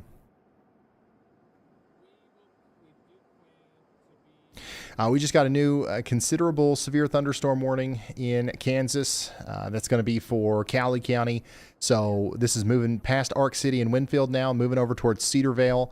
We still got about 30,000 people in this warning. Broadcast media reported 2-inch hail in Ark City. That's lemon-sized hail. It's moving east towards, once again, Cedarvale. And this is what that storm looks like up close and personal with Corey Gherkin right there on Highway 40 or 166 near Cameron. Looking over at the storm as it's dropping lemon-sized hail and moving east. Yeah, so back over here, this is where we'll be talking about tomorrow. Let me refresh this, pull up the HRRR. We still don't have the 0Z, but I can show you at 18. Give me just a second here, let it load. And this is what the radar could look like tomorrow. So we'll be talking about some really strong storms hitting Chicago, maybe.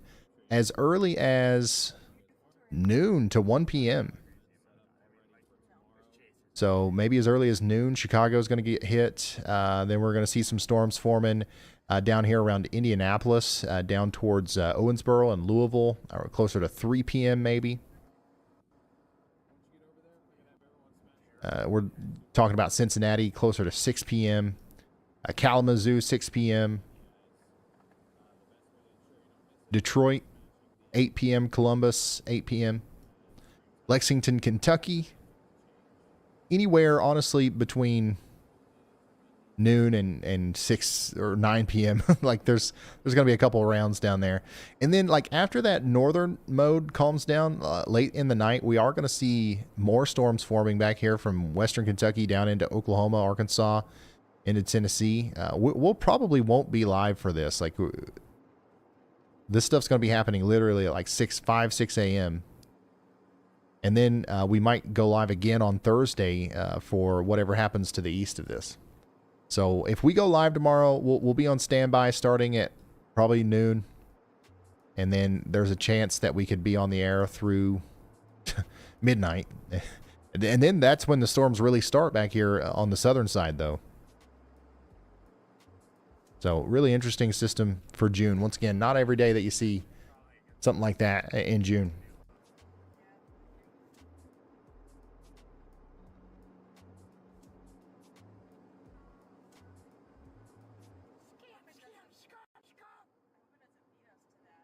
Where's Brad Arnold been? Brad Arnold is, I mean, he's like getting his vehicle worked on or something. He texted me today.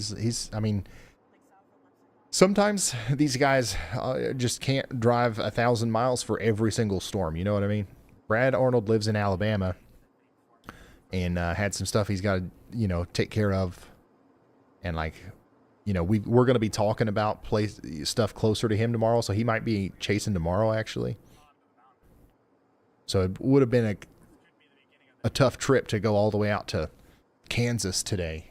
You know what I mean? Just to go back out back towards home to tomorrow.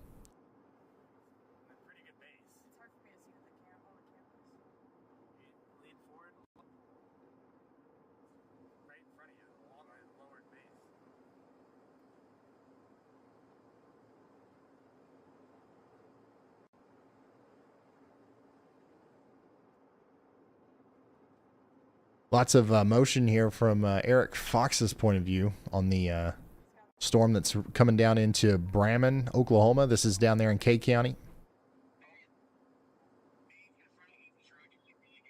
Well, yeah, I think that's going to be it sucked its hook back in. I think this is going to be the new hook it forms up here. Yeah, that's going to, look at the meter of the base.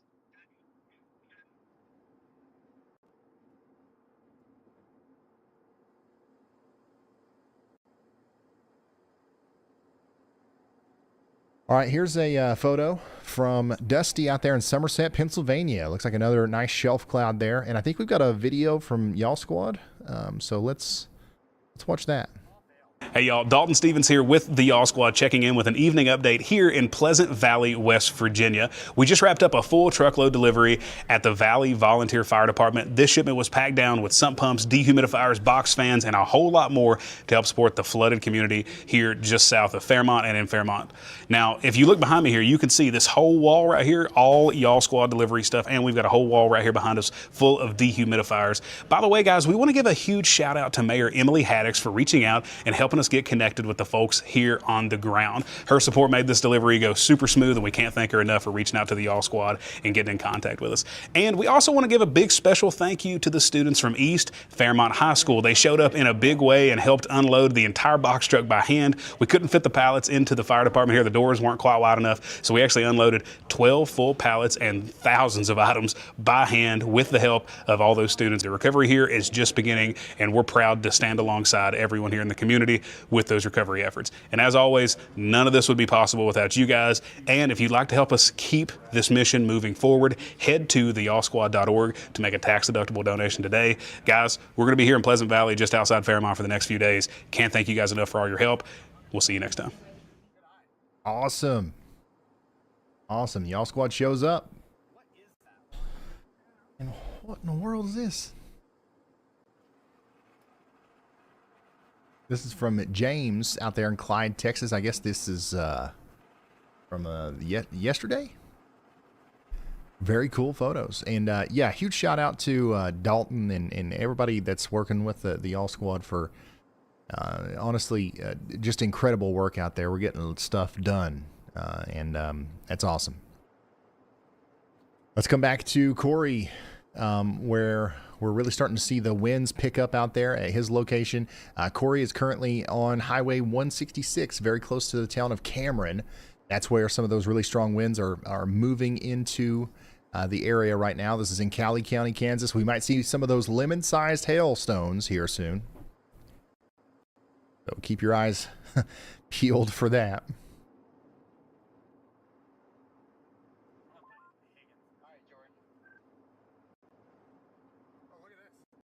He doesn't have much left on that windshield.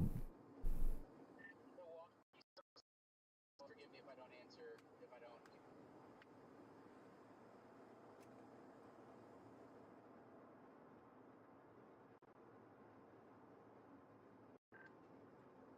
You're good. You're good. I have Higgins in the GPS. Copy that. And once again, y'all, we're still kind of waiting on round 2 to get organized here. According to everything that I'm looking at, and once again, it's hard to rely on the models here, but this big storm that we've been tracking around Wichita is not the main event. Like our mesoscale convective system might still be trying to form back in here, but like once again, it's not something that we can kind of rely on too much, those latest runs of the HRRR. We still have a really nasty storm ongoing out here near Follett in Texas. This is east of Perryton. That's going to move down towards Higgins and Shattuck. And down here near Lubbock, we've got a severe thunderstorm warning now for the south part of town as well, with that 1-inch hail and 60-mile-per-hour winds coming into places like Woodrow over there towards Posey. Really nothing crazy with this, but definitely some hail, maybe up to the size of quarters, and some gusty winds, maybe breaching over 55 miles per hour over the next 37 minutes.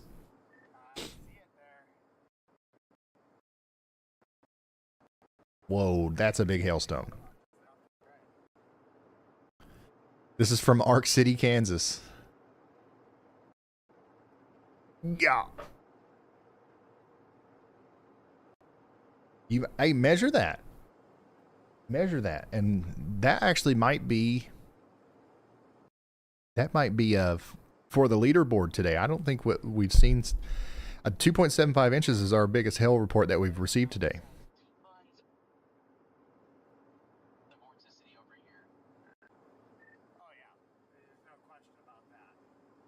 Yeah, that might be closer to 3 inches. You might have a chart-topping hailstone there.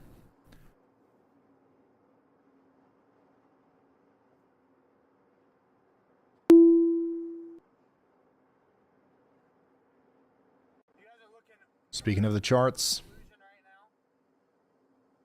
here's the latest. Top hail reports, 2.75 inches. One in Ark City. One in Conway Springs, one in, well, those are our two top reports.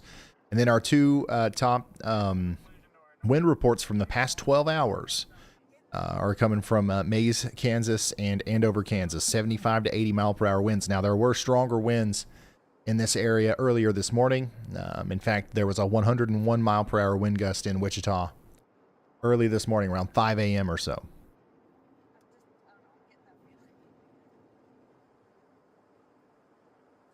Look over your left shoulder.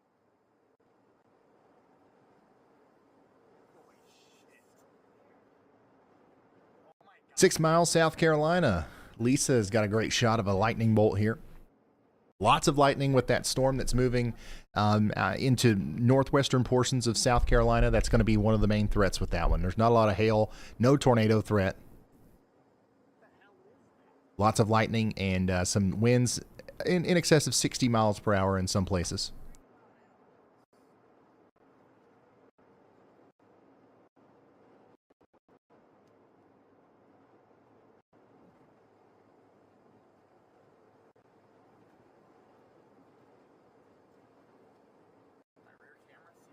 We still have a tornado warning hanging out up here in Nebraska. That's going to last for 4 more minutes.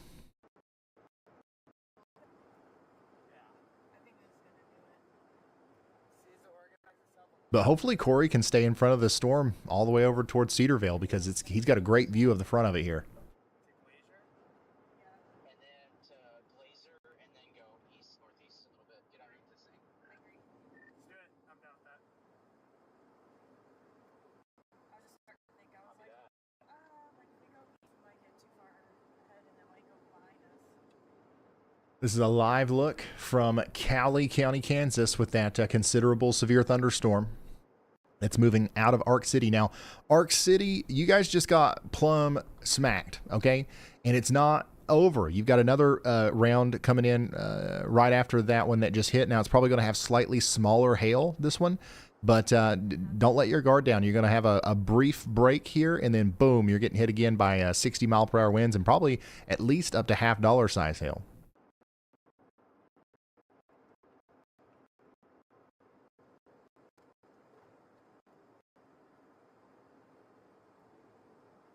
Don't like how that looks, but I like how that looks.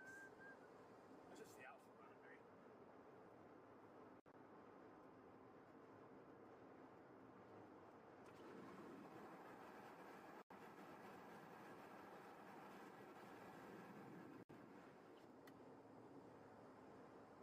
Just updated the size of that huge hail from Arkansas on Twitter with a photo.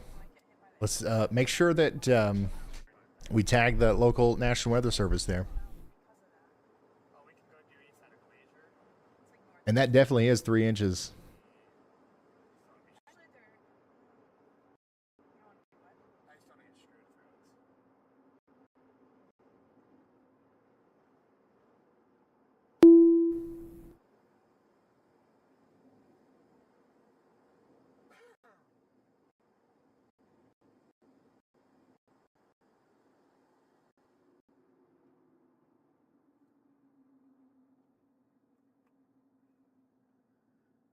I tagged him.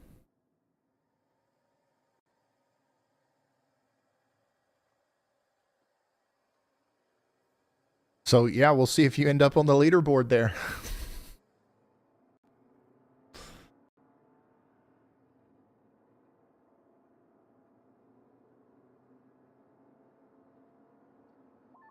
Big old base, Jordan. Oh, here's another 3-incher. This is from Hunter Hurley.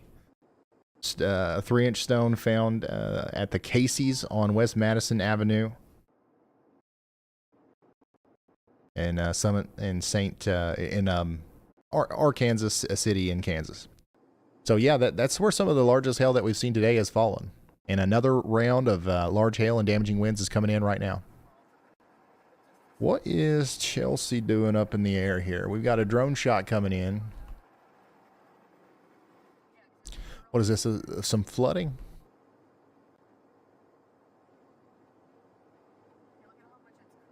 Chelsea's current location is just to the west of Belle Plain. That's rapid. There's nothing wrapping behind it, though, is the problem. Or is it rotating? It's rotating. Jordan Hall's getting really close to that storm in Texas, the one that is now to the south and east of Perryton.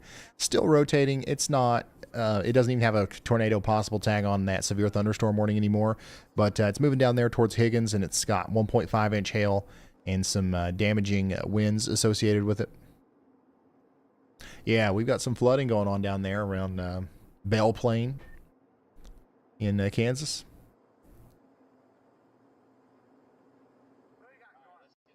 What do we got going on up here?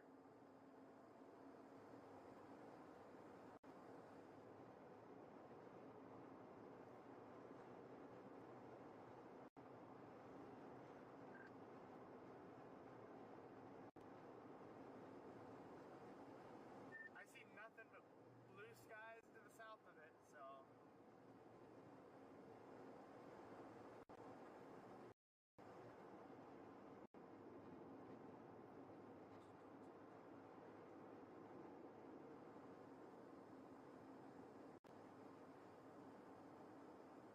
Michigan Storm Chaser says, we heard your tag, Ryan. We'd love to discuss weather cams further. Yeah, we gotta talk. Whatever we gotta do. How do we talk? I'll have my people reach out to your people or something. All right. Twitter DM. Do you guys have Twitter?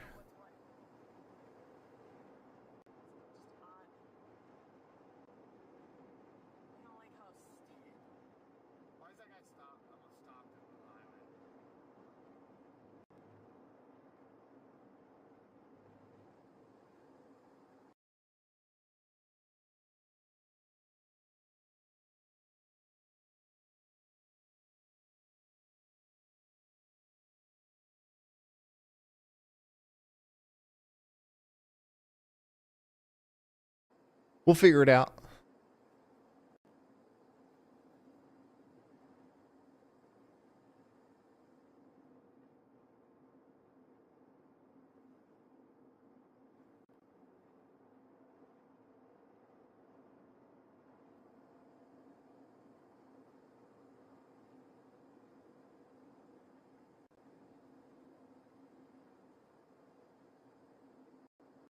Do storm chasers ever hire drivers? Yes, that's actually becoming more of a common thing. Obviously, storm chasing isn't exactly a lucrative career, right? All these guys are out there because they really love it.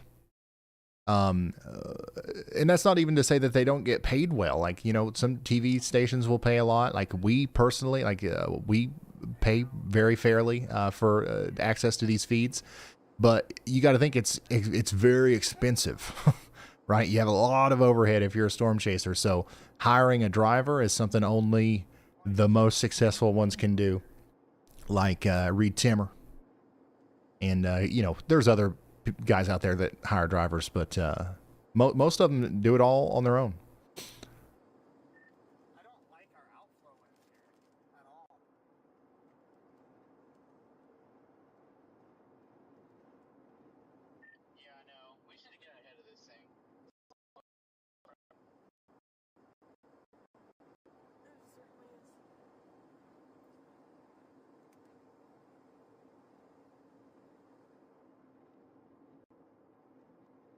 All right, I'm going to follow Michigan Storm Chasers on that whatever website, Twitter, X. I don't think I'll ever be able to not call it Twitter, like mostly because I don't care, right? I don't care what it's called. It's just I've had it since like 2008, and it's been Twitter. Oh my goodness. Look at here. We've got a new chart topper, 3.81 inch hail report from Arc City. Wow. 3.81. That's our top hail report from today. Well, from the last 12 hours, I should say. I want to make sure that I make that clear because this top wind report, 80 miles per hour, that's from the past 12 hours as well. If we extended this out to 24 hours, there would actually be a 101 mile per hour wind gust that was recorded about 5 a.m. earlier today in Wichita.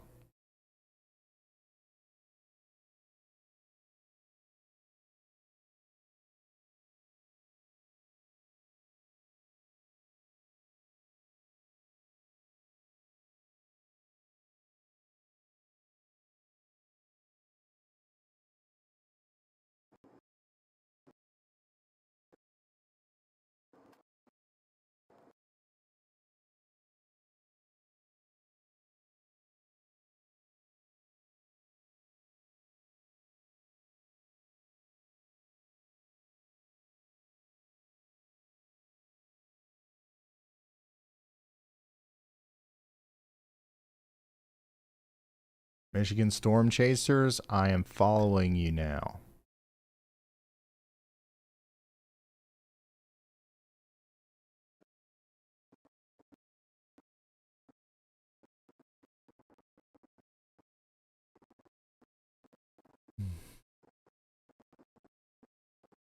And yeah, we'll figure something out. I think I talked about it last time that they were brought up, but I think that what they're doing is super cool, and like there needs to be more of that for like every state. There needs to be somebody doing what we're trying to do here for the whole United States on a more local level, and like what Michigan Storm Chasers is doing is pretty much that, and they're killing it. They're killing it. I think they got what 400,000 followers on Facebook. So that's really cool.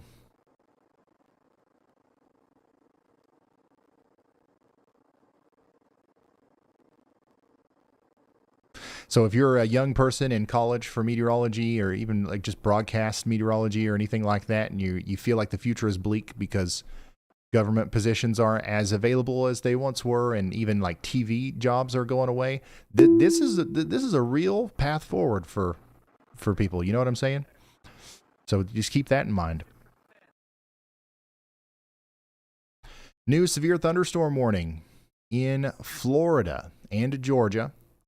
Right on the Florida-Georgia line, we've got a severe thunderstorm moving up towards the National Wildlife Refuge up there to the east of Fargo.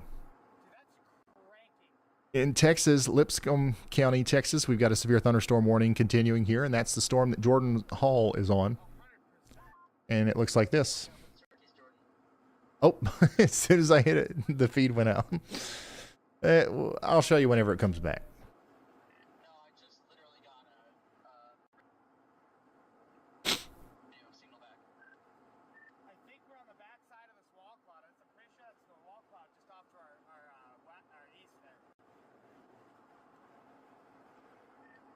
Are you going live tomorrow? Yeah, we probably are.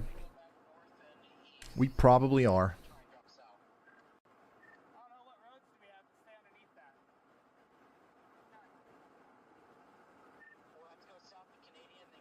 We're going to be locked and loaded and ready to go. We'll be on standby mode, and as soon as stuff starts happening, we'll probably end up going live. The only way that we won't is if literally nothing happens, if tomorrow busts. Are you on Twitch? No. I thought about doing like the simulcast, like putting it on Facebook and Twitch and everything at the same time, but I just don't know if that's worth it. I don't know. I'm happy doing it the way we do it right now, so I'm not going to make any changes, but maybe in the future we'll consider getting on other platforms.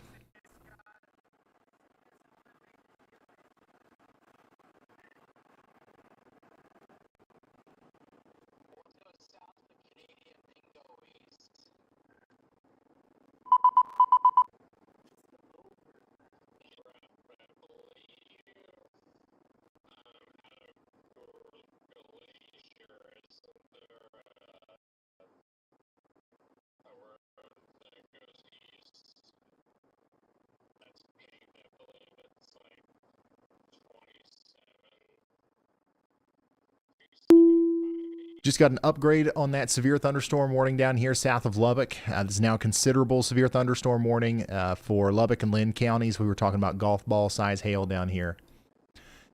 So we need to be getting ready for that in Union and Slayton. Trained weather spotters have reported golf ball size hail, so we expect that to continue as it moves off to the east.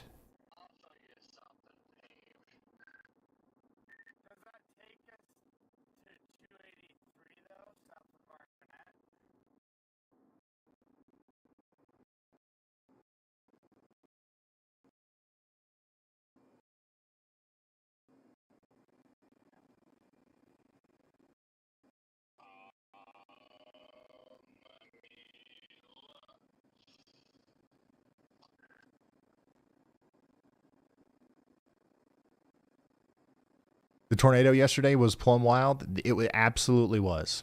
Yesterday was crazy. And in a good way. Normally, whenever we look back on a stream and we say yesterday was crazy, we're talking about like some really bad stuff. And yesterday we had a big tornado. It was a pretty powerful one, and it lasted for an incredibly long time, but it did essentially no damage. It was in the middle of nowhere, and it put on the show of...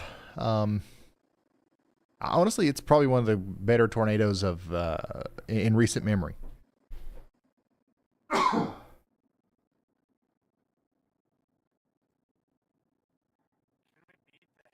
Adventures with Sea Souls. Thanks for the 10 gifted.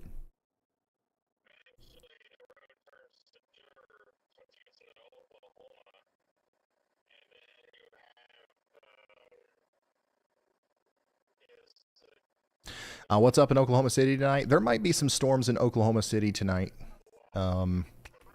If those do come in, that'll happen probably closer to midnight. There's a chance for some storms starting around midnight. A couple rounds will be possible. It'll probably rain off and on in Oklahoma City from about midnight all the way through 10 a.m. So it'll be a long, loud night in Oklahoma City. I do think the strongest storms will happen to your north and east, though, closer to Tulsa, up there towards Joplin. That's where we're watching for that big MCS to roll through.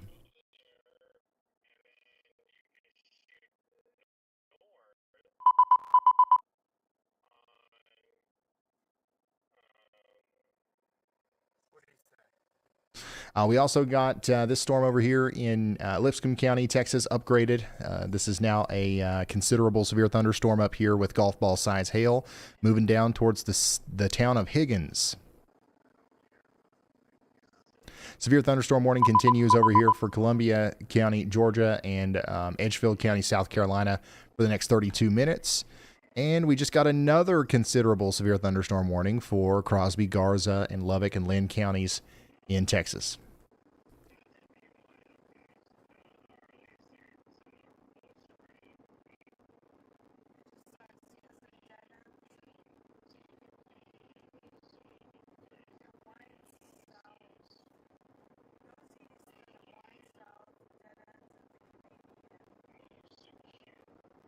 Go ahead, y'all bot. Hey Ryan, just got a report through. Looks like some thunderstorm wind damage up in Pickens County, South Carolina.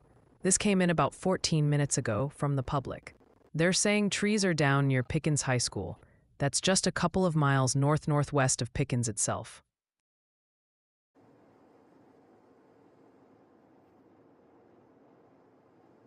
Okay, and then you have more than that, right? All right, Ryan, buckle up. I've got a ton of storm reports for you, stretching from the plains clear out to the southeast. We've got a possible tornado needing investigation near Alliance, Nebraska, and destructive baseball-sized hail hammered Arkansas City, Kansas. Texas is also seeing significant impacts, with golf ball-sized hail reported just now near Woodrow in Lubbock County, similar to earlier reports near Wolforth. To round it out, strong winds have caused widespread tree and power line damage from Kansas through multiple areas in the southeast, including South Carolina and Georgia. Jordan, you on track too? Yep, here.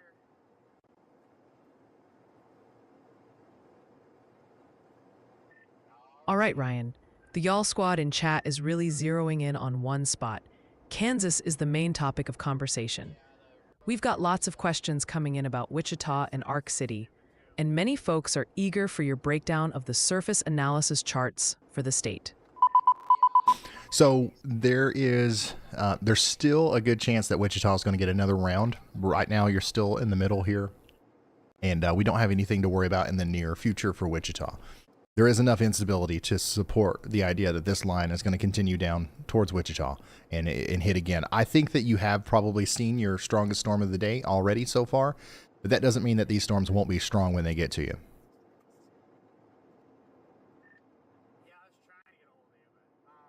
Ryan, check this one out from the viewers. The Stakes has a bit of a mystery for you. They're asking, then who am I subscribed to on Twitch on as @RyanHalliall, cause it looks just like you. Well, yeah, I've got a Twitch. I just don't use it. We don't stream to it, you know.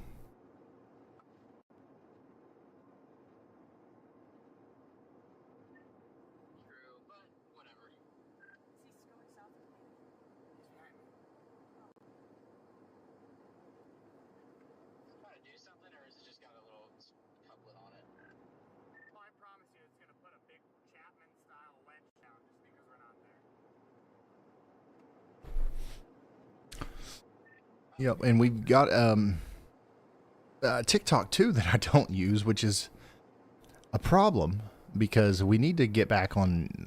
We need to use that again because I think it was a good way of kind of introducing people to the YouTube content. It just there was a moment there where they said they was going to delete the app and like yeah, it just got really confusing. And honestly, we just got really busy with the YouTube channel, so we kind of let it go. But there's like 2 million people that follow us on TikTok.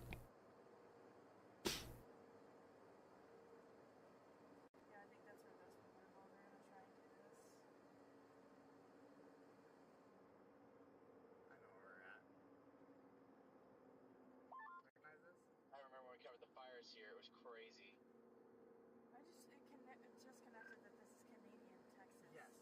Wow. Do you think tomorrow will be as bad as today?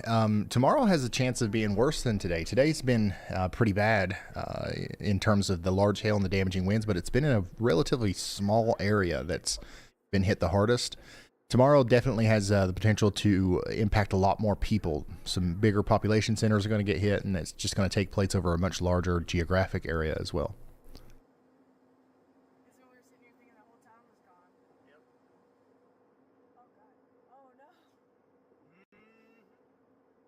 I thought the TikTok was a fake account. Well, there is a lot of people who just like take clips from our streams and put it on their own TikTok account, and like our clips from our videos and put it on TikTok. And honestly, I love that. I wish more people did it. Like what I need to do is I need to hire somebody to do that. So like if you do it for free and you make money off of it, good. You know what I mean? We both win. As long as it doesn't involve a Storm Chaser feed, because they, you know, they got to protect their copyright and, you know, all that good stuff. I don't care what you rip off of my channel and put on TikTok. You got my permission. Yeah, we have to do this huge detour through Canadian Texas right now, guys. Just to get to Highway 33 and then go east again. Because this thing, the storm just went into the biggest road hole known to man. Yeah, it's not doing anything right now. I love Canadian. Such a cute town. We're continuing to watch this storm over here south of Lubbock, bringing in golf ball size hail. And then we've got this really strong storm over here near Cowley County, Kansas. This is the one that Corey Gherkin is in front of over here near Cedarvale. It is not full of Canadians. Storm did not drop anything yet. No. You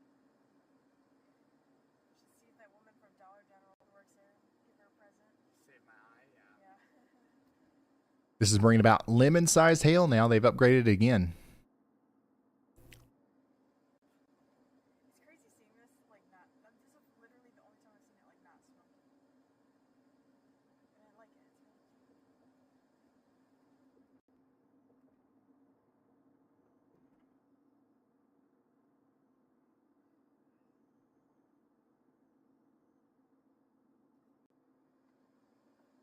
How will northern Indiana weather be? Tomorrow, it probably is going to get pretty busy. We're going to be talking about y'all. If we go live tomorrow, that'll be one of the places that we talk about the most, I think.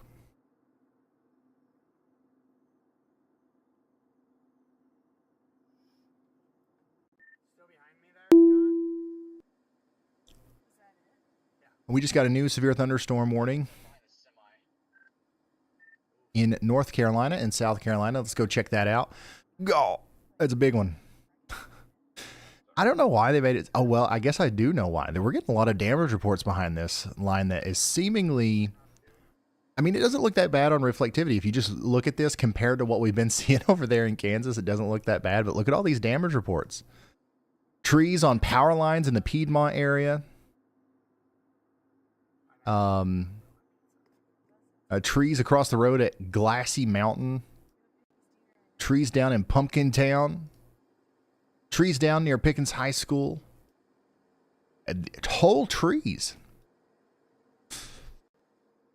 All right, let's take a look at this.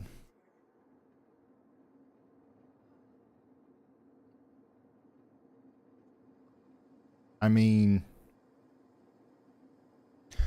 this is what it looks like in Greenville, South Carolina.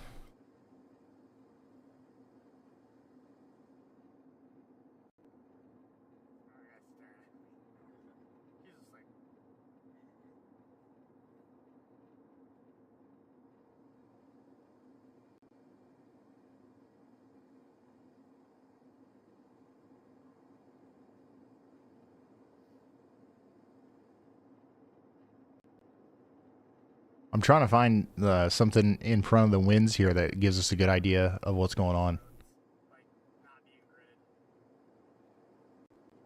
But yeah, this is we just got reports of wind damage really close to Greenville, trees on power lines. So that's continuing to be a problem all the way up there towards Malden and Simpsonville as well.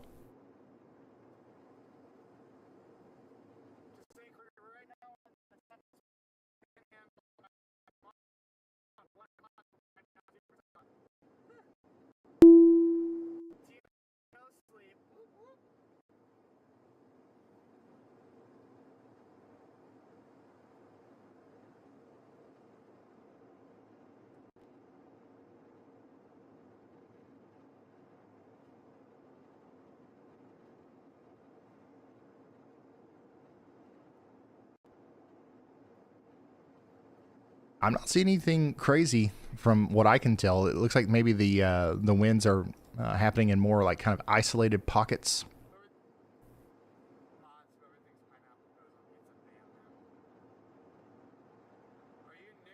But specifically on this little stretch of Interstate 85, things look mostly tame from what I can tell.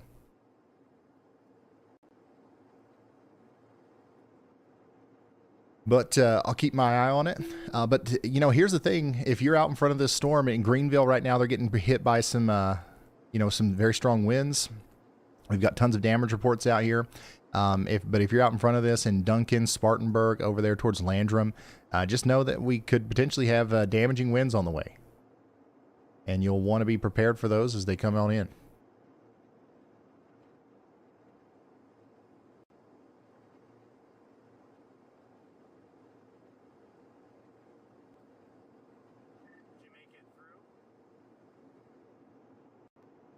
Yeah, this goes up. It doesn't go up to Charlotte, but it goes up to Spartanburg and Forest City. So there's 1.1 million people in that one. Doesn't look too bad on radar, but from the damage reports that we're seeing, it does look like we're probably going to continue to see some damage out here in and around Spartanburg. So get ready for that. How are we doing in Greenville, by the way? If you're watching from Greenville, let us know. Is it pretty bad out there?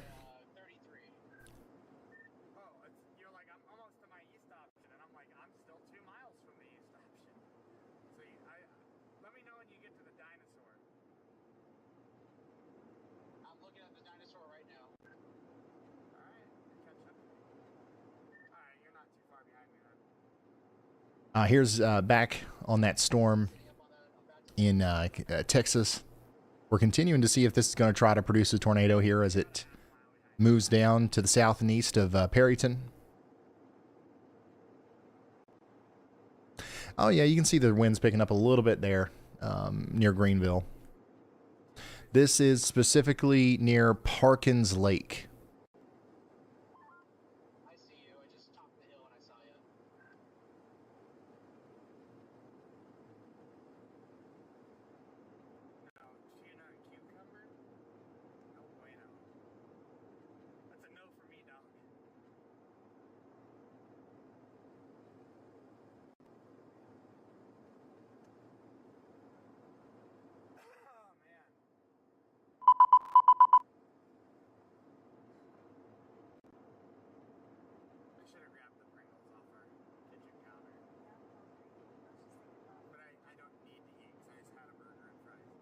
Let's go back to the storm in Texas.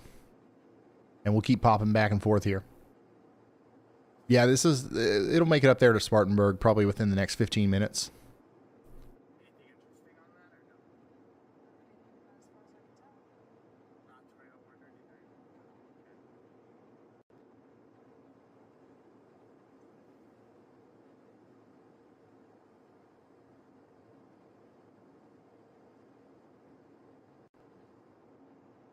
I don't know why it looks so dark on this one, but you can see the winds ripping across the Preserve Verde Golf Club. That's around where this is. So it looks like the strongest winds are actually just out in front of the line on reflectivity by about a mile or two, from what I can tell. Oh yeah, this is about 3 miles in front of that. So okay, yeah, I was just looking in the wrong spot. Here's our winds. Oh yeah, yeah, we got us a storm. So this is what it looks like out here in Greenville as the storm comes up towards Pelham.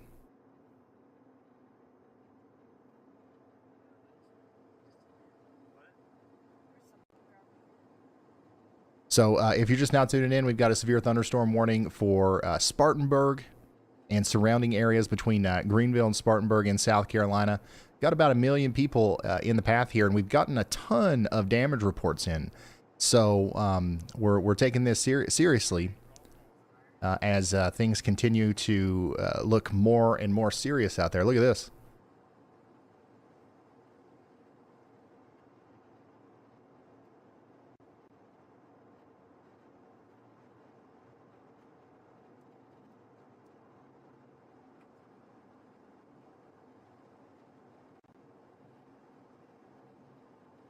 So if you live out there in Spartanburg, over to Duncan, even the town of Tigerville over there towards Landrum, down as far south as into Union and Whitmire and Woodruff in South Carolina, get ready. We've got damaging winds coming in here very soon.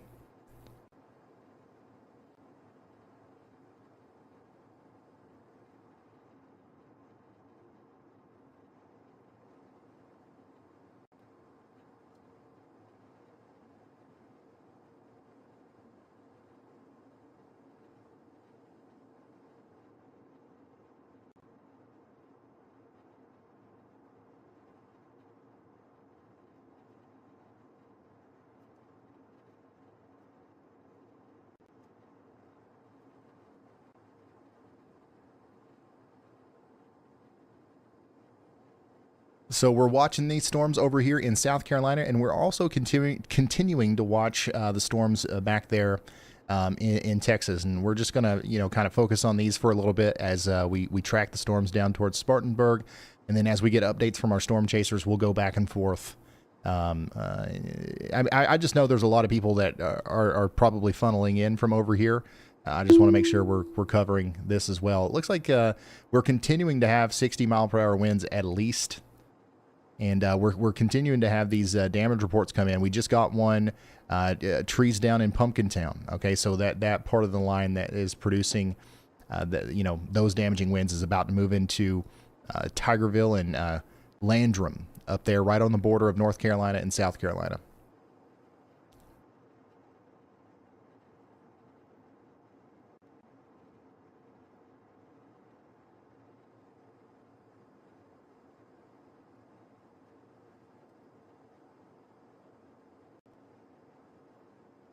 And here's how many South Carolina cameras we're keeping an eye on here. We ain't gonna miss nothing, son.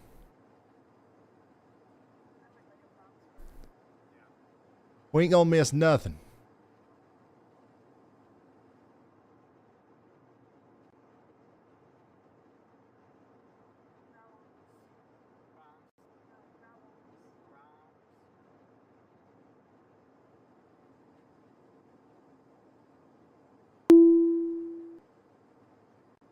You see, this is what we need in Michigan,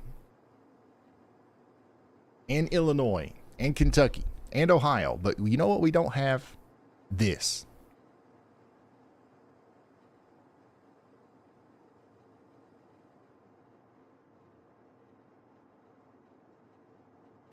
So just to zoom out here and give you a little bit more context, that's the warning that we're tracking here in South Carolina.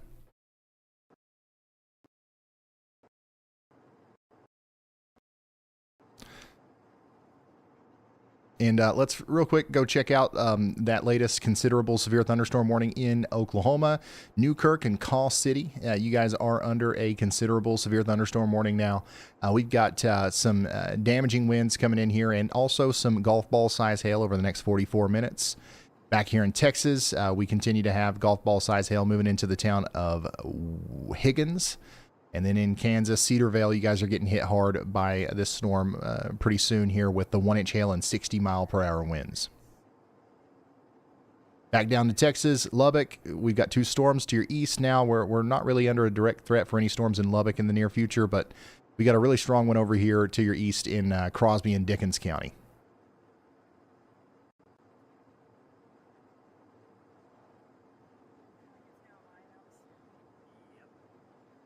And yeah, from there, it's just honestly the strongest storm, according to like the damage reports and stuff that we're getting right now.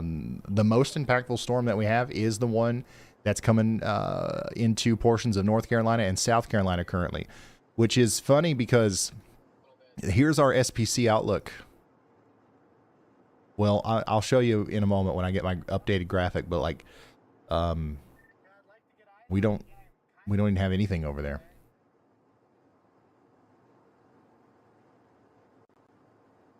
Spartanburg, I'd say this will be to you in, 20 minutes or so, give or take.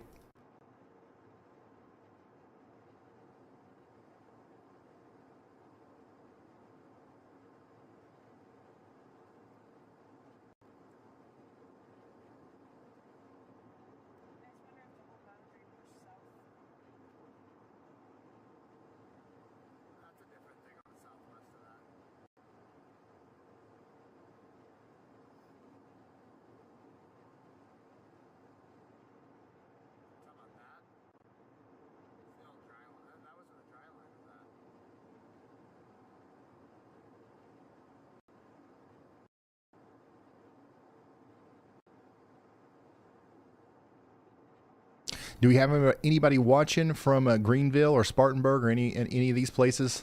Keep us updated on what's going on out there. Also, if you got any damage reports, any photos, videos that you want to share with us, please do that over there on X or Twitter or email. We've got an email at community@ryanhallyall.com. Here's another incredible photo from Jacob V from Augusta, Kansas earlier. And whoa! Another giant hailstone from Ark City, Kansas earlier. A new tornado warning has been issued. Holy smokes, y'all. That's a big one. That is a big one. Thank you, Majesty, for sending that in. That might be our 3.81 inch stone that we were talking about. And here's a tree that was apparently struck by lightning. That's in Wichita. Thank you so much for sending that in. Hopefully you guys are all right. I know we've had a really long day of severe weather in Wichita. It's not over. More storms are on the way. We do have a new tornado warning we need to talk about here in Oklahoma. So our storm that Jordan Hall is on and Storm Chaser IRL and these guys is now tornado warned. We've got a significant amount of rotation visible via radar here coming into Ellis and Rogers Mills counties in Oklahoma. So we are going to monitor this through our Storm Chaser feeds and also radar as the storm gets closer to, some places like Cheyenne and Strong City. But in the meantime, this warning polygon here, we've got about 300 people in it. So the odds of, if there's a tornado in here, the odds of it hitting somebody are pretty low right now. So that's good. But if you're in the Dreyfus or down here between Durham and Crawford and Roll, you need to be taking shelter. Yeah, and that's a significant area of rotation. It's a little bit high up in the storm, but that translates down to the surface. That'll be, a recipe for a tornado there for sure. Also, Sharon, Oklahoma, you guys are under a severe thunderstorm warning now.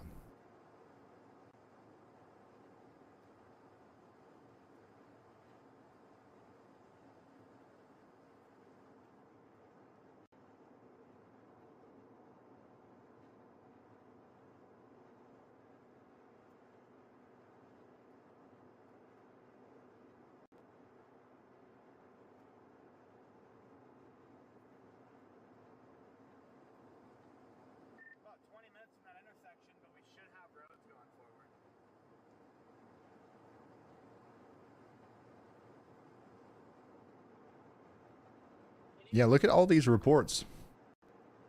This big pocket of wind that's now moving through Greenville, South Carolina, kind of started out down here in Alabama, and we've had pockets of damage reported all through Georgia, around Atlanta, up there near the great town of Dahlonega, and even over there towards Anderson and up towards Greenville. So very dynamic and powerful storm system moving through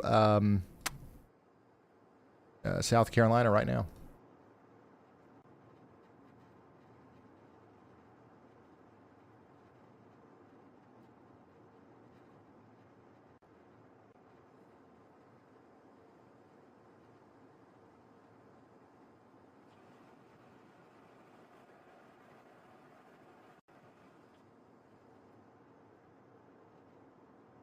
I hated that we had to come all the way down here, but I'm happy we're on the road.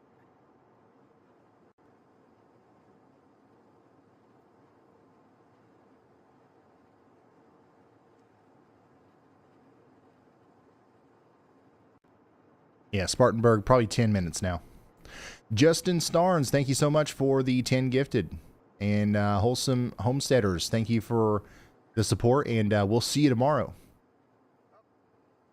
100%. Yeah, well, it's looking more and more likely that we'll go live tomorrow. I mean, if we went live today, we'll probably go live tomorrow. You know what I mean?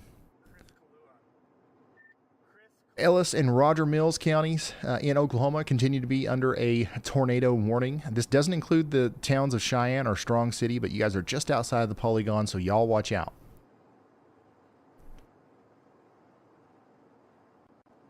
All right, guys, this is going to be a confirmed tornado. We're in business.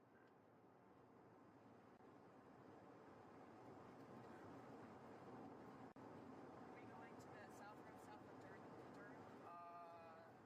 Go south on that. I don't know. I'm just trying to get to that intersection. Coming back over here to our storm reports dashboard. Our leaderboard for the day. Still, Arc City with that 3.81 inch hailstone topping the charts there. A couple of baseball-sized hailstones also from Arc City and Conway Springs, Kansas. And then on the wind side, still our top wind report for the past 12 hours has been 80 miles per hour over there in Andover, Kansas. So max wind today, 80 miles an hour. Max hail, 3.81 inches. And we have had a total of 6 tornado reports today and a total of 287 overall reports. We just got a new severe thunderstorm warning in portions of Tennessee and Virginia. This is going to be for Hawkins County, Tennessee, Russell County, Virginia, and Scott County, Virginia. This includes the town of Kingsport. So we got about 100,000 people under a severe thunderstorm warning now between Gate City and Kingsport.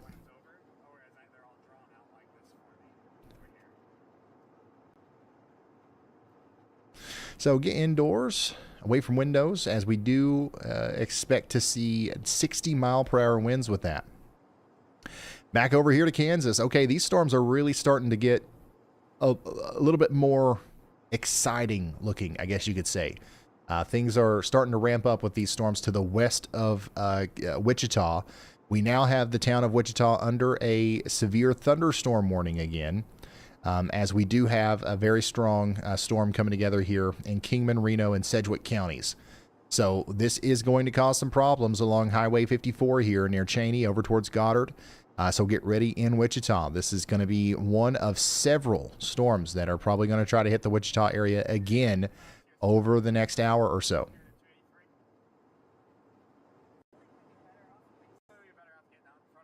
And remember, these are going to get really strong, really fast, and they're probably going to pack a big-time punch with those damaging winds. Here's a camera in Kingsport, well, in Gate City, Virginia, in Scott County over there. Notice the lightning in the background. That's that severe thunderstorm coming out of Tennessee, moving up into Gate City, Virginia right now. Once again, that's an area where we've got about 100,000 people about to see 60 mile per hour winds.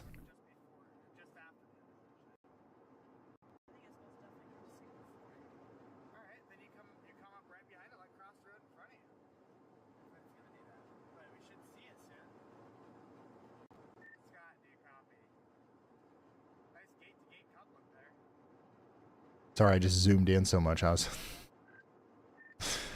was searching for something here.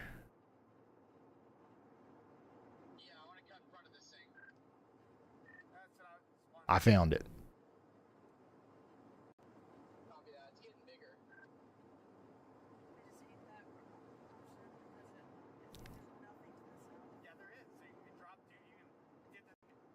Yeah, we do have a flash flood warning in effect for Wichita, and I'm actually pretty concerned about that because there's definitely going to be more flooding that happens as a result of these storms that are getting ready to come in.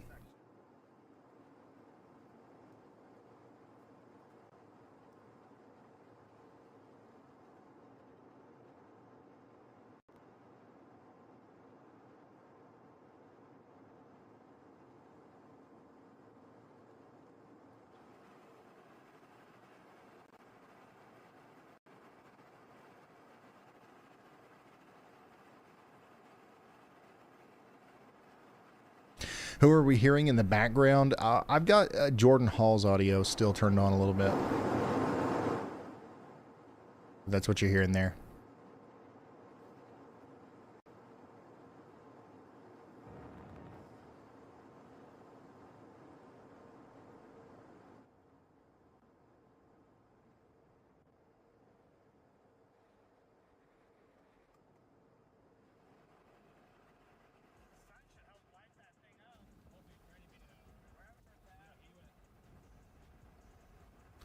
I'm in Piney Flats, just to the east of the thunderstorm area. It's heading to Kingsport. We're seeing lots of flashing. Yeah, I'm actually surprised. Like, there's a ton of lightning just visible from that little sliver of sky that we have over here in Scott County, Virginia. Yeah, this is pretty close to the weather house. I probably went through this intersection here like a lot in my life. It's not, you know, it's not something I drive by every day, but this is pretty close to home.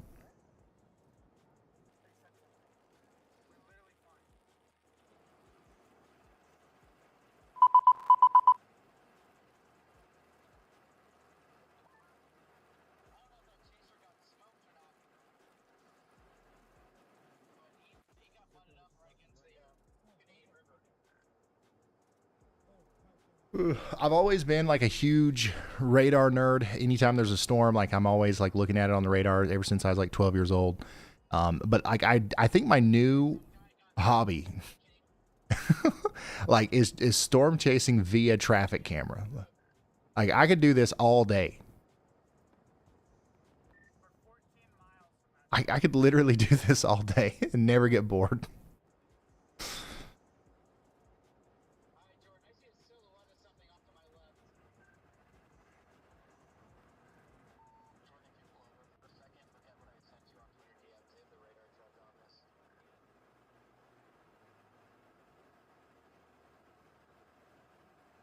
All right, let's come over here to Oklahoma, Osage County, Oklahoma. We do have a considerable severe thunderstorm warning, and then we're going to go over to the tornado warning, of course, right here in a second, and look at that rotation.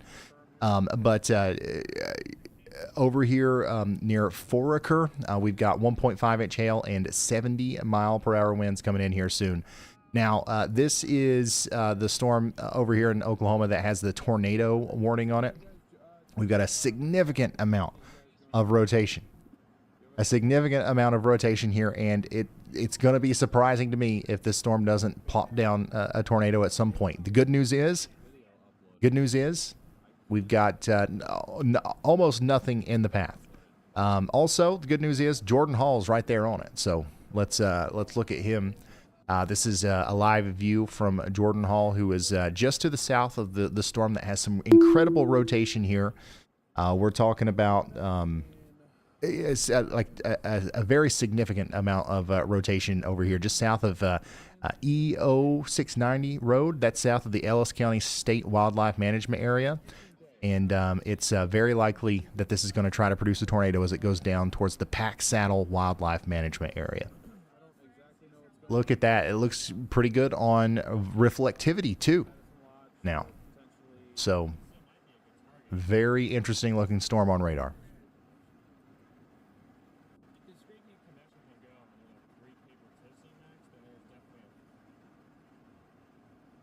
Yeah, I can't confirm that there's a tornado with this, especially not via radar. The only thing that we see here is that it's definitely rotating like a lot, but we don't have a debris signature, and that we don't have any other way of confirming it. And we do have Jordan Hall right there, and there's certainly nothing visual that we can tell just yet. But New we'll get there. information, this tornado warning has been upgraded.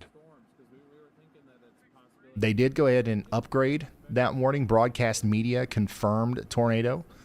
So somebody's seeing something somewhere. I've got like several eyes on this. So this is what it looks like from another perspective. Scott Peak out there in Canadian Texas has a view of this storm. So we've got a tornado on the ground here as per broadcast media.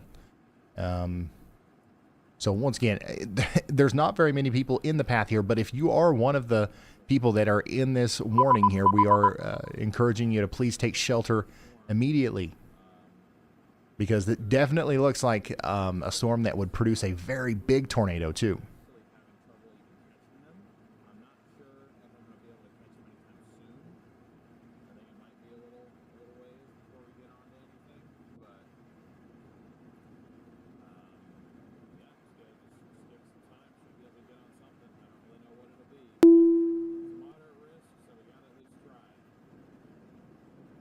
Yeah, this is one of those supercells that talk about having an environment, a very favorable environment all to yourself. There's nothing out here around this. And the Cape is out the wazoo, 100%.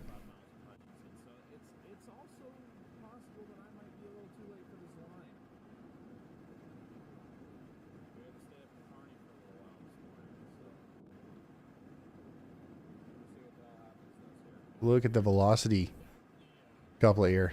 If Jordan's able to get very close to this, we're going to see some pretty incredible stuff.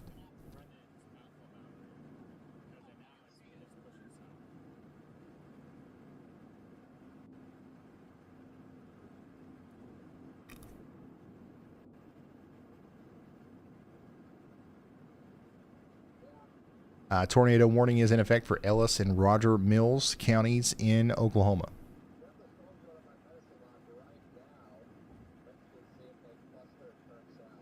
It's probable, just from looking at radar, there's probably a big tornado behind the rain there, like shielded in the rain.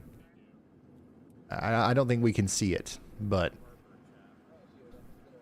it would be very surprising to me if there wasn't a tornado in there. Looking at radar, you can see that Jordan's right here, right, and he's looking this way, and the tornado would be up in here somewhere. So what we're really seeing is this. We're seeing this big area of rain, and that's kind of blocking our view of the tornado, which is going to be back in here. And sometimes you can still see it even when you've got that rain in front of it. But this is so intense, so much rain and so much hail. You're not going to be able to see through that very clearly, anyways.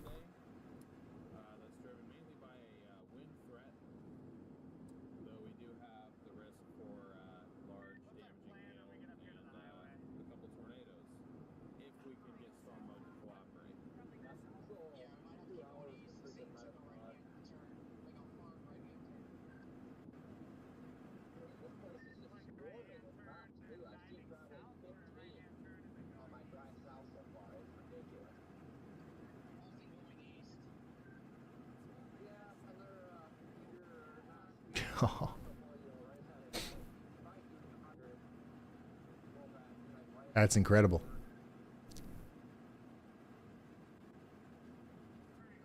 Yeah, let's listen in on Jordan.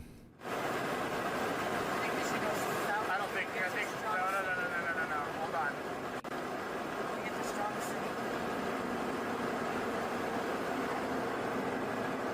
Might see.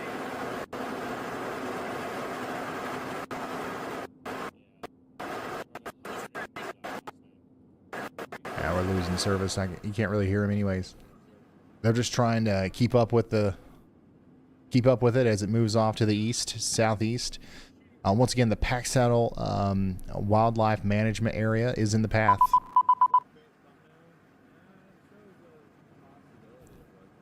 So if we do have anybody watching out there, it is probably a good move, a smart move to take shelter.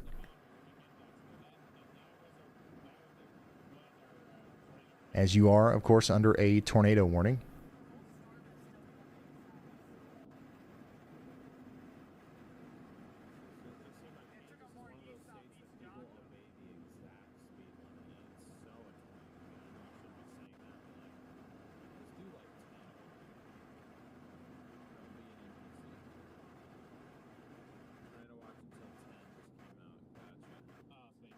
Hold on, I'm switching back over to Storm Chaser views from our all of the traffic cameras that we were keeping an eye on over there in South Carolina. Now, don't get me wrong, we're going to keep checking in on you in South Carolina, but basically that's what we just saw over there through the traffic cameras that we just watched. That's what we can expect more of as the storm comes up through Spartanburg.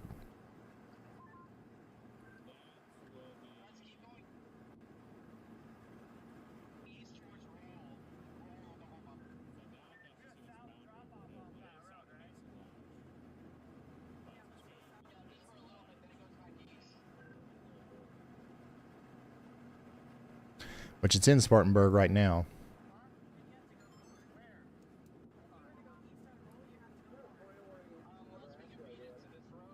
It does look like it's getting a little bit weaker the farther north and east that it goes, so that's good news. Over here in South Carolina, that's the one I'm talking about.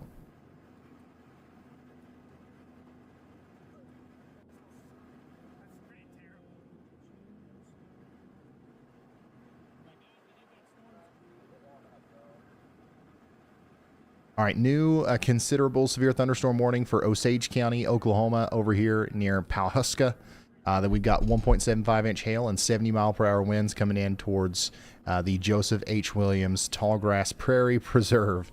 And this honestly looks like it's probably producing at least 70-mile-per-hour winds, if not more than that, over here. And once again, pretty in a rural area, but if you're in Blackland or Personia, you got to be getting indoors, staying away from windows for sure.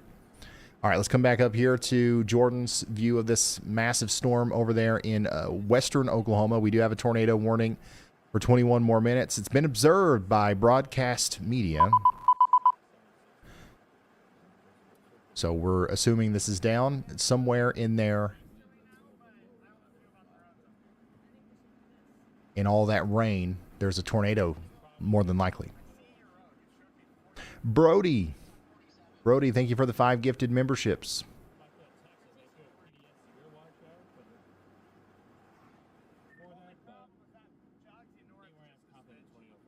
Do you see it, Jared?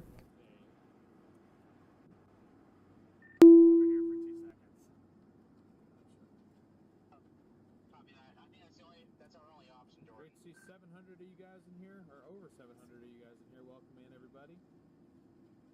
Tornado watch, like I said, has been issued to 10 p.m. chat. Sunglasses keep ripping out my hair. Unfortunately.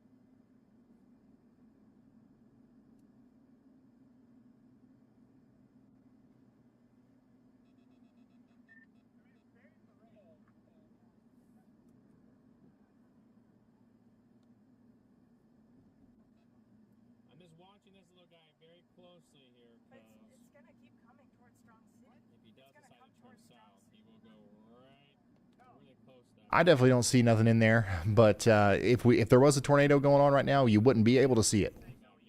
So that's the thing. But as it moves off to the east and to the southeast, we do have to start thinking about maybe eventually being under a tornado warning over there near Leedy and Camargo. So that's something to kind of keep in the back of your mind. That this might be something that we have to deal with here over the next little bit. We do have a tornado possible, considerable severe thunderstorm warning that continues here all the way down into Custer, Dewey, and Ellis counties in Oklahoma. This does include Strong City and Leedy. That tornado possible tag is on there, and lemon size hail as well.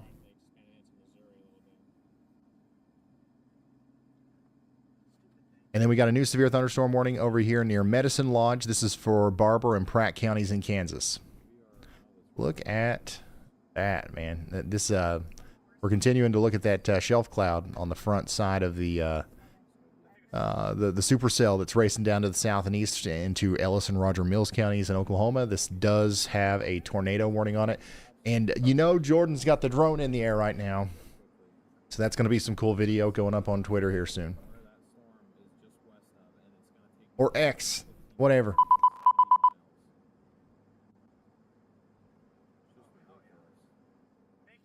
New considerable severe thunderstorm warning just issued for Garza and Lubbock and Lynn counties in Texas. This does include the town of Post, so we do have about 8,000 people in the path here. So get ready for some golf ball size hail and 70-mile-per-hour winds riding down Highway 84 over the next hour.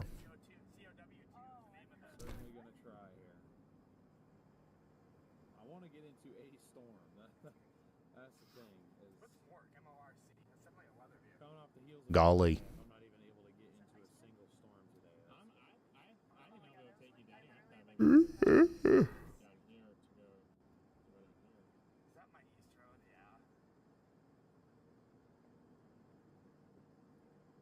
That is plumb wild. We're gonna go east through about 8 miles. We're actually just gonna have a really good view of the storm anyway, regardless of obstruction. There's no getting anywhere quickly, unfortunately. I'm yawning because of you. Oh damn, it's pretty. I never yawn. I don't know what you're talking about. I took a picture of it when it piped out. It was fully condensed pipe. I mean, it looked like it was clustered down there, but it also looked like it was very messy. I gotta get around these weather vehicles. They're going. We're hearing reports from broadcast media that there is some debris being seen out here. Now, we're still not seeing a tornado, but we've got large tree limbs falling out of the sky. So totally believe that, right? Like this at some point was producing a big tornado. It might even still be producing a big tornado, and there's certainly some debris that could be falling out of the sky there. So if you're hearing that, that's, you know, it's on par with reality. The good news is the latest scans are not as intense, I guess. So as this moves towards some more populated areas like Leedy and Camargo, maybe it won't continue to produce a big tornado, but of course we'll have to watch and see if it cycles or something like that. A new tornado warning has been issued. They did go ahead and issue a new tornado warning, and that's going to be for areas just to the east of the one that is already in place. So it's basically the same tornado warning. They just moved it off to the east a little bit, and it really doesn't change anything. We've got a couple extra creeks that are included here now.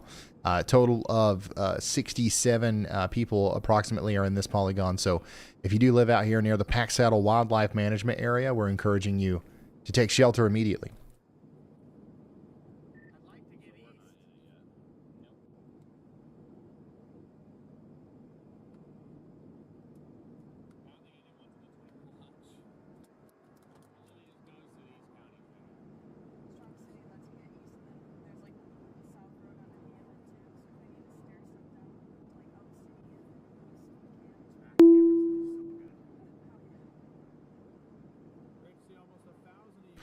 Continuing to get damage reports out of South Carolina and North Carolina. There's a tree down in Landrum. Also, somebody said that there was significant winds in North Carolina of the likes they haven't seen since Hurricane Helene. So, yeah, definitely some, strong wind gusts moving through North Carolina here. And South Carolina. Next in line, we've got Forest City, Shelby, Gaffney, places like Pacolet, Jonesville, Union. You guys are all going to be hit here soon by some damaging winds. The part that's going through South Carolina, honestly, is weakened a lot. I think the part that's still probably packing a bit of a punch is going to be that little sliver up here in North Carolina that's about to hit Rutherfordton, Thermal Valley, Forest City, up there towards Boiling Springs.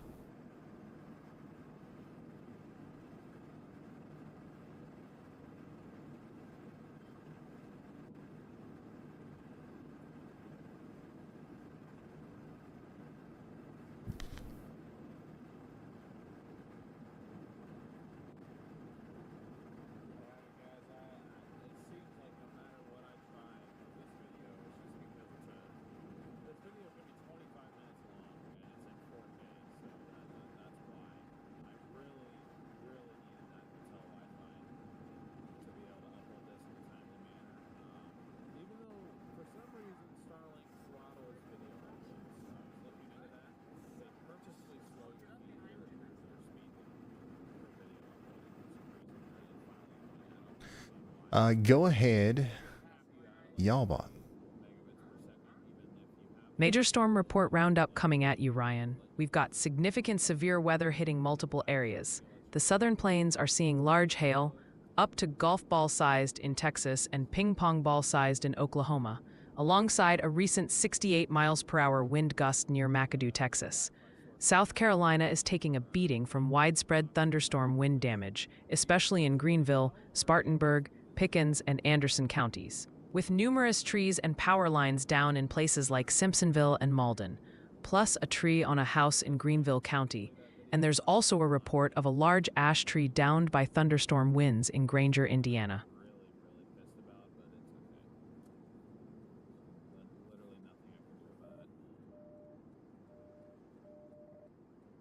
It looks like the rotation's trying to come back together a little bit on this storm in Oklahoma. So we'll, once again, it looks like Jordan's going to be able to stay out in front of this. So if this does anything, we'll definitely see it.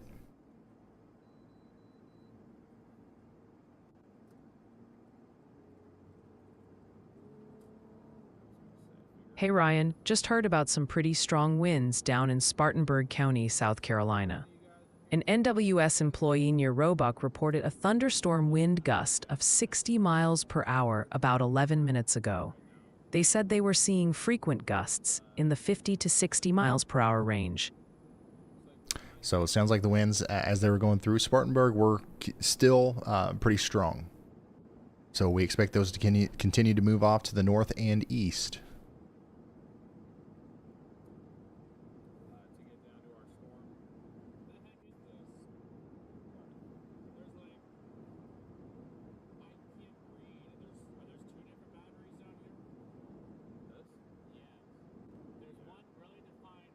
Christine says, I just had those high winds come through Brevard, North Carolina, several trees down in my neighborhood.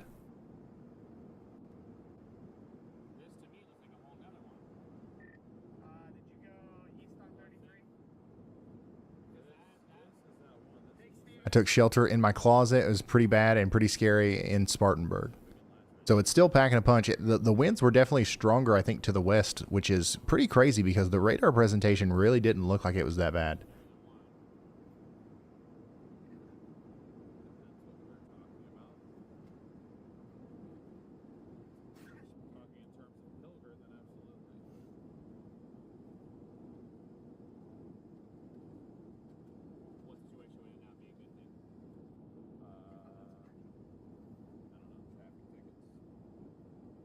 But it's still chugging along up there towards Macedonia or Macedonia.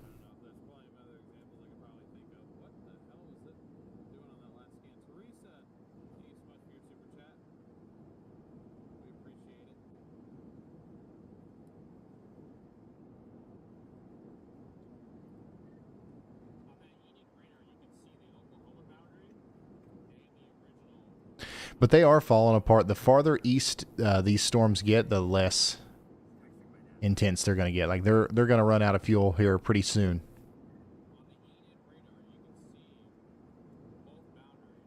Specifically talking about the ones in South Carolina and North Carolina, of course.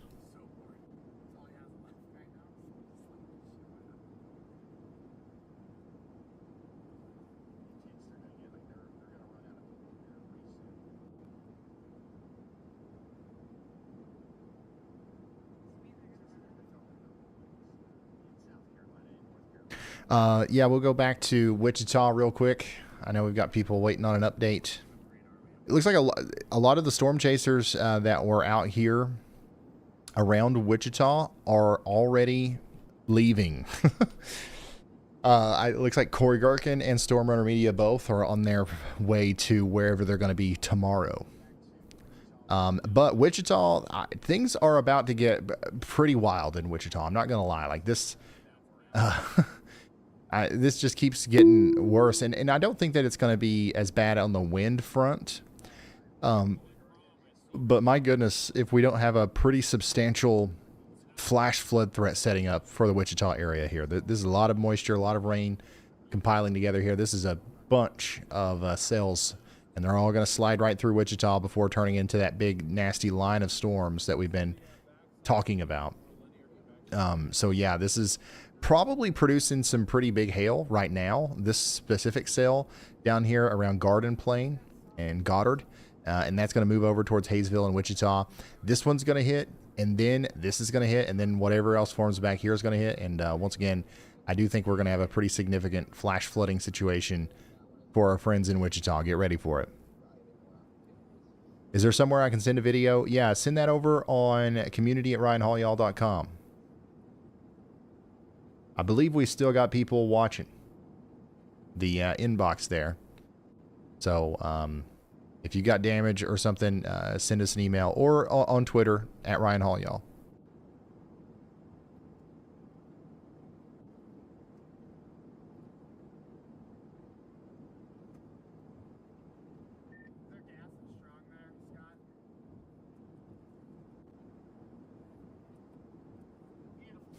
So yeah, Wichita, get ready. It's like I said, it's going to be a long night. Let me come over to this thing real quick here. By the way, here's the updated SPC outlook for the rest of the night. We maintain that moderate risk of severe weather between Woodward over to Tulsa, so we do continue to expect damaging winds down here tonight. Enhanced risk from near Topeka all the way down to Oklahoma City. That's what we're looking at tonight. Let me also show you the outlook for tomorrow real quick, because I know there's people interested. Slight risk from Texas to Michigan, and then enhanced risk from Michigan down into the southeastern portions of Missouri. So that's what we'll be talking about tomorrow. And then let's go over to, let me actually reload this and do the HRRR. Because we do have the 0Z. We've got 42 frames of the 0Z in, so that's good.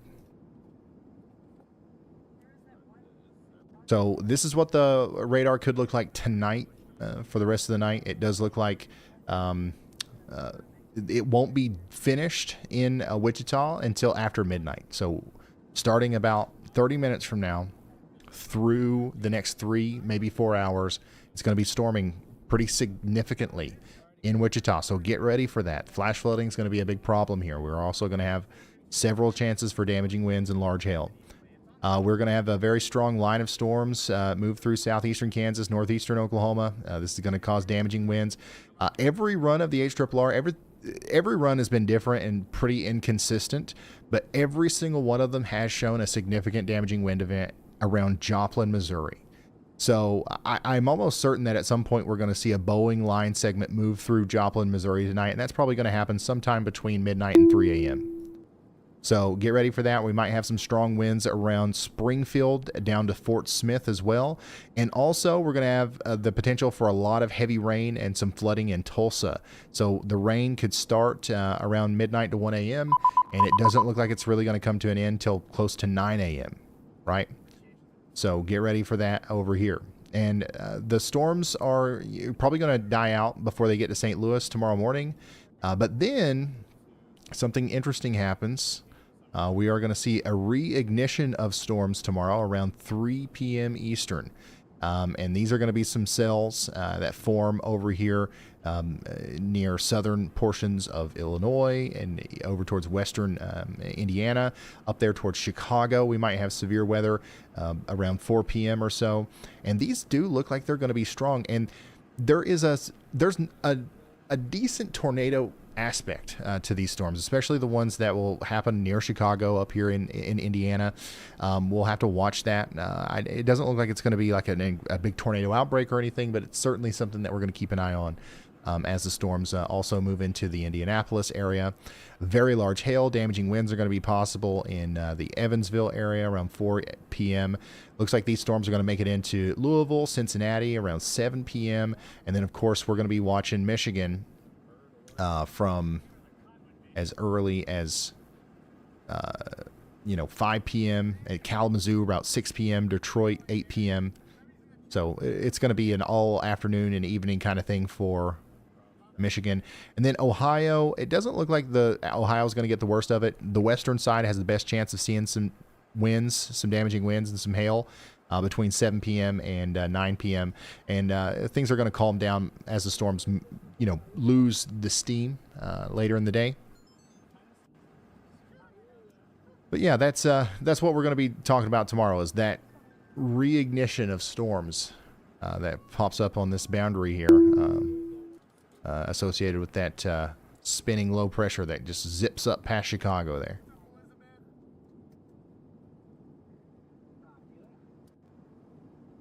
It's going to be, once again, it'll be a really interesting day tomorrow to track storms. And we will be doing that. And it's possible that we'll even be back again on Thursday, as the reignition of the storms are going to be possible over here on the East Coast. So not likely, but possible.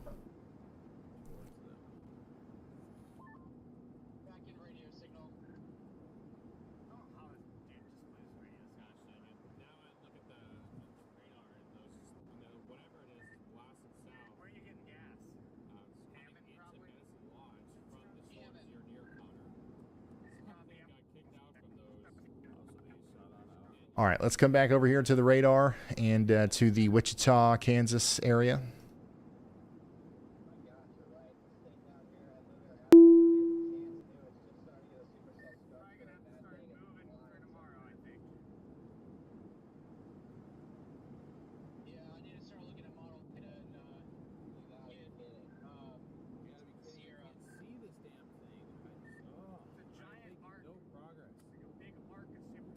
We are seeing a significant storm move into the western side of Wichita.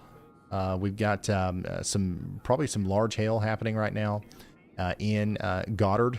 We've got actually golf ball size hail being reported. A new PDS severe thunderstorm warning has been issued. And up to 70 mile per hour winds. And actually back down here in Oklahoma, we've got a new PDS severe thunderstorm warning just issued. This is going to be for 80 mile per hour winds. Down here near the town of Leedy. So get ready in Leedy for 1.5 inch hail and 80 mile per hour winds.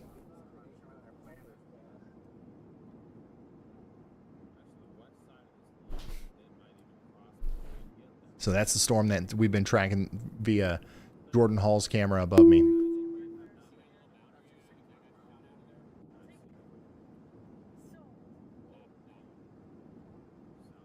We did just get a severe thunderstorm warning and another considerable severe thunderstorm warning for Bartlesville and Pawhuska in Oklahoma. This is Osage and Washington counties. We're talking about golf ball size hail and 70 mile per hour winds coming in over the next hour or so.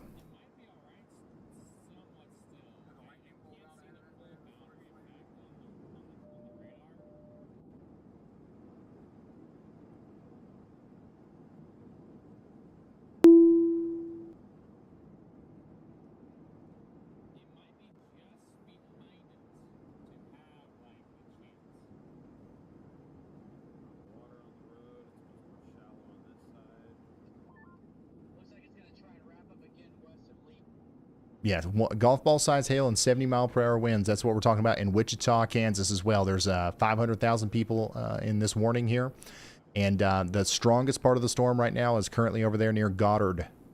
And it's moving towards Schult, Vidale, Cessna, and Westlink Village. So y'all get ready. It's going to be a rough one.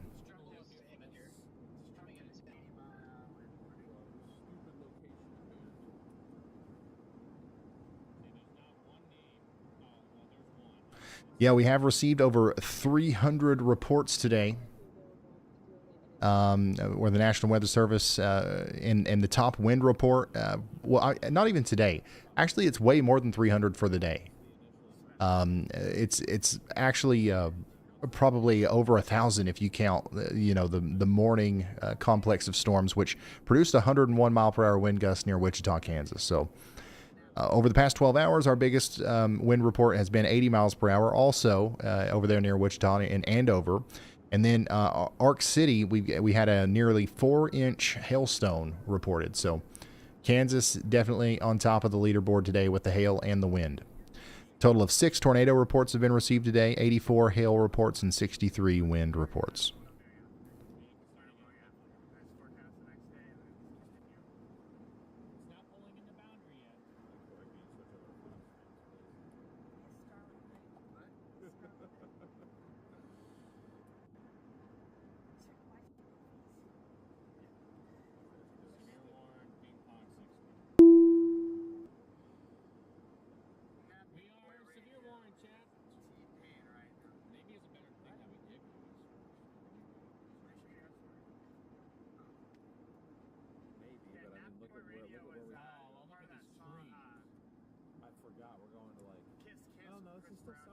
This is what it looks like right now at the Wichita State University.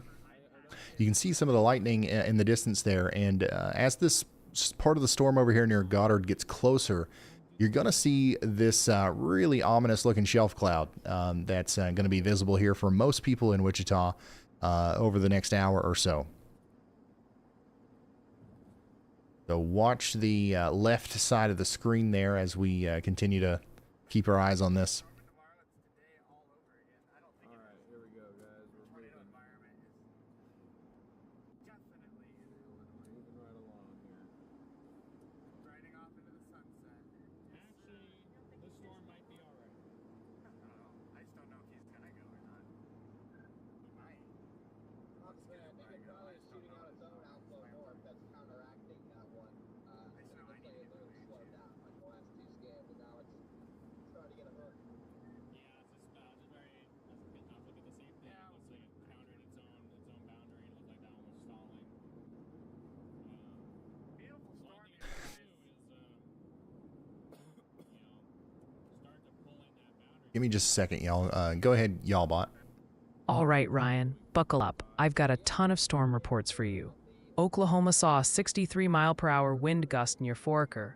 Tennessee seeing trees down in Hawkins and Sullivan counties, while South Carolina reports widespread trees down in Newberry, Spartanburg, and Lexington counties, including estimated 60-mile-per-hour gusts near Batesburg. To top it off, Garden Plain, Kansas, just reported 1.25-inch hail. All this activity has come in within the last 30 to 45 minutes. If there's like a potentially interesting supercell, I don't know if I want to be trying to get gas when I get down there. All right. If you're just now tuning in, we do have a severe thunderstorm warning in effect for Wichita.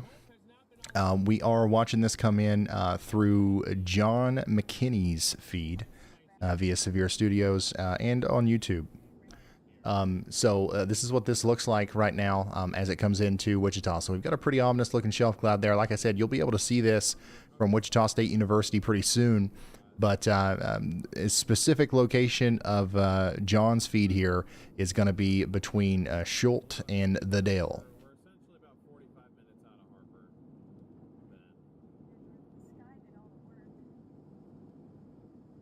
So yeah, this is a look at that storm that's coming out of highway, out of Goddard in Kansas, and what's coming towards Wichita right now.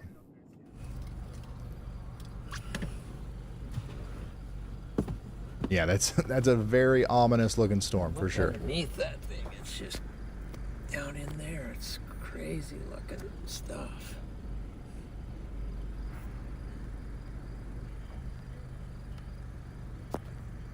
Things rolling in.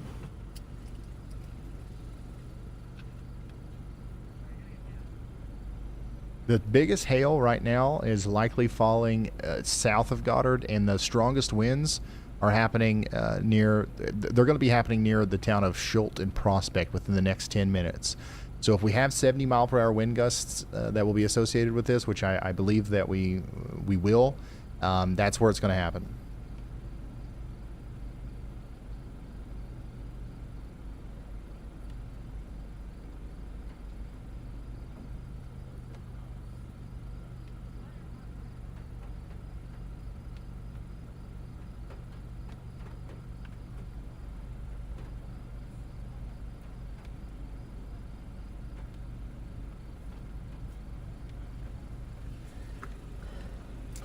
I think I might have to, whoops, oh shoot. Might have to abandon ship on this one, man. Let's see. Okay, where's my...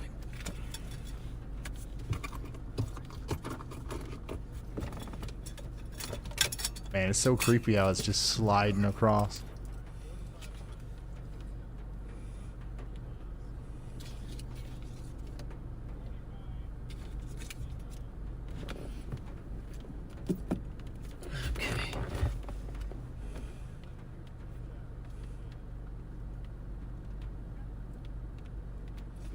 It's a crazy thing. Look underneath that thing, man. It's like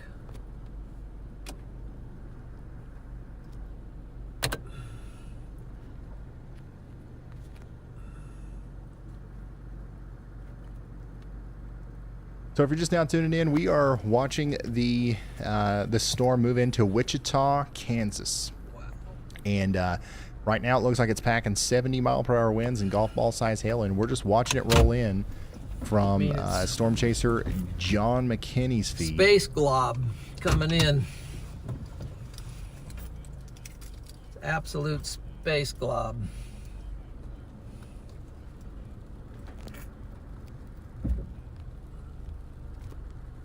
So this is what you'll probably see in the downtown Wichita area here soon. Oh, this is west. I'm southwest of Wichita. I'm on the south and west side. Let me show you where I'm at, my location.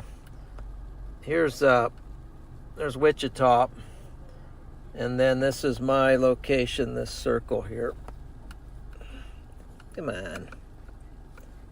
Yep, there's my location right there, right in front of this thing. That round circle in the middle of that is where we're at.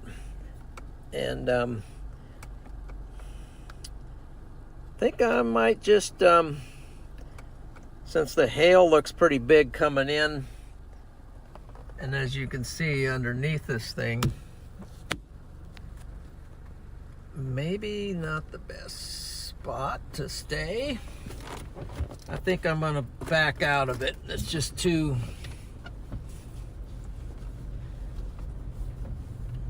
I mean, I don't want to get swallowed up by the thing, if you know what I mean. Okay, let's get out of here. We gotta back out of here. At least find a... All right, so if you're just now tuning in, we're listening to the, the planning process here of storm chaser John McKinney, who is giving us a really, really awesome view of the storm that's coming into Wichita, Kansas. So I know we got a lot of people pouring back in from Wichita who are interested in what's going to happen here. Just know that we do have another very strong storm coming in, and it's likely going to do damage again. This time on the south side of town, over here near Schult, Cessna. I'm concerned about our friends over here near 71K, the Glenville, Connell, Keeler, the areas on the south side of Wichita specifically look to be hit the hardest here. But hey, listen, even up there in the middle of Wichita, downtown, this is likely going to knock out the power again for a lot of you and do more damage with those 70-mile-per-hour wind gusts and golf ball size hailstones.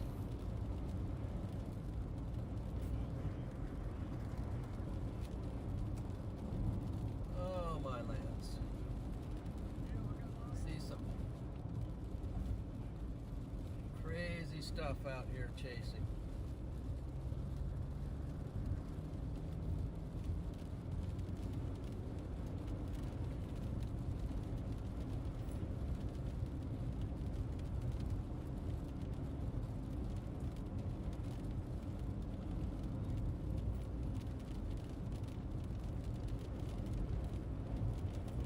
Somebody just shut off the lights or somebody's power went out.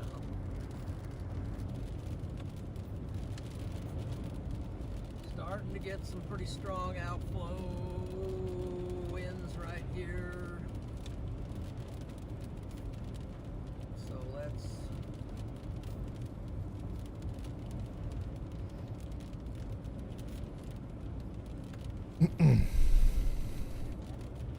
Yeah, I'm getting set up here. I think we're going to do we're going to be able to follow the core of this storm all the way through Wichita through the which way camera system. So once again, just go ahead and get ready. We're talking about within the next 15-20 minutes the damaging winds are going to start in the Dale, Westlink Village over there towards Prospect. We're going to have a good view of it here. So once again, the goal is to stay safe. You want to get indoors and stay away from windows, and just know that this first big burst of wind and hail that we get here is not going to be it. We're going to have another storm that hits right after that, and that might cause some additional problems with the flash flooding that we might see. Also, let's take another look at the storm that Jordan Hall is on, because this is another really nice looking storm out there in Hammond, Oklahoma. So we're going to keep a close eye on this one as well. But of course, the Wichita area, 500,000 people are in the path here. we were with y'all earlier, so we're going to make sure we are sticking with you through this storm. If we can get some refuge.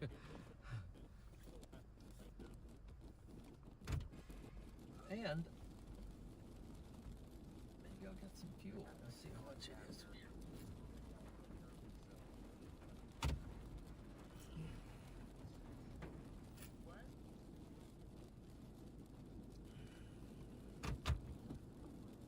Okay.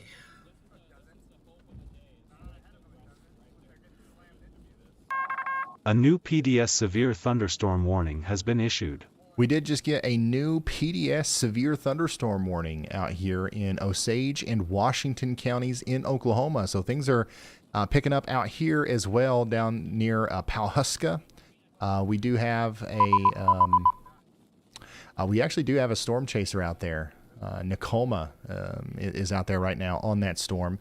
But we've got some 80-mile-per-hour destructive winds now moving through Pawhuska, moving towards Barnsdall. So Barnsdall's in the path here. We got a population of 10,000 under a PDS severe thunderstorm warning. You're going to want to treat this as if it was a tornado warning, and you're going to want to take shelter right now.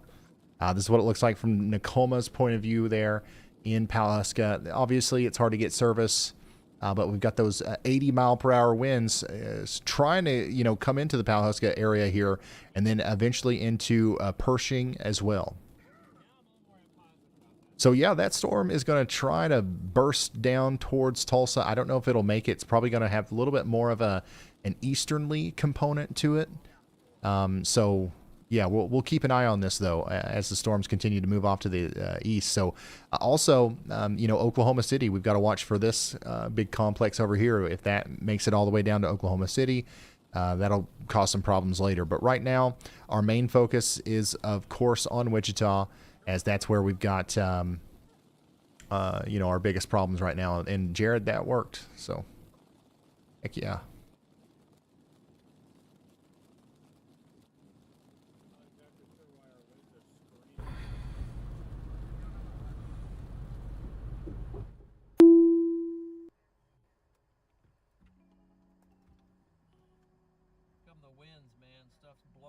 So if you're just now tuning in, we are watching the approach of a severe thunderstorm working its way into Wichita. We're encouraging everyone to take shelter. We got 70-mile-per-hour winds coming in here, and we should be starting to see some of those actually.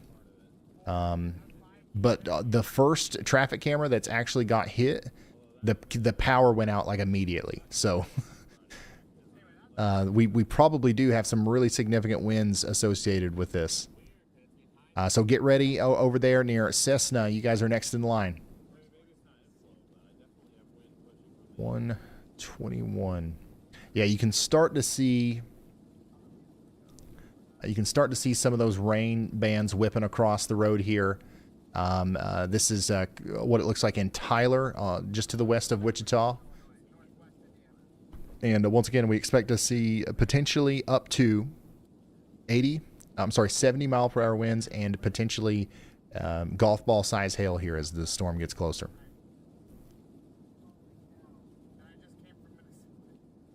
And yeah, we've got a pretty crazy view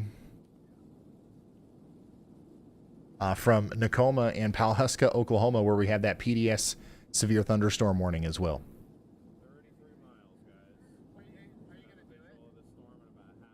And then on top of that, we've got this awesome view of the storm back there near Hammond, Oklahoma from Jordan.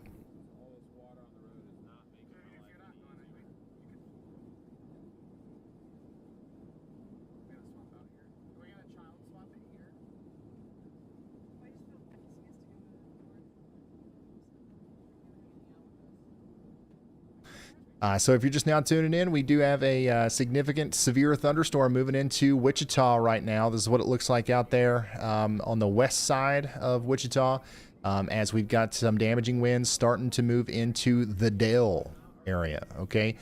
Next in line, we've got Friends University, Cessna, Murray Gill, Baineyville, Hayesville, Sunset Park. You guys all need to be getting ready for up to 70-mile-per-hour winds and the very real threat for potential golf ball size hailstones.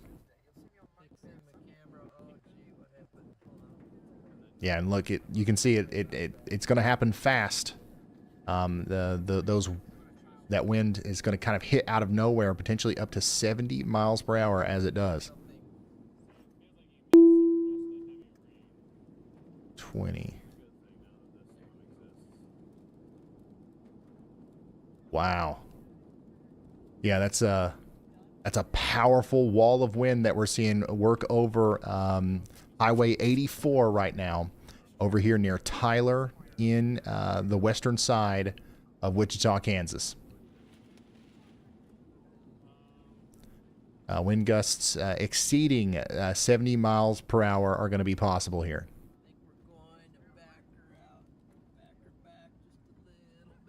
We've got another view from John McKinney, who's also down there near Prospect, where some of those winds are just now starting to whip over the road where he is.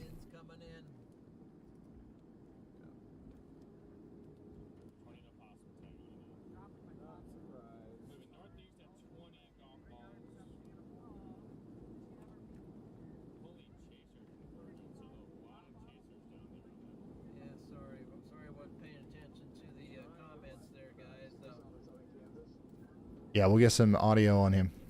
We are right in the storm out, so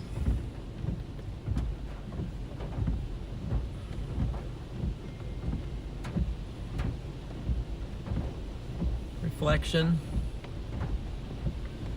Yeah, it just the winds keep getting stronger back here on this camera that's in Tyler. This is specifically near, if you know where the Airport Lodge, Wichita, Kansas area is, if you know where that is, or in the Texas Golf or the Tex Consolver Golf Course, I'm sorry if I'm not saying that right, and the B-29 hangar, that's where this is right now. And we've got significant damaging winds coming through Tyler. So we're going to continue to see these spread across other areas like downtown Wichita. We're next in line. We've got Riverside again. We've got Glenville. And we've got places like South Seneca Gardens and Hayesville.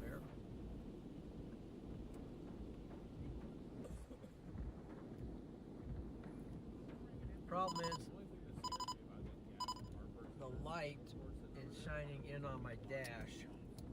So the winds are going to continue to get more and more intense here as the storm moves east. So we are already starting to get some damage reports in. We've got trees down back there in Westlink Village again.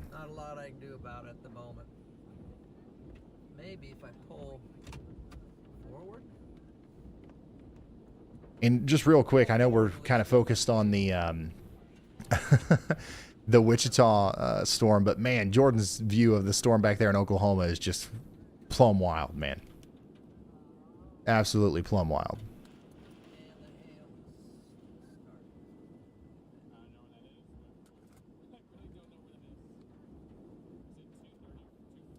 All right, let's go back to Wichita, where we've got some crazy winds working into several different areas here. We've got eyes on just about every corner of Wichita here as the storm comes in.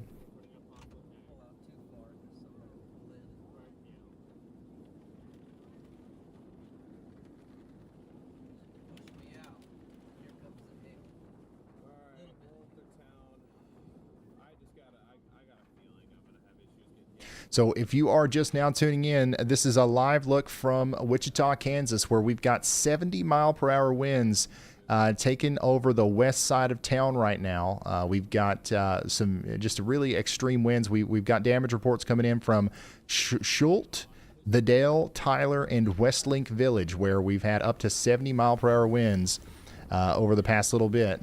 And we're continuing to see these winds increase in intensity as they move off to the east.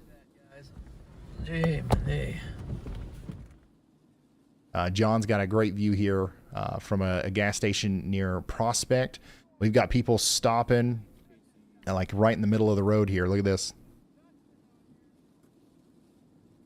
So all of these images that you're seeing right now are coming from the west side of town, specifically between Prospect Park and Cessna. This particular camera is near the Walmart Supercenter, near that B-29 hangar at the Wichita Dwight D. Eisenhower National Airport.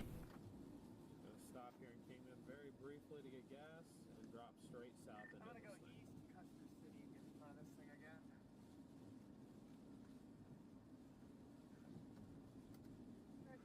Copy that. I saw you. Yeah, there's the lights.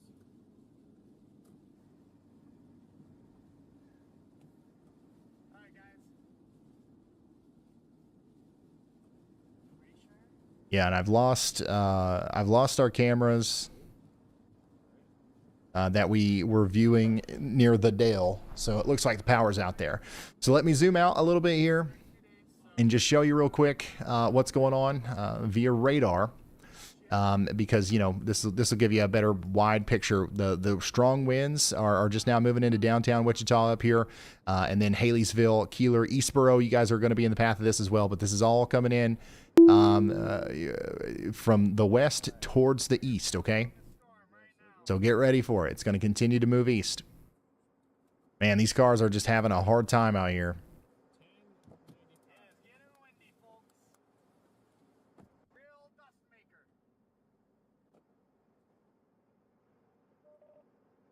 There's a wall cloud on the storm, chat. There's a wall cloud, I repeat. Why didn't we go to this? Why didn't we just go to this gas station?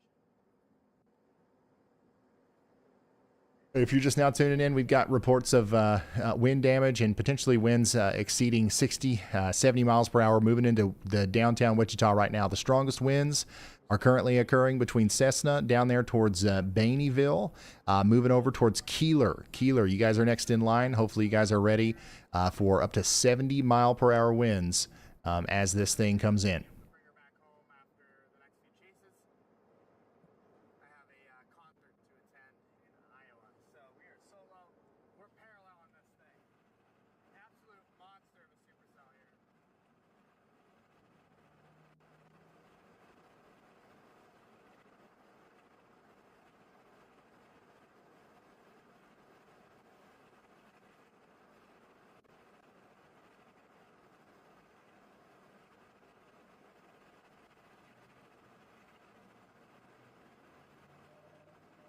Go ahead, Y'allbot. I'm gonna let Y'allbot go. It's summarizing one more storm report here, and then I'll let it go. 51 hours. That's how it's uploaded. Are you kidding me? Mike's done. It's the content I'll be going to. Man, this thing is... God, this thing is just eating dust. All right, Ryan, buckle up. I've got a major storm report roundup for you, merging 11 incidents. The plains are seeing the brunt. Kansas reports multiple 70 miles per hour wind gusts around Wichita and Clearwater, plus golf ball-sized hail in Goddard.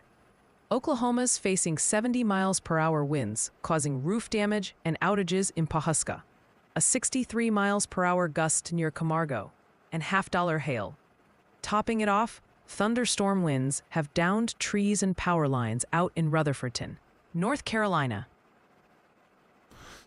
All right, if you're just now tuning in, this is our big bad storm that's coming through Wichita, Kansas right now. Get ready up there in the Wichita State University area. It's coming towards you next. Get ready over there in the Minnehaha, Eastboro area. We've got 5-10 minutes before it gets there. Keeler and the Pin Air Mobile Home Park. We do have up to 70 mile per hour winds coming in right now.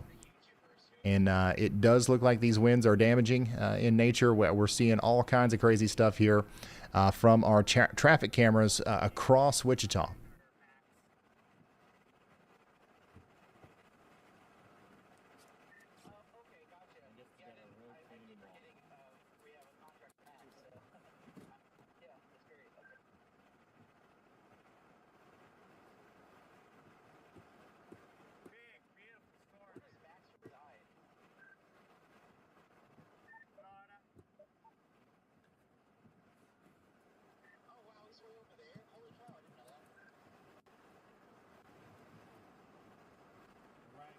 How are you guys doing in Wichita?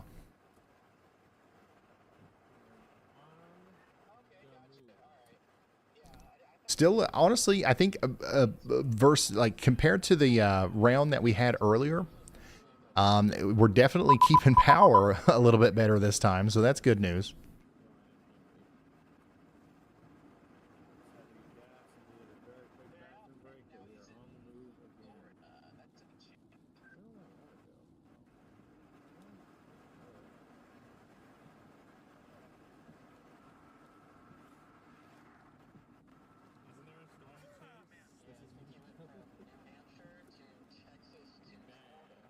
Yeah, right now some of the strongest winds are happening right over downtown Wichita, and they're moving into Minnehaha, Eastboro, Keeler, and Derby next. Also, I'm not seeing as many storm reports coming in. Now, it looks very intense. Like every camera that we look at, like, it definitely looks like there's a significant situation unfolding there. But thankfully, I'm not seeing any damage reports like as significant as what we saw earlier. I'm not seeing those come in just yet. So every light is red. So which one's going green? Semi do not turn. And here's a look at everything that I'm looking at in the background here. Once again, we're watching 70-mile-per-hour winds move across portions of Wichita right now. We do have the strongest part of the storm is specifically right over Glenville and the South Seneca Gardens area, and it's moving over towards Keeler and Connell. Now, downtown Wichita, you guys are getting hit pretty hard too, but I would say up there on the northern side near Riverview and Bel Air, which is a place that was hit extremely hard earlier, it's not as bad there as it is, for example, down there towards Keeler.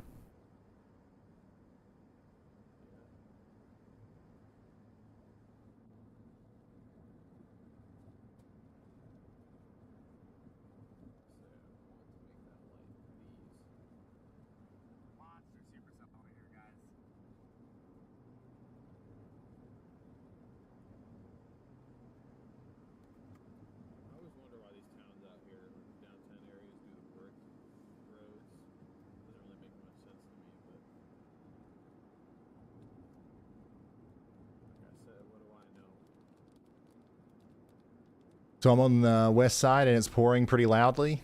Yeah, I mean, I think that this one's definitely moving a lot faster too. So like it's going to get out of there pretty quick. A lot of the places that we were looking at getting hit really hard, a few minutes ago are not getting hit very hard anymore. So this one's it's going to be hitting. If you get hit by this in Wichita, it's going to last for about 10 minutes, the strongest part of it. And then it's moving right on.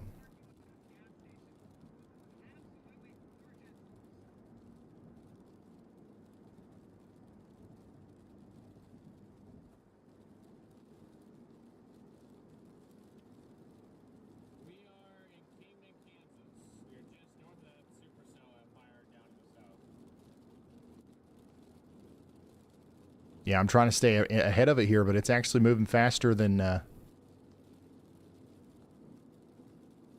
mouse, I guess.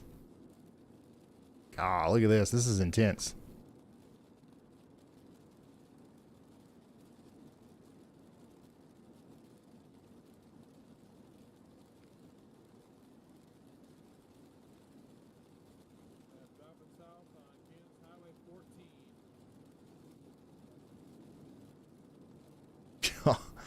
So yeah, once again, the damage reports are starting to come in now in the wind gust reports. Okay, we got an official 70-mile-per-hour wind gust report from Westlink Village, and also another 70-mile-per-hour wind gust report just a few minutes ago over there near Baineyville. So the wind gust reports and the damage reports are pouring back in here.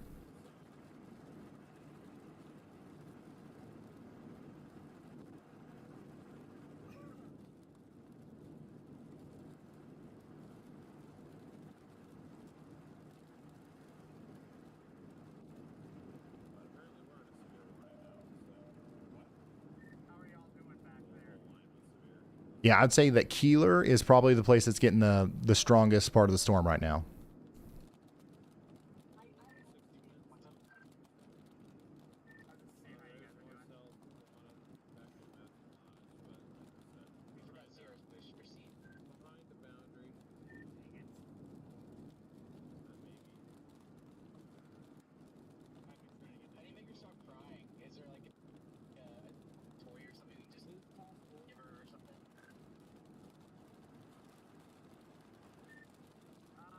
Yeah, the next places, if you haven't been hit yet, you're about to feel it in the McConnell Air Force Base area, the Derby Golf Club area, Minnehaha, Cross Creek Estates, Reeds Cove, Springdale. It's moving fast, so if it's not there yet, just get ready. It's coming, I promise.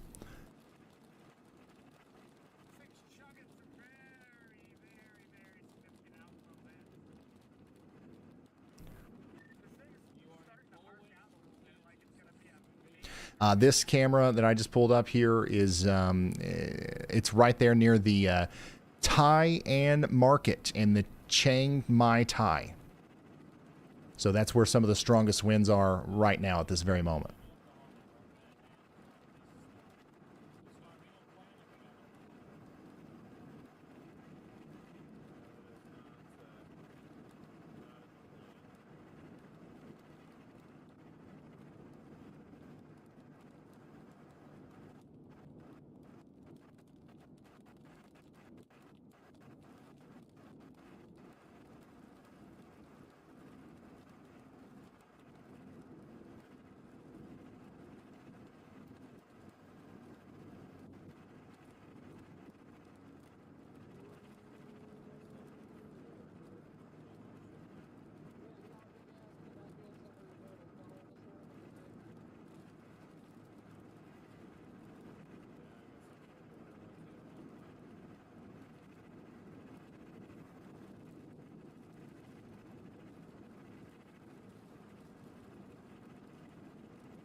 Hold on, give me just a second here. Go ahead, y'all bot.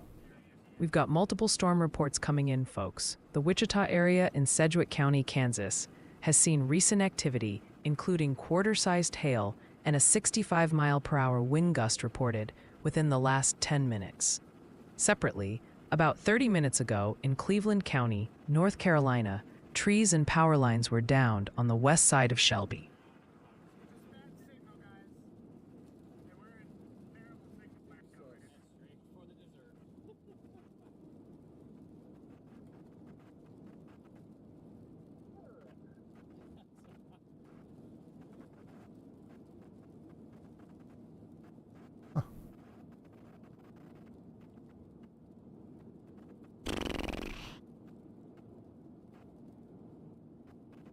So once again, if you're just now tuning in, we've got a severe thunderstorm going through Wichita right now. I continue to try to keep up with these reports as they're coming in. 65-mile-per-hour wind gust just came through.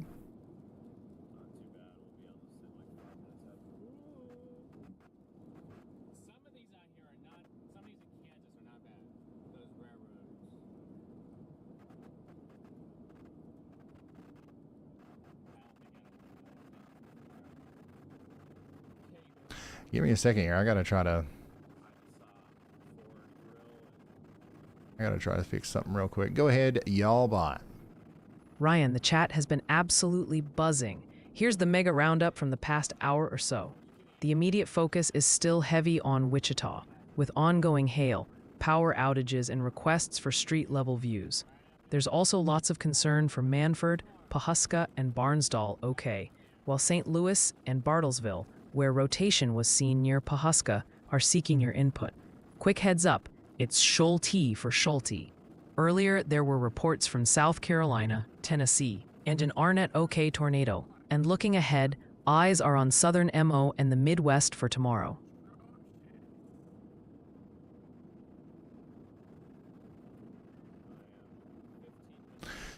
All right. Thank you very much, y'all bot. I had some technical difficulties there, but I've got them figured out now. If you're just now tuning in, we're still watching this storm move through Wichita. And we're still getting plenty of reports in, and I'm going to keep letting y'all bot go over those, but we're also going to try to continue to get it in front of them as well.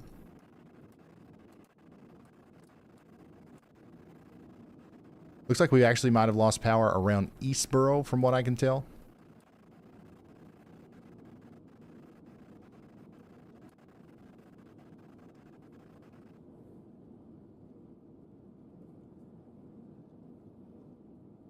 How are we doing in Wichita, by the way, guys? Are we, have you lost power where you are? Was this round as bad as the one that we had earlier? What are we thinking?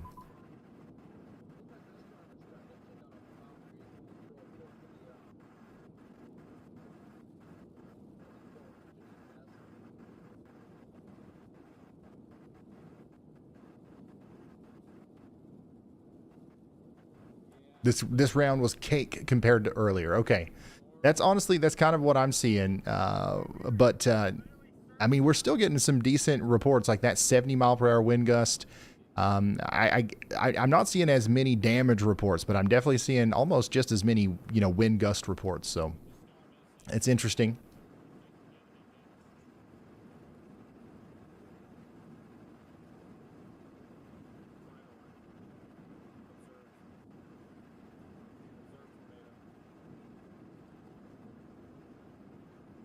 But we're going to keep watching it here as the storm comes on through.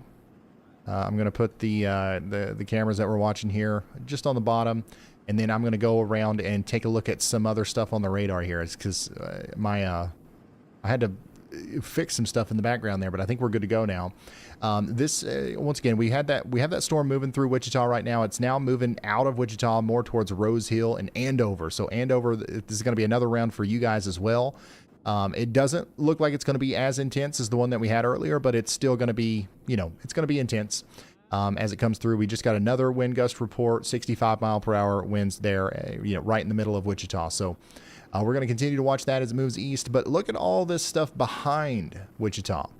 All right, we've got a big line of storms forming here. And, honestly, we're going to hope that it moves south a lot more than it's moving east, because if it slides east through Wichita, this is going to lead to a flash flood emergency kind of situation, okay? And we don't want that. But if it goes through kind of quickly, we probably will see some more flooding in Wichita, but it's not going to be as bad as what it could be. You know what I'm saying? So that's what we're going to hope for as the storm continues to move off to the east. But what's going to happen is this whole line here is going to congeal together into a very strong line of storms that's going to cause damaging winds probably around Ark City later, and then even down towards Tulsa. So speaking of Tulsa, just to your north, we do have a strong storm right now that is producing some damaging winds over here near Bartlesville. Okay, we've got a severe thunderstorm warning in effect for Craig, Mays, and Nottaway counties. There's about 75,000 people in that warning over the next hour for 70-mile-per-hour winds and up to 1-inch hail. So get ready for that. And we also have a really nasty storm back here north and west of Oklahoma City. This is the one that's coming down towards Thomas and Oakwood right now.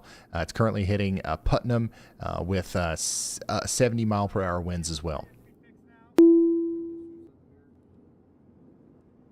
And we continue to have a storm chaser, Jordan Hall, on that one. So we're going to keep his feet up as he's going to give us a live view of that.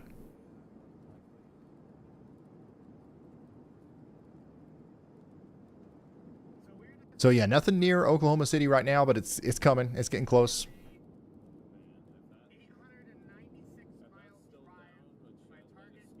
Several storm reports to relay, folks, all from roughly the last half hour. We're seeing thunderstorm wind damage with trees down in northern Cleveland County, North Carolina. We also have reports of half-dollar-sized hail near Optima in Texas County, Oklahoma, and a trained spotter clocked a 60-mile-per-hour wind gust near Oak Grove in Lexington County, South Carolina. Dang.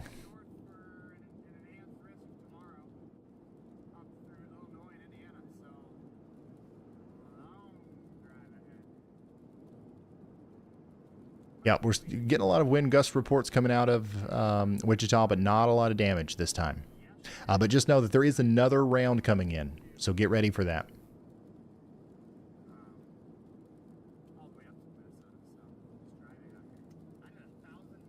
Yeah, I'm filling out our camera view now. Back with Storm Chasers. You can see Jordan Hall and Nathan Moore up there on that storm in northwest Oklahoma.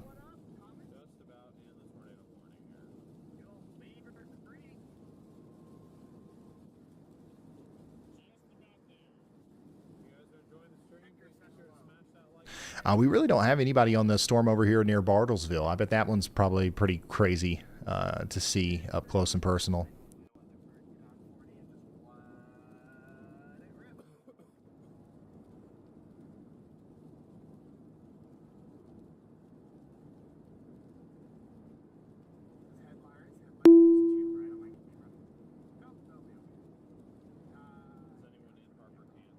Yeah, we got another pretty significant round coming into Conway Springs as well. We already have a 1.5-inch hail, 60-mile-per-hour wind, severe thunderstorm warning in effect.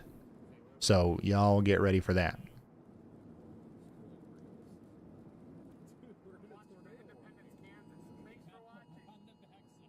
Yeah, 75,000 people in that severe thunderstorm warning for Craig, Mays, and Nottawa counties in Oklahoma. And we also just got a new severe thunderstorm warning for Butler and Cowley counties in Kansas for about 45,000 people over here between Douglas, Latham, and Rosalia for another round of 60-mile-per-hour winds. Get ready for it. So, yeah, that round in Wichita definitely wasn't as bad as the earlier one, but it still was problematic. And now we're going to have another one. This next one is honestly not going to be that bad at all. It's going to be some really heavy rain and lots more lightning. We're just going to see tons of lightning. And we do have to be concerned about the potential for flooding.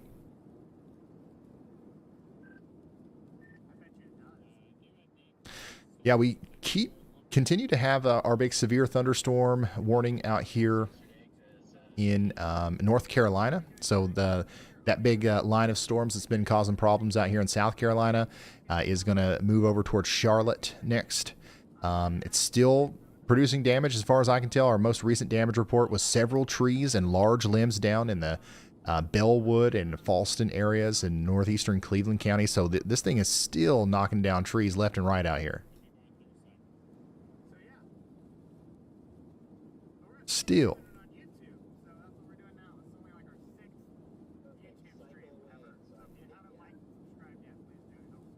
And then we do have a severe thunderstorm warning up here for Russell and Washington counties in Virginia. And that's moving up towards Richlands.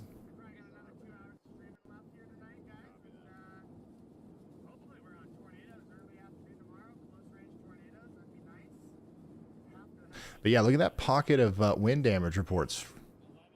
Hundreds of wind damage reports today in Alabama, South Carolina, and now North Carolina, as this line of storms has just caused a ton of problems. And once again, that's going to be moving into Charlotte within the next 20 minutes or so.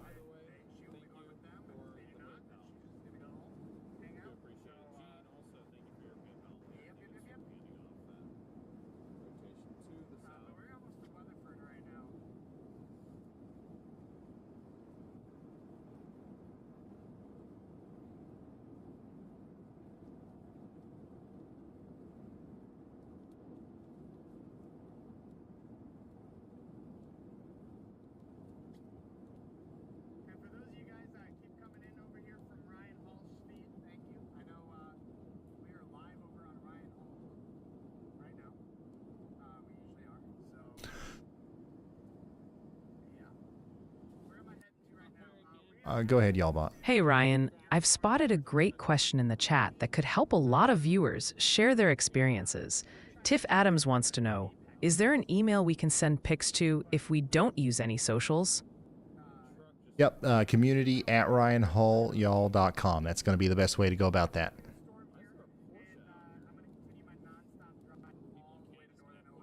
I appreciate y'all for sending in those reports.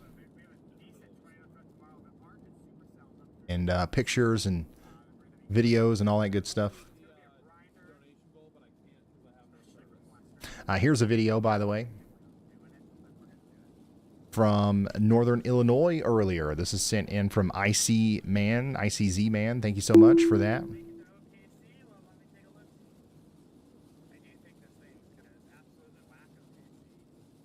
Nice time lapse of the storm that went by up there.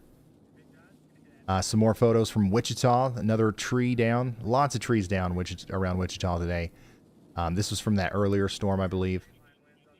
And it looks like our greatest near-term severe threat is going to be over here. And I think we just got this new severe thunderstorm watch. So we got a new severe thunderstorm watch. If somebody doesn't care to put that in here for me, I'll show it. But there's a new severe thunderstorm watch that just came out for a good chunk of Oklahoma, southeast Missouri, and a little bit of northwest Arkansas as well.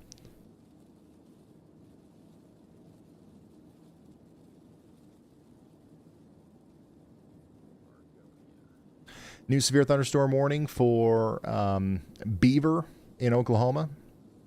Get ready for another round of 1.5-inch hail and 60-mile-per-hour winds. Hey Ryan, just saw a report from about 13 minutes ago. A Messenet station picked up a 65-mile-per-hour thunderstorm wind gust. That was out in Dewey County, Oklahoma, a bit north of Putnam.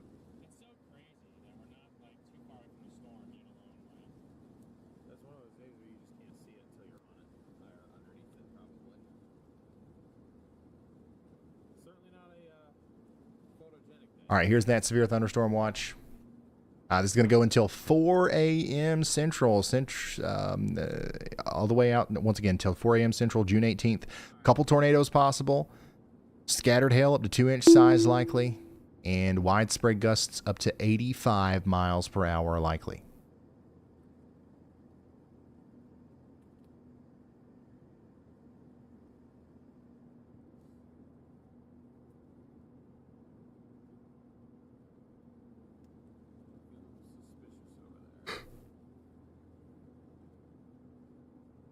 There's about 4.3 million people in that watch there.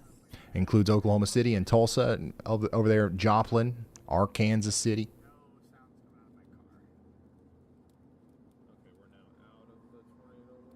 We've been live now for 5 hours. I can't believe we've only been live for 5 hours. It feels longer than that, but I think it's because I've been here. It's currently 10 p.m. I've been here since like 7 a.m. But like we didn't really start the stream until I guess about 5. So. It'll be really interesting to see how this evolves.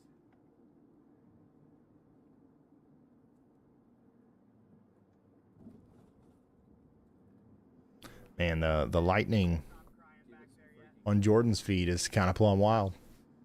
That's the storm that is back there north and east of Elk City and is north and west of Oklahoma City. So Jordan's near Arapahoe, filming behind him there as the storms go towards Watonga. This is a destructive severe thunderstorm warning, by the way. Blaine, Custer, and Dewey counties. That storm's packing 80-mile-per-hour winds back there.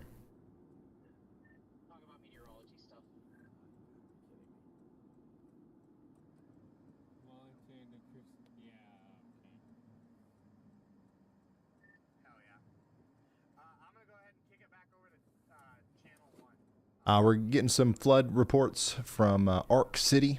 Paris Park is underwater. And the water's still rising, and lots more rains on the way, too, unfortunately.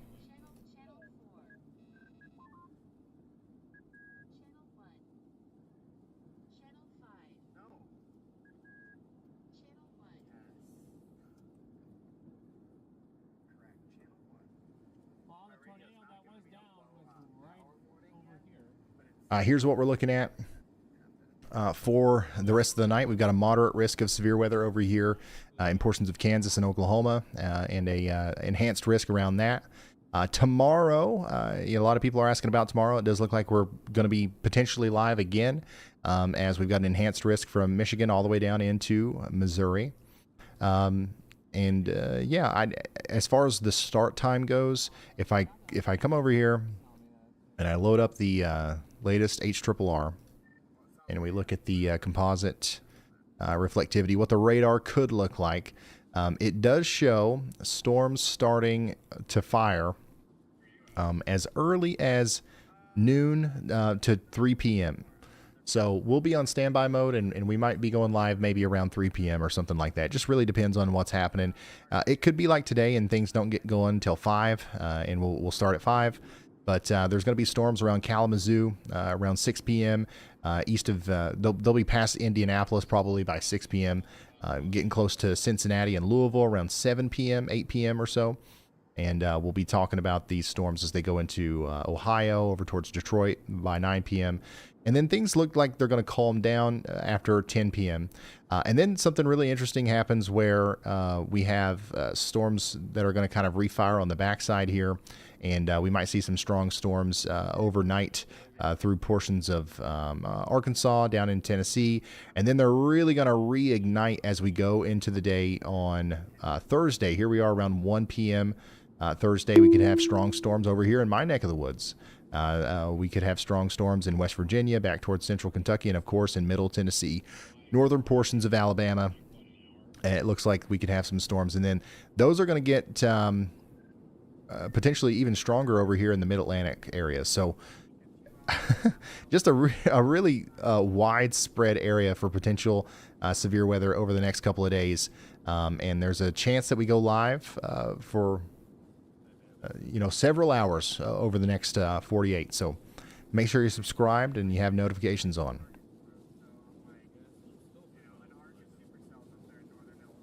Yeah, that's crazy. I see a little bit of a flooding situation unfolding with this as well, especially if we get that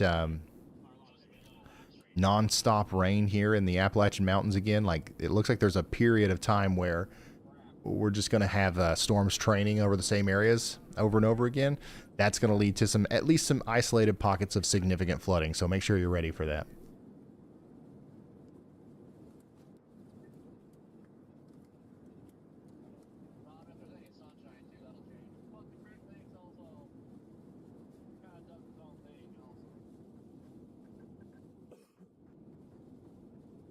Oh, can I put the outlook under this? Did I set that up that way? Categorical. Oh yeah, day 2. So here, I'll let this loop a couple times so you can see what's going on. This is tomorrow's outlook.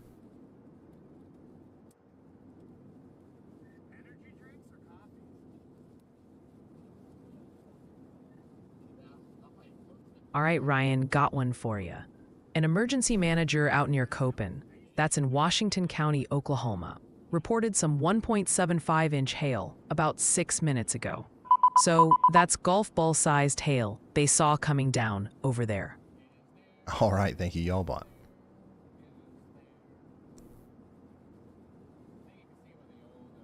Go ahead, Andy.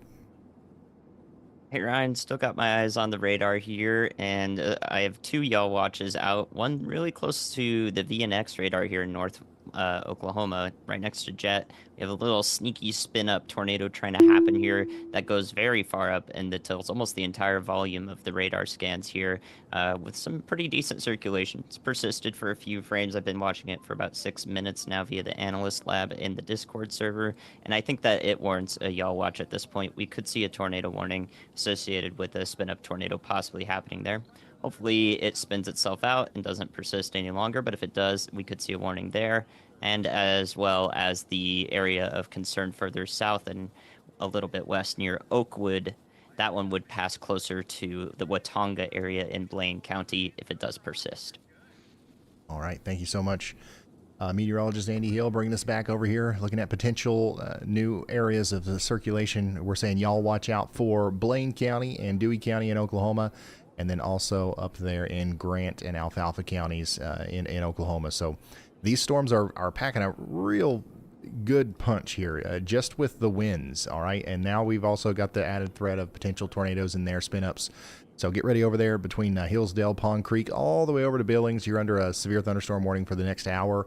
We've also got a tornado possible, 70-mile-per-hour severe thunderstorm warning in effect for 50,000 people over here in Blaine, Caddo, Canadian, Custer, Dewey, Garfield, Kingfisher, and Major counties in Oklahoma over the next hour. So get ready over here, especially between Oakwood and Hitchcock, where we could have a spin-up tornado on top of the potential 70-mile-per-hour wind gusts that are coming through over the next little bit. So, yeah, that's what we're dealing with there. We've also got a severe thunderstorm warning, oh my goodness, in St. Louis. Over here, we got a little storm that's just popped up in the past little bit, and it's coming up towards Alton. This is on the north side near... Oh, why didn't it work? Florissant. Yeah, they're Florissant. And Old Jamestown. Go ahead, Andy. Hey, Ryan, it's more than likely we have an unwarned tornado on the ground there. It's very close to the radar, but we have some lowered correlation coefficients co-located with lowered differential reflectivity values as well, something else we can use to scout out debris signatures from tornadoes right next to radars. So I think this is an unwarned tornado directly northwest of Nash, Oklahoma, and northeast of Jet, Oklahoma. It's also possible there's one in that cone of silence as well.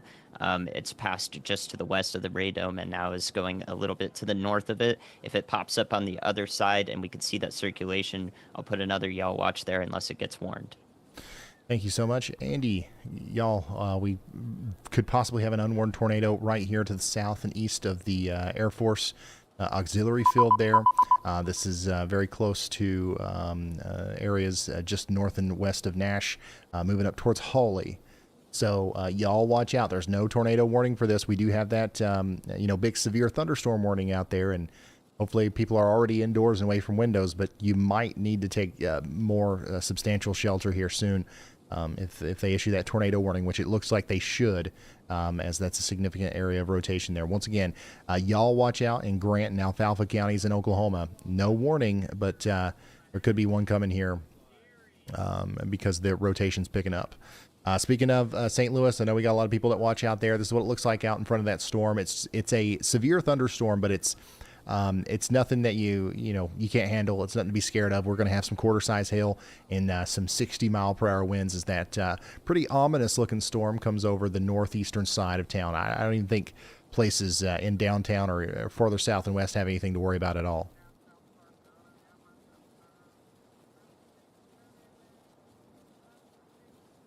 Back down in Texas, the town of Post is about to get hit by some quarter-size hail and 60-mile-per-hour winds as well. Get ready for that. You got 44 minutes left on that severe thunderstorm warning.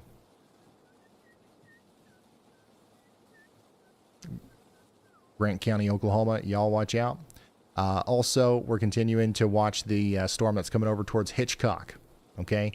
Get ready for those really strong winds in Fairview, Oklahoma, Okeen, Watonga, and Thomas over the next hour or so. Additionally, we got some more damage photos coming in. This is from Clint B. in Winfield, Kansas earlier.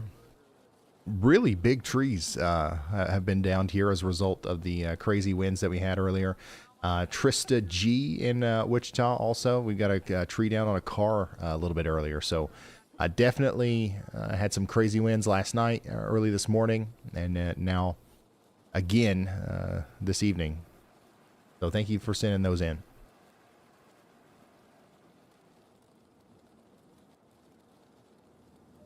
By the way, Wichita, you're getting another round of heavy rain right now, and this will be the last one for a little while.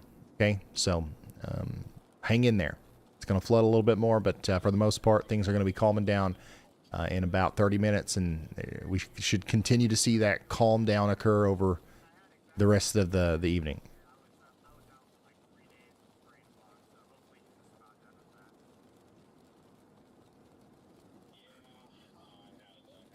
All right, that storm's moving into St. Louis. Once again, we do have a severe thunderstorm warning in effect out here for portions of Madison County, Illinois, St. Charles County, Missouri, and St. Louis County, Missouri. This is what it looks like as it comes into the Alton area and West Alton. It's going to go up towards Wood River and Bethalto next. So there's about 250,000 people in this warning, so get ready for those 60-mile-per-hour winds. And they actually did put a tornado possible tag on this, so there's a little bit of rotation in there. So just be extra vigilant.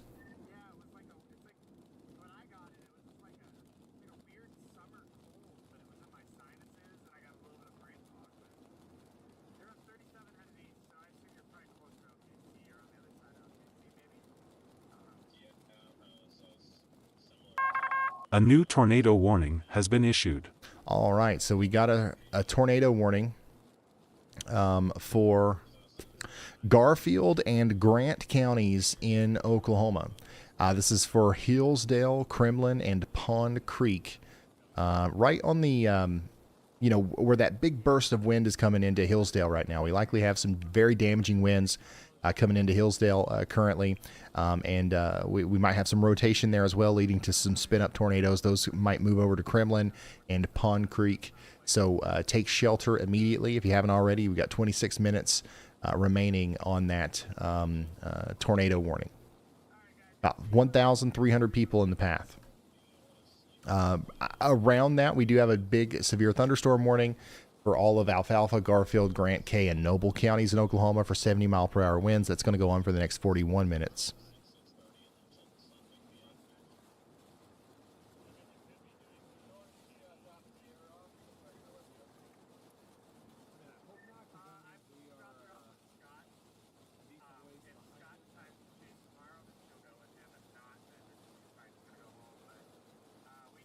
So yeah, y'all keep watching out over here as there's several little areas of rotation that are going to try to spin up as the storm races off to the east-southeast.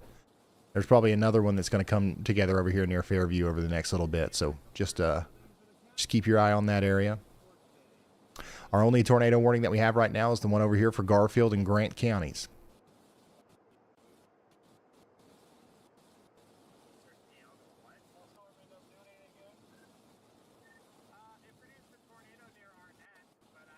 Another tree down photo from Mays, Kansas earlier. This is KDC.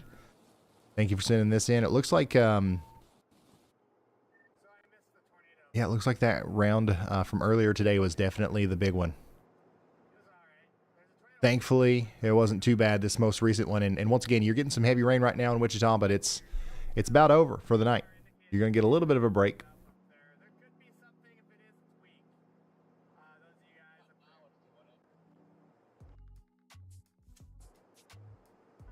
Ryan, you need to make a separate y'all bot just for Clarksville, Tennessee. You know what? Believe it or not, that is something that I'm actually working on. Not just for Clarksville, Tennessee, but for more localized areas. Because once you get it, like once you make one y'all bot that does the whole country, it's actually easier to make another one that does less than the whole country. You know what I mean? So I just don't know how we're going to manage it. I don't know if we'll make a new channel for all of them or put like 100 different YALLBot feeds on the same channel. I don't know how we're going to do that yet, but people love YALLBot. It's averaging like 2 million views a month to 4 million. And it seems to be really helpful to people. So like, if we can just write a couple extra lines of code and make it even more helpful, why not?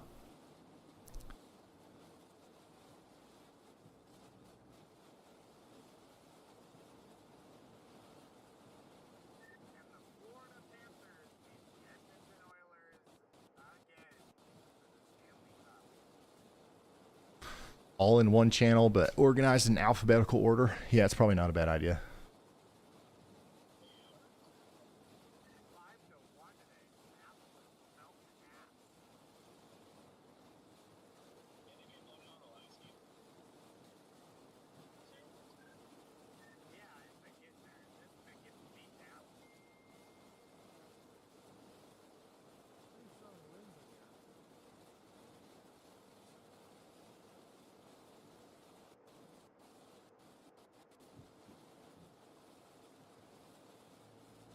We got another y'all watch here. Go ahead, Andy. Hey, Ryan, another area of concern there east of Fairview, Oklahoma. If you play back the velocity loop especially, you can kind of see that little bit of inflow in the blues and light greens there kind of surging forward. And that's happening with this part of the storm that's sort of bulging outward and looking like it's starting to form a hook there. I think with how fast this velocity has come together, that we'll see a sort of an acceleration into an area of concentrated rotation right there near Isabella, Oklahoma. So this is an ahead of time pattern recognition thing. We may see a tornado warning there. So that's a y'all watch out over to Wacomis, I believe is how you pronounce that. Okay. Thank you very much. Meteorologist Andy Hill Once again, bringing our attention back over here to the Fairview area, where we do have an area of rotation coming together. So y'all watch out in Ames and Drummond and places like that, in Major, Kingfisher, and Garfield counties in Oklahoma. We're watching this very closely. Now, we don't have a tornado warning on that, but it looks like it could get warned here in the near future.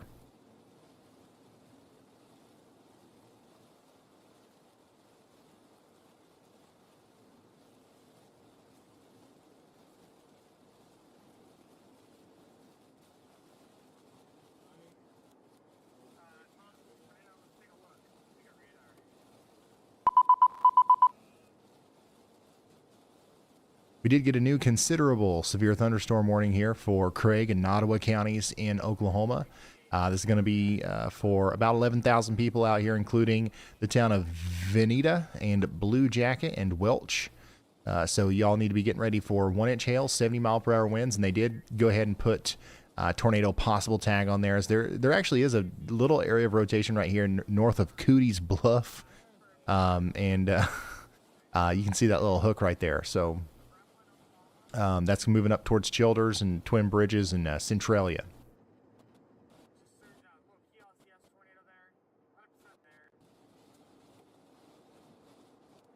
Still continue to have a tornado warning over here in Garfield and Grant counties in Oklahoma. You see right in here is where the spin-up tornado would occur if we're going to have one, and that's going to go up towards places just north of Kremlin. A new tornado warning has been issued. issued. We just got a new tornado warning in Oklahoma for Garfield and Major counties in Oklahoma, and that's right in line with Andy's Y'all Watch here. So this is the Fairview circulation, and we actually have an observed tornado with this. Go ahead, Andy. Yeah, Ryan. Actually, I was going to say there are likely 2 tornadoes ongoing right now. One with that observed warning is a very good warning. We have low differential reflectivity with a lowered correlation coefficient on that storm. You can see the debris signature, even though it's very faint. It is, you can pick it out. There's also an ongoing tornado with the Hillsdale, Oklahoma storm headed toward the south side of Pond Creek, Oklahoma. There's a very tight area of lowered correlation coefficient there, lower differential reflectivity, and it's on top of some decent reflectivity as well. So everything points to 2 ongoing tornadoes right now with these storms. I think both should be confirmed, and it's good that we've got those early Y'all Watches out and some attention focused on this line of storms here. Absolutely. Thank you, meteorologist Andy Hill. We've got a tornado down here north and west of Kremlin, moving up towards areas south of Pond Creek, we believe. And then also we've got a confirmed, like an observed a new tornado warning has been issued for Garfield and Major counties, where we've actually got definitely a tornado down over here to the east of Fairview, north of Isabella, moving towards Ames and eventually Drummond in Oklahoma. We also just got another new tornado warning for Blaine, Canadian, and Kingfisher counties in Oklahoma. This is for 14,000 people out here between Hitchcock, Watonga, and Kingfisher. So we need you to take shelter for the next 33 minutes. That's a radar-indicated tornado warning. Back to our observed tornado warning. Once again, this right here is where the tornado is, right near Isabella. Just to the north and west. Let me see if there's any sort of structures near this. If I copy the coordinates of that debris signature over, the closest thing I'm near is the Gloss Mountain Cabinetry area, the building, and the Glenwood Cemetery. All right. And if this continues to move kind of in the way that it's been moving, then we might see that go over towards Highway 58, specifically near the Cimarron River, where Highway 58 goes over Cimarron River near Harmon's Electric. That's where that tornado is going to be within the next 10 minutes. And then farther down the line, we've got to be worried about Drummond and Imo and Wakamas for the potential for the tornado to continue to be happening over there. Now, let's go back over here to Garfield and Grant counties. where we had a tornado. It's still not been confirmed by the National Weather Service, but let's go ahead and take shelter in Pond Creek and areas south of there, just in case, because it does look like this could potentially have a tornado with it. And we want to be very careful, right? And also, even without a tornado, I'm telling y'all right now, the winds with this are pretty insane. And they did just upgrade it. Okay, so yeah, this is now observed. Pond Creek in Oklahoma and areas south of there, especially between Kremlin and Pond Creek. We've got to take shelters. We've got a tornado on the ground here. Emergency management confirmed. Observed tornado warning for Garfield and Grant counties in Oklahoma. We also have an observed tornado still happening on the ground right now over here north and west of Ames, Oklahoma. This is Garfield and Major counties. This is coming up towards Drummond and Oklahoma. Now, Enid, Oklahoma, you guys are not in the warning, but we've got to think about the potential for you guys to maybe be in the warning a little bit later if this circulation continues for any significant period of time. Y'all watch out over here in Enid as the storm is coming towards you. But man, look at the reflectivity here. There's definitely a tornado happening right there north of Isabella right now, near the intersection of Highway 58 and Highway 8. This is a very dangerous storm. We got to take shelter in Lahoma. And then this tornado warning down here for Blaine, Canadian, and Kingfisher counties in Oklahoma is not confirmed or observed or anything like that, but it does look quite serious here on radar. So let's make sure we're taking shelter out here all along Highway 3 between Watonga and Kingfisher up there towards Dover for at least the next 30 minutes. At least. So here's tornado warning number 1. Observed tornado on the ground south of Pond Creek in Oklahoma. Tornado number 2 down here in Garfield and Major counties. Observed tornado on the ground right now crossing over Highway 58 south of Ringwood between Ames and Lahoma. And of course, tornado warning number 3 continues for 29 more minutes down here between Watonga and Kingfisher. If I zoom out, you can see where we are. Okay, we've got Oklahoma City down here. This line of storms is going to try to make it to you within the next couple of hours. And then also we've got a decent storm north of Tulsa that's trying to cause some problems. We continue to have a considerable severe thunderstorm warning for Nottawa. And it looks like the north side of Tulsa is getting hit right now by the outflow boundary from these storms. So you're probably getting a big, nice burst of wind right now up here between Lefkoe Hill, Archer Heights, and Owasso. So get ready for maybe some rain and some lightning that will come in right after that.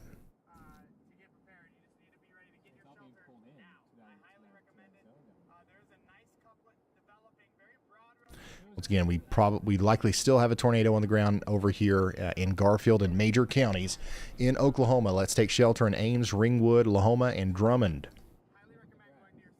Additionally, we do have the Williams Scout Reservation campground in the path there, so we definitely don't want to be any tents or RVs for a situation like this. We've got the Vance AFB Clinic and the Royal Theater Foundation Cinema in the path. And then the Oklahoma Highway Patrol Troop J headquarters is also in the path. So if you're near any of those places, you need to be taking shelter as a tornado is on the ground. It's not visible. You're not going to be able to see it coming. And you've got 28 minutes left on that warning. We also have 28 minutes left on this tornado warning down here for Kingfisher. Some more detailed locations that are in the path here include the Turkey Roast Campground and the Mercy Hospital and Swans High School and Watonga High School and St. Peter and Paul's School. So take shelter if you're out here between Watonga and Kingfisher in Oklahoma.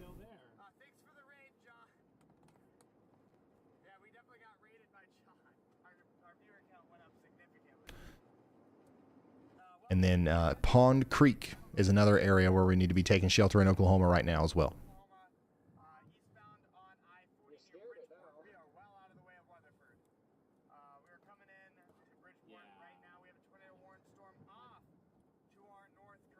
about on your We're gonna try doorstep. to get out ahead of this thing as we continue our drive all the way to Illinois.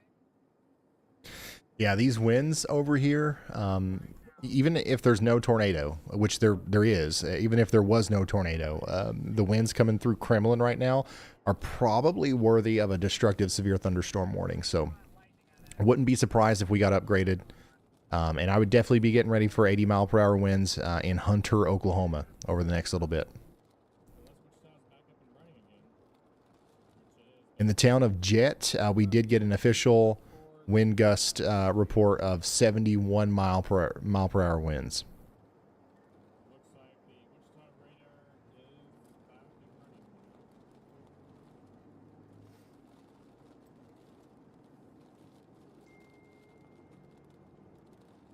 where events you can actually go. The events you go south.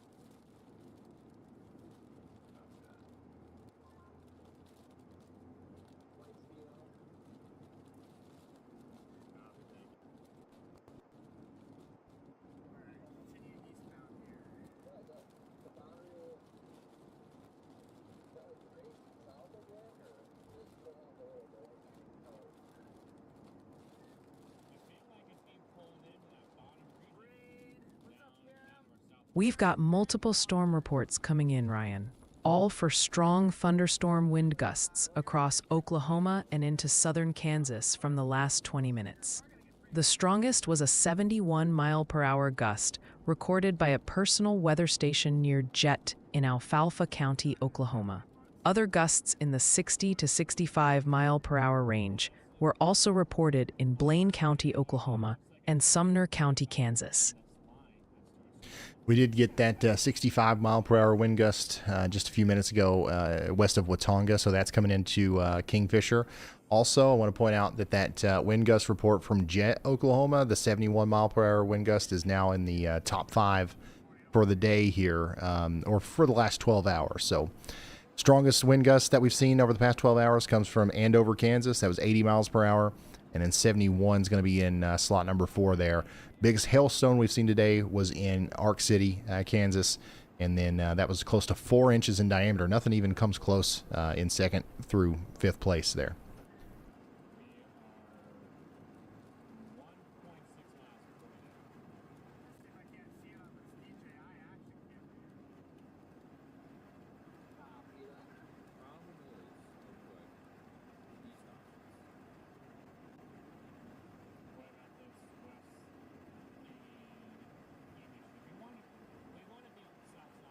No water?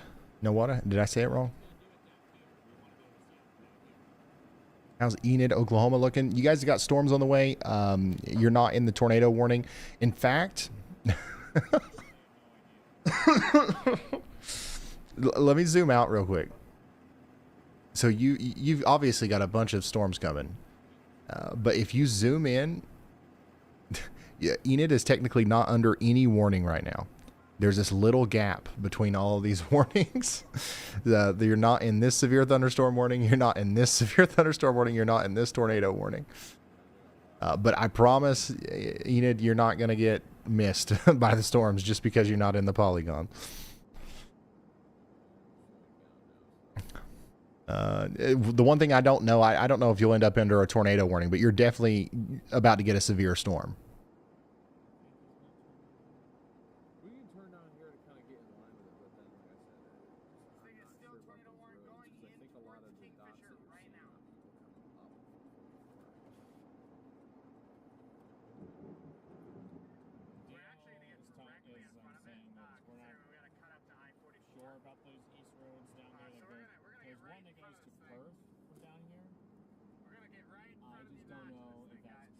Ryan, what about Wichita? It's loud. Yeah, you guys still got a big, storm moving through right now, but it's not severe. It's just a big, loud, heavy rainmaker.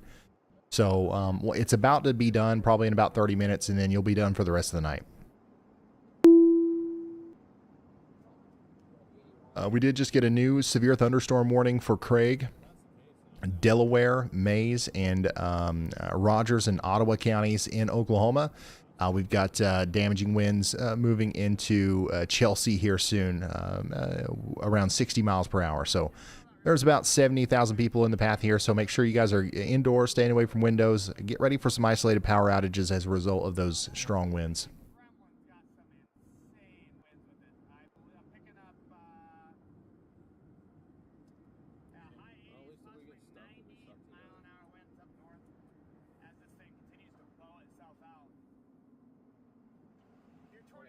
Tornado warning continues over here for Blaine, Canadian, and Kingfisher counties in Oklahoma for the next 21 minutes. Also, we've got 21 minutes left on this now radar indicated tornado warning for Lahoma, so this is no longer observed. I believe, let's see here, we've got 6 minutes left on this tornado warning for Garfield and Grant counties in Oklahoma, which it still has that observed tag on it. But if you're in Pond Creek or Kremlin, just stay sheltered for the next 6 minutes. And actually, I would say probably even a little bit longer than that. Just because of this significant amount of like damaging winds that are coming through, just to be safe, wait until you stop hearing the storm, you know, in the really intense winds that are happening before you come out of the safe spot.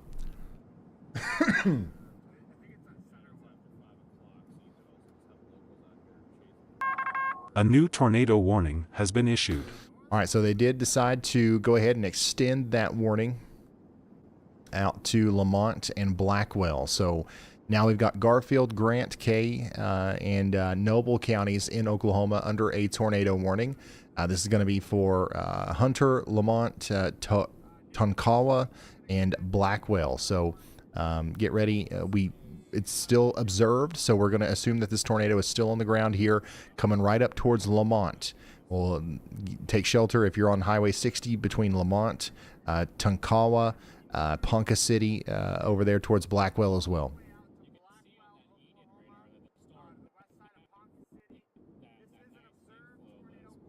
Tonkawa? Yeah. Y'all know what I'm talking about.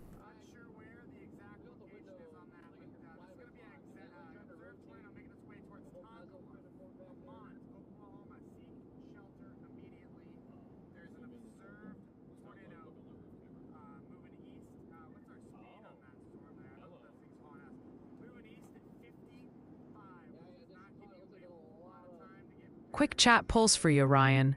Wichita, Kansas is blowing up the feed. Folks are saying it's super loud, and word is KK News might be having an unscheduled power nap. We've also got fresh concerns for Enid, Oklahoma. A report from Stillwater that the winds have officially entered insane mode, and the good people in St. Louis are still keeping you on your toes with check-ins. St. Louis, I think that storm's out of there now.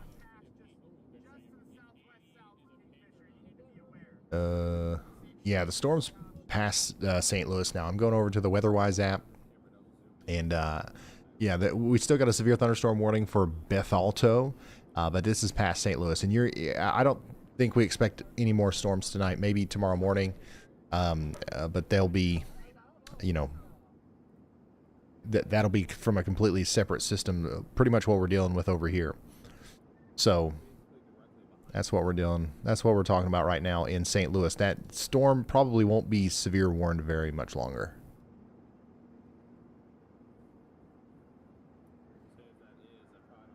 We still got that strong storm down here south and east of Lubbock as well.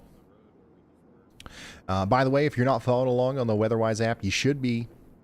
If you're sitting there and you're like, why does this guy not put my town on the map? Well, guess what? You can do it. You can do it. You can go to weatherwise.app right now. It's free. FREE free. And you can load up the radar here. Just click the radar that you want to load up, and you can inspect the radar. You can look at velocity. You can do all kinds of cool stuff, including look at some of the storm chasers. Not all of them are on there, but a lot of them are. And you can pull up those cameras. Corey Gergen's way over here near Springfield, Missouri. He's hightailing it over to his target for tomorrow. And by the way, that is something that you can look at as well. If you ever want to look at the SPC outlooks, just go over here to the Outlooks tab. Click on SPC, Convective Severe Weather. Go to Categorical, Day 2. And now you're looking at tomorrow's outlook. And you can pull that up anytime. All of this is free. every bit of it. So something else that they just added is the composite radar, which is something that a lot of people were asking about. You got nationwide MRMS radar now. So if you want to just look at what's going on across the whole country without having to flip through different radars, it's lower resolution, but you can. I've got reports coming in of a roof collapse on Main Street in Jet, Oklahoma, where that 71 mile per hour wind gust report came through just not too long ago.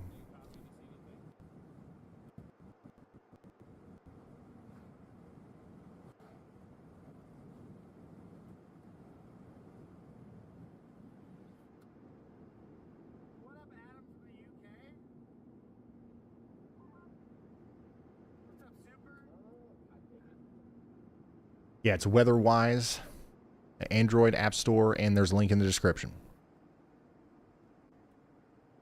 No matter how fast I go, I cannot get ahead of these storms.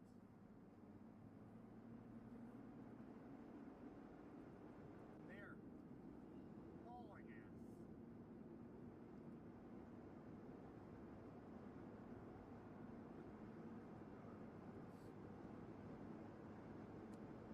Ryan, got one for you from Oklahoma. An AWAS station just northwest of Watonga, that's in Blaine County, picked up a 71 mile per hour thunderstorm wind gust. Happened about 17 minutes ago.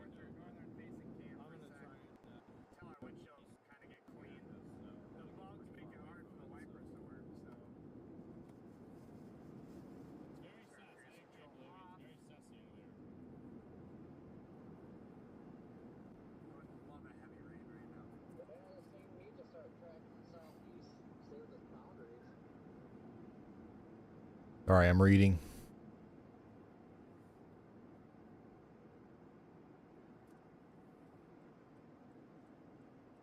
Yeah, velocity is well above the ground though, so all good. Yeah, the storm that you're seeing up there from Jordan's point of view above my head, that is the storm that's coming towards Oklahoma City. So Jordan's just to the west of El Reno right now.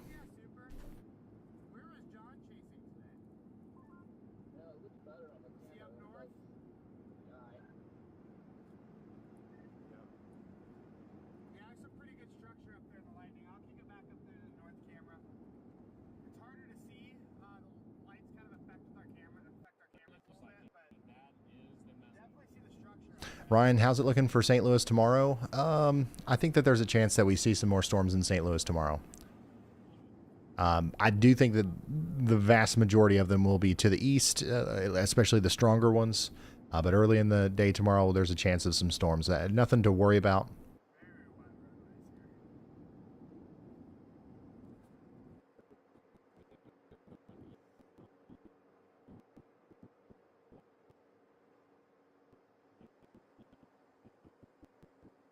So yeah, this is a live view of the tornado warned storm that's getting close to Oklahoma City. This is currently tornado warned for Blaine, Canadian, and Kingfisher counties in Oklahoma. Our newest tornado warning is still in effect over here for Garfield, Grant, Kay, and Noble counties in Oklahoma. That's going to go on for the next 28 minutes. Lamont, Blackwell, you guys are in the path here. We still have an observed tag on that, but it's actually, as far as looking at it on radar goes, it's hard to actually tell where that tornado might be.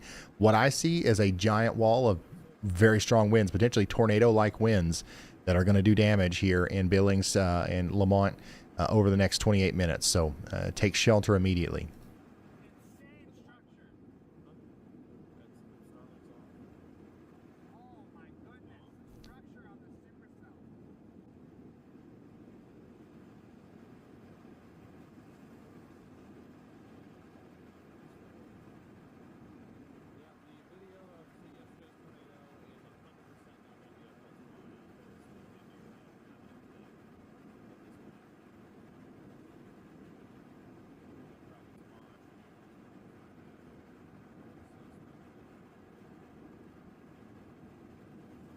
Go ahead, y'all bot. Hey Ryan, got a report for ya. Mesonet picked up a 65-mile-per-hour thunderstorm wind gust about 12 minutes ago. This was over near Delaware in Nowata County, Oklahoma.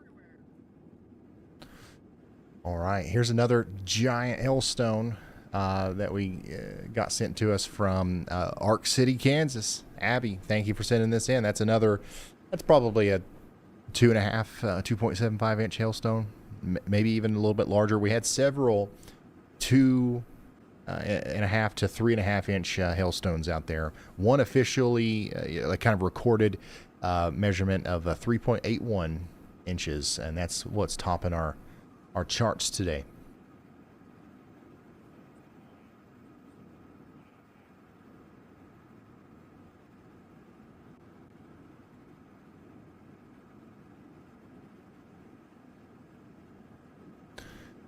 Yeah, this is a live shot of the storm that's coming into areas just to the north and west of Oklahoma City. It is a very powerful storm, and we're likely about to see a new severe thunderstorm warning issued that might actually include a good portion of the OKC metro. At least on the northern side.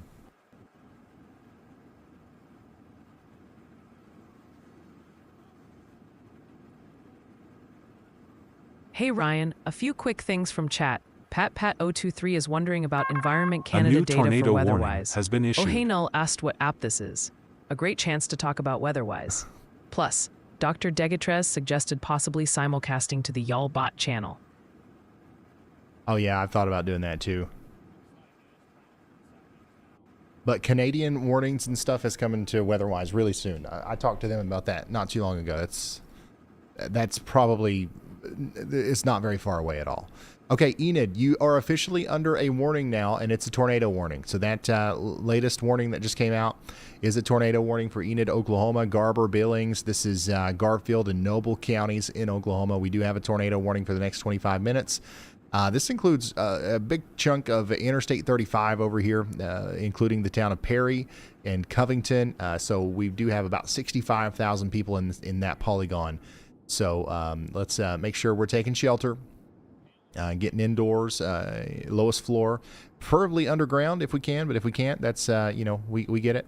And we're going to get into that to interior bathroom or closet and put as many walls between us and the outside world as possible. Also, this is what the WeatherWise app looks like in the App Store and in the Google Store, whichever store you're going to be buying this in. Actually, you're not buying it, right? You're installing it for free because it's a free app. WeatherWise.app. That's what it looks like. Apparently, when you search it, there are similarly named apps. We want to make sure you get the right one.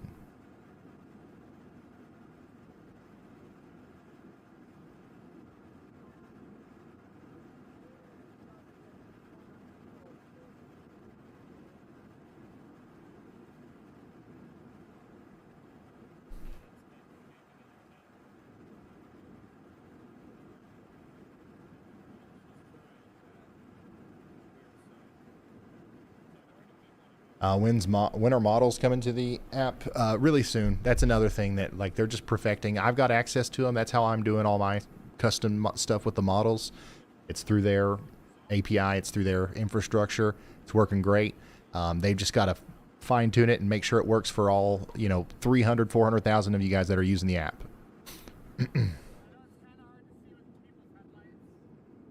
Which that's a lot harder to get working than just one person. Tornado warning continues for Garfield and Noble counties over here in Oklahoma. And here is that severe thunderstorm warning that we were talking about that includes parts of the Oklahoma City metro. This is a big severe thunderstorm warning. This does encompass about 500,000 people over the next 37 minutes. Blaine, Canadian, Garfield, Kingfisher, Lincoln, Logan, Major, Noble, Oklahoma, and Payne counties in Oklahoma are now under a severe thunderstorm warning for 70-mile-per-hour winds, 1-inch hail, and they do have that tornado possible tag on there. So let's get ready for a significant bout of severe weather along Interstate 35 between Perry and Oklahoma City. The parts of Oklahoma City, or like the outskirts that are included here, include Piedmont, the Village, Edmond, Arcadia, and Luther. Downtown Oklahoma is not included. El Reno, Moore is not included. Norman's not included. Most of the damaging winds are going to happen to the north of y'all. It looks like the strongest part of the storm is probably going to hit up here closer to Perry. So you guys really do need to be getting ready for a significant damaging wind event, okay?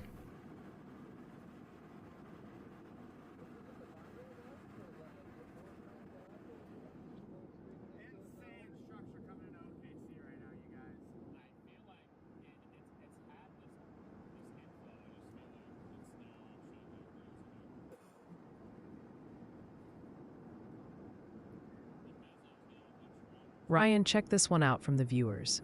Amanda Newman is wondering, what's the highest intensity score you've seen? The highest weather intensity score that we've seen is 700, and that was on March 14th during one of the top most active severe weather days of all time. So, I think, if I'm not mistaken, as far as the amount of warnings and stuff that was issued, it's only like in second or third place, right behind like April 27th, 2011. So 700 is probably about as high as it'll ever get.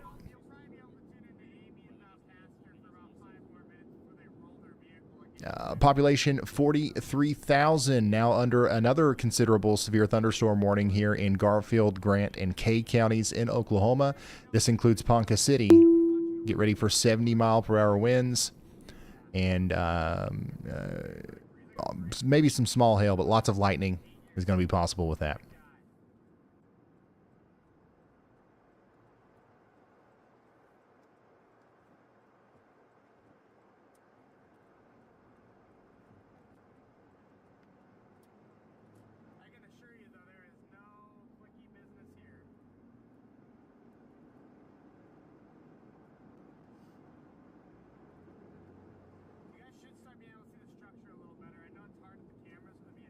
Chicago, yeah, we'll probably be talking about Chicago tomorrow. We still don't know for sure if the storms will be completely mature by the time they get to Chicago. There's a chance that they'll form right over Chicago. There's a chance they'll form right before they get to Chicago. If they form before Chicago, there's a better chance that they'll be severe by the time they get to Chicago.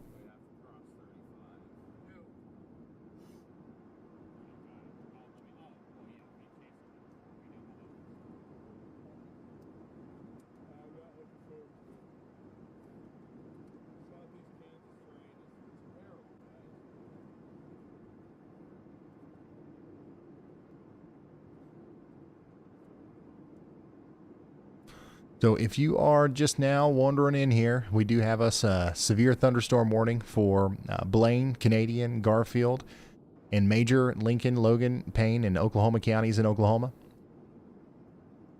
So this is going to be for very strong winds. 70-mile-per-hour winds are going to hit the entire I-35 corridor here between Ponca City and Oklahoma City over the next 33 minutes.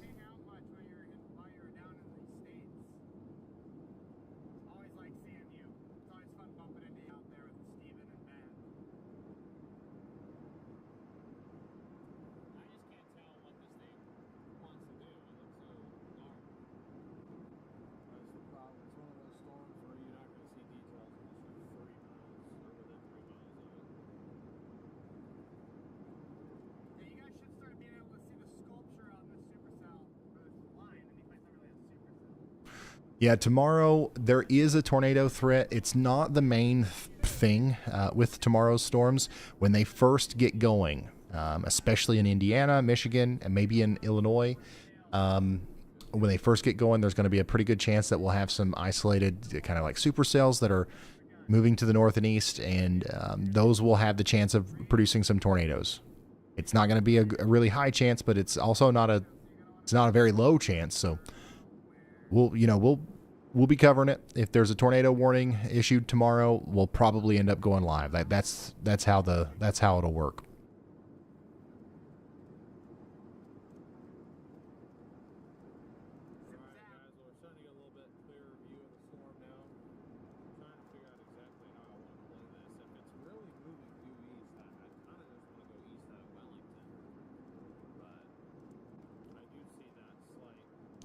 Yeah, we still have a couple tornado warnings in effect right now. We got 17 minutes left on this one up here for Blackwell.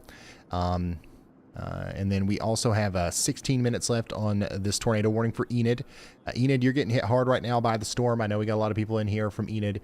You got to stay sheltered for at least the next 15 minutes, all right? Also down here in Blaine, Canadian, and Kingfisher counties, we've got 1 minute left on this tornado warning, and then they're probably going to allow that one to expire. We're seeing less rotation now, and we're starting to see more of that straight line damaging wind featured across the radar returns here as the storm gets closer to Interstate 35. So that's a good news because we will have less isolated pockets of very significant damage, but we're going to have more widespread damage as a result of the straight line damaging wind. So this is definitely not letting up or anything. It's honestly just now getting started.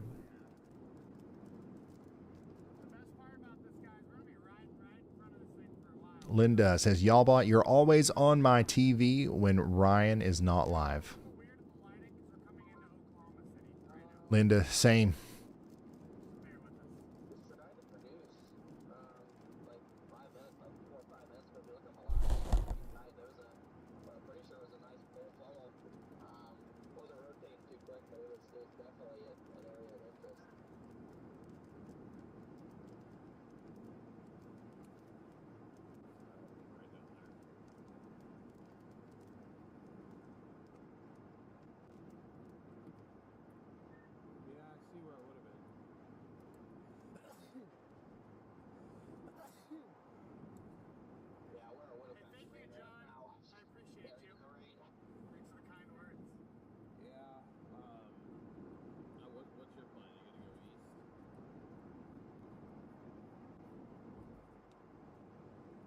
Oh, yeah. Why are you guys screaming at me to hydrate? Do I look thirsty or something?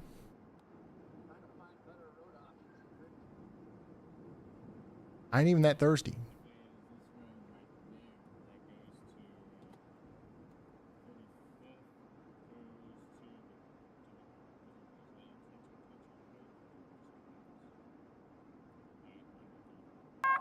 A new tornado warning has been issued.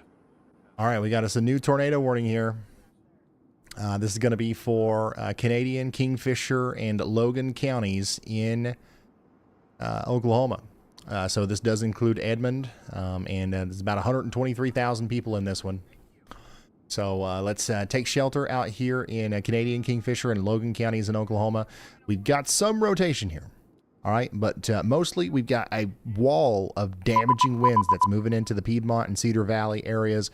It's going to be getting to Interstate 35 within the next 30 minutes. So we've got to start taking shelter now in Edmond as there is a tornado possible with this one.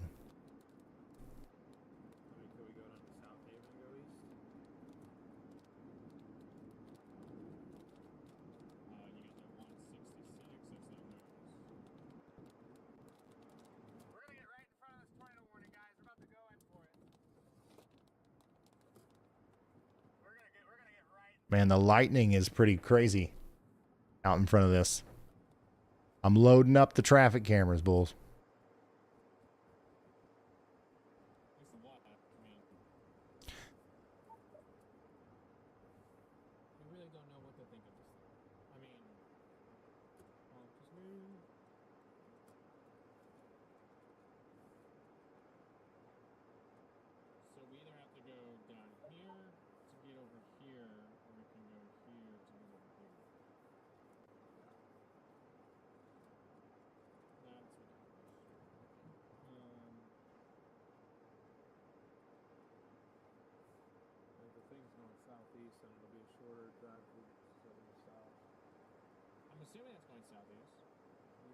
All right, yeah, we should be covered. But you can see the lightning really picking up there, especially on the northern side of town. Once again, Edmond, you guys are under a tornado warning, so we need to be taking shelter here. I think that the northern side of Oklahoma City, like Piedmont and the Village, you guys are not necessarily included in the tornadic part of this storm, but you're still in just as much of you need to be taking shelter as well, or getting at least getting indoors and staying away from windows. You know what I mean? Perry, Oklahoma, you guys are about to get hit by some of the strong winds as well. Ponca City, you guys are next in line. Stillwater. This whole line here is going to be probably our main thing. And I bet that this would probably eventually make it over there to Tulsa at some point. So that's why we've got that moderate risk for this area.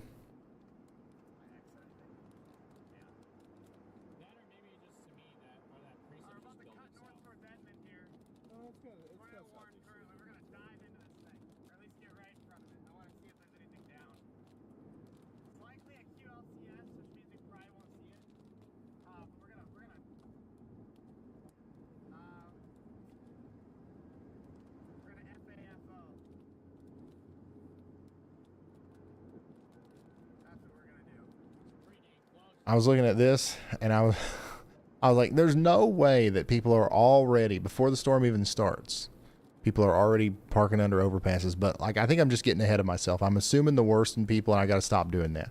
That's definitely a red light.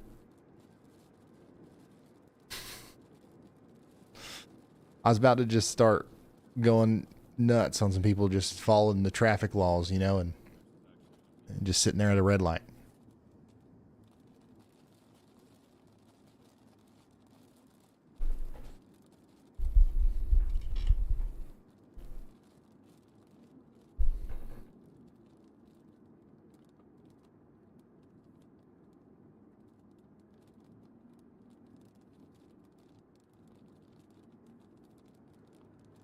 Once again, if you're just now tuning in, we got ourselves a tornado warning up here just north of Oklahoma City.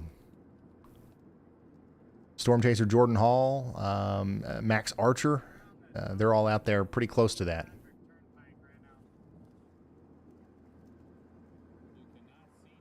Also, Jeff Porter.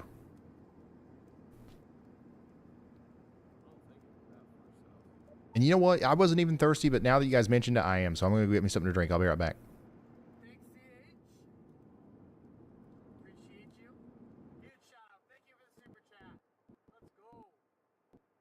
Yo, Weather Wizard. While the Ryan Drink Water Choir is still in full voice, the weather worrywarts have some new hotspots demanding your gaze. Previously highlighted Enid and Bartlesville are still very much active in chat, but Aurora, Illinois, and Wellington, Kansas are making a strong play for most anxious, with Northwest Arkansas also clamoring for updates. Everyone else just wants to know if their garden gnome is going to make it through the night.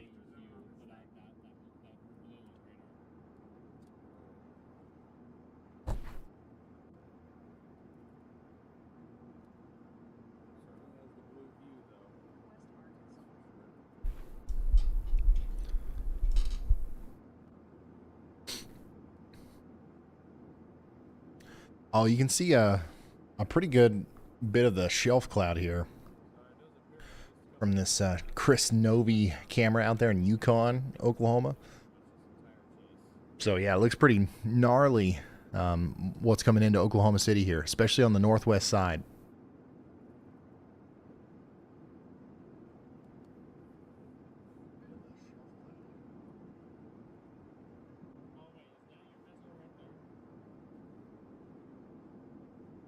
You can also see a pretty significant amount of lightning in the background there from this traffic camera. That's a little bit closer to the village.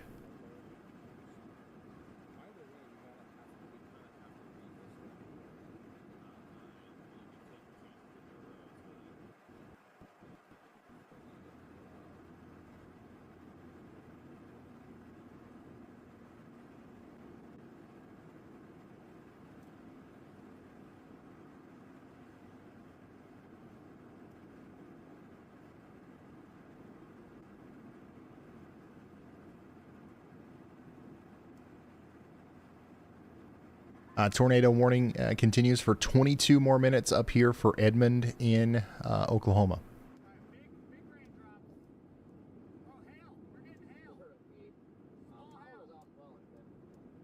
Oh yeah, Jordan, you can see it from Jordan's camera now. Really nice looking shelf cloud there coming into the Oklahoma City area. And Jordan's actually on the southern side, so he's south and east of Yukon, so he'll be coming up at 344 towards Piedmont, and he'll probably be able to intercept the tornado warning near Edmond.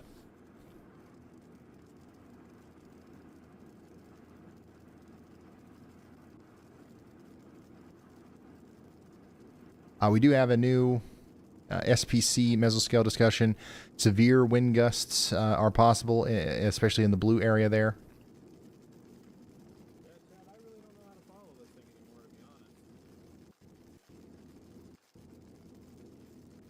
So that's kind of the area that we're honed in on here. We've got a tornado warning down here for Edmond, Canadian, Kingfisher, and Logan counties. We've got a tornado warning that continues for Perry. That includes Garfield and Noble counties. And then we've got this massive, considerable severe thunderstorm warning that is in effect for about 400,000 people, 450,000 people between Perry, Stillwater, Edmond, and the northern parts of Oklahoma City for the next 21 minutes. They'll probably extend that because it's probably still about 20 minutes away from hitting certain parts of Interstate 35. So, and that's an ominous looking shelf there from Jordan's point of view. Chris has got it too on his. I think this is like in Chris's. Is this his like Ring doorbell cam? Because that's what it looks like. Like this is like at his front door. But it's always here. Anytime there's a storm in Oklahoma City, Chris turns his camera on and it pops up in the Severe Studios network. So it's good use for a Ring doorbell cam. You guys could become storm chasers. I'm sure it's not a Ring doorbell cam. You know what I'm saying? But it's something like that. A new tornado warning has been issued.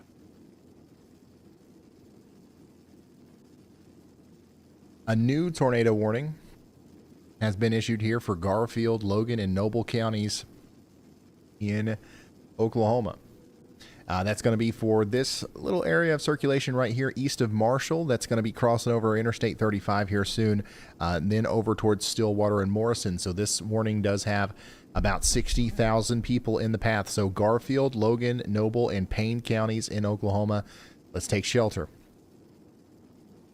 That also, it does include Perry. So Perry definitely needs to be sheltered. You're technically under 2 tornado warnings right now.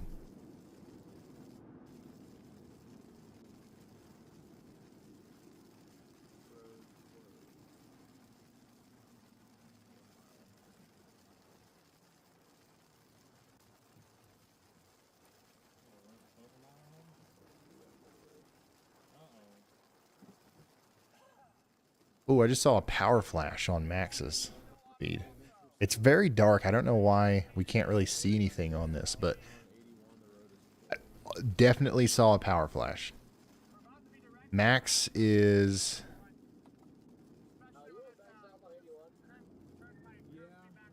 currently, where is Max?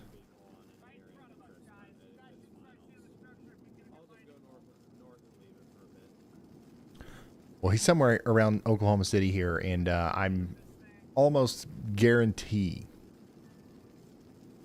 that what I just saw there was a power flash. Yeah, just to the north of Edmond, looking to the west.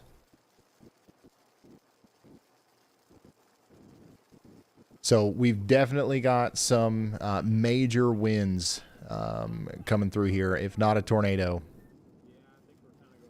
So just another reason to kind of emphasize the need to take shelter here.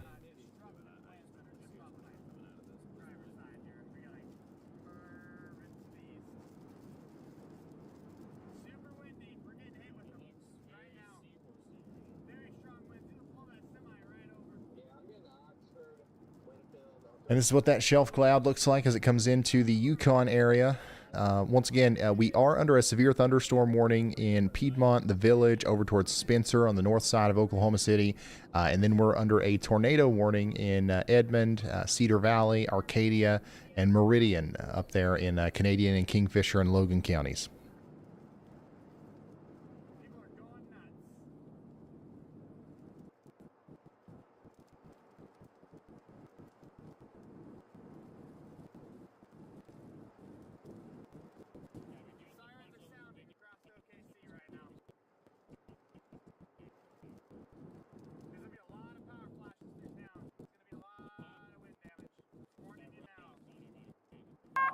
A new tornado warning has been issued.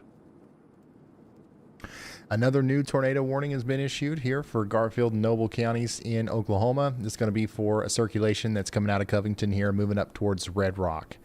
So just imagine this as one big tornado warning here. Everybody from Ponca City down to Stillwater, including Perry, needs to be sheltered for the next 30 minutes or so.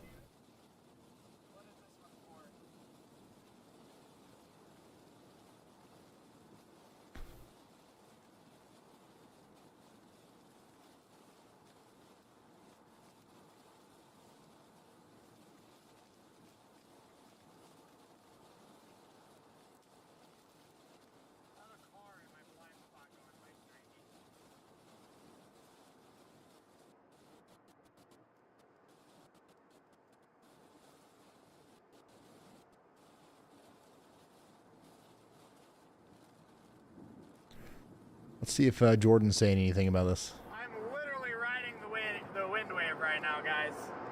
I couldn't be more on the line of these severe winds. I'm gonna kick it to the back camera because you guys could end up seeing some power flashes.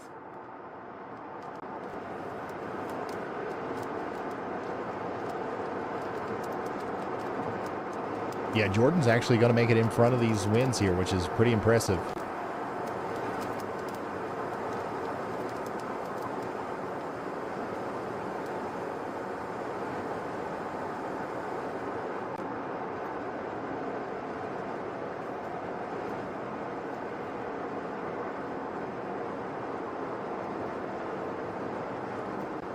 People are slamming brakes, driving nuts out here. Yeah, Jordan's exact location right now, he is he's on the interstate near Big time winds here. okay, yeah, right highway interstate 344. He just his marker moved right when I was trying to read it. And he just is on the West Memorial Road here near the Spring Creek Memorial Cemetery. That's where he is right now. He's moving over towards Esperanza. And he is literally right in front of the damaging winds.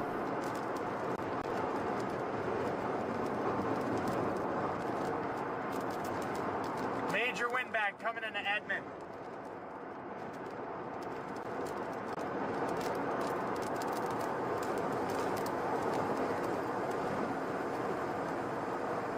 We are chasing. This is the tornado warning storm. I gotta pop the, I gotta change the Streamlabs thing back to tornado warning.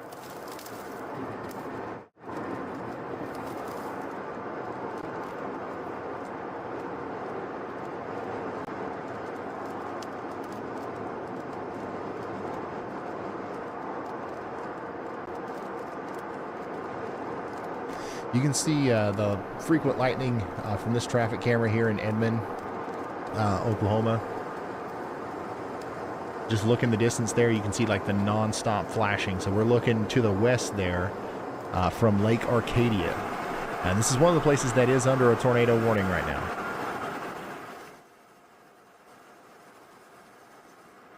now. This is a look from atop. So Chris Novi's got a camera at the bottom of this building and at the top. Very useful.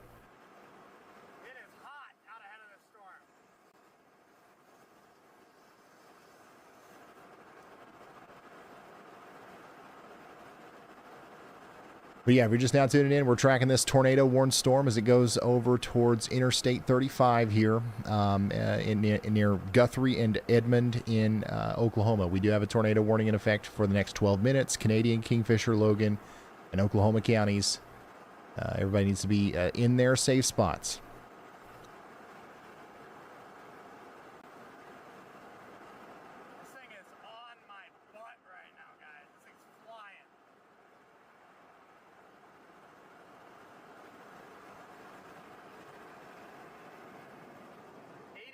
Yeah, Max Archer is in a really good spot here, but you just can't see. For whatever reason or another, you can't see anything.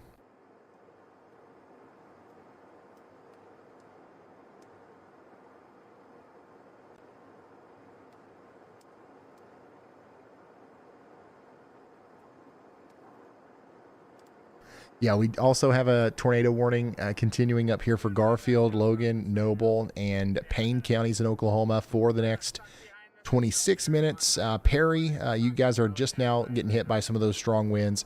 We're still about 10-15 minutes away in Morrison and Stillwater, so let's stay sheltered once again for the next 26 minutes over here. On radar, right? This thing is a major windbag. Likely going to see wind gusts exceeding 70 mile an hour through the Edmond region. Edmond, Guthrie, you guys are all about to get absolutely steamrolled with wind. If you aren't already.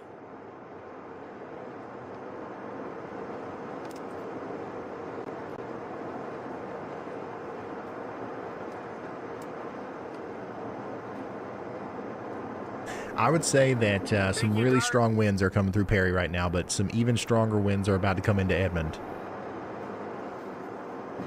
For those in chat that are asking, I know we got some people in Perry here. Let me know what it's like in about 5 minutes.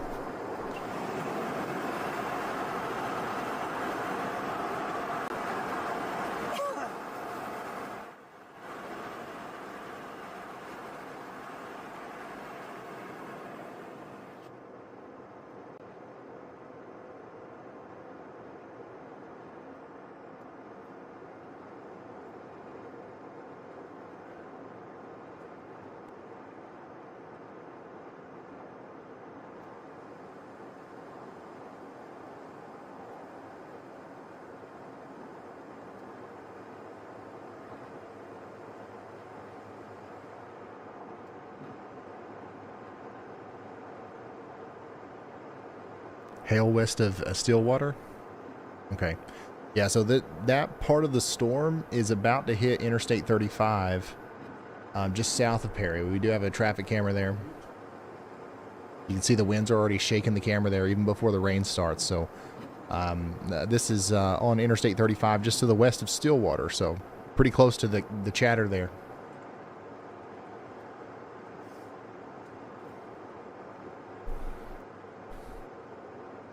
And we did just get a new tornado warning for Ponca City this time. Ponca City, Oklahoma, Call City, you guys are now under a tornado warning. We've got some rotation over here. Moving up into Cade County, Oklahoma. Take shelter now if you're in Ponca City or Call City. Stay there for the next 24 minutes. Tornado warning is also in effect for Stillwater and Morrison. This is what that storm looks like right now as it moves over Interstate 35. So this is the first burst of wind as it comes over the interstate. So whatever this camera looks like in about 5 minutes from now, that's what you can expect in Stillwater about 10, 20 minutes later.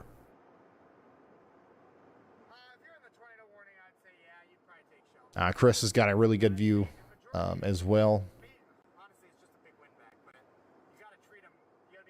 of the storm coming into the Yukon area in Oklahoma City. But yeah, things are picking up there on Interstate 35 where that tornado warned storm is moving over the intersection between Highway 51 and Interstate 35. And of course, this time people actually are parking under the overpasses. Just a friendly reminder, we can't be doing that.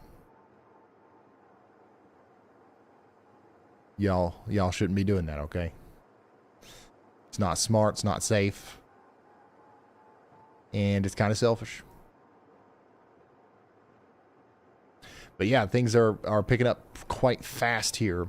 And once again, the conditions that we see unfold here are very similar to, if not exactly like what we're going to see over here in Stillwater in just a few minutes later.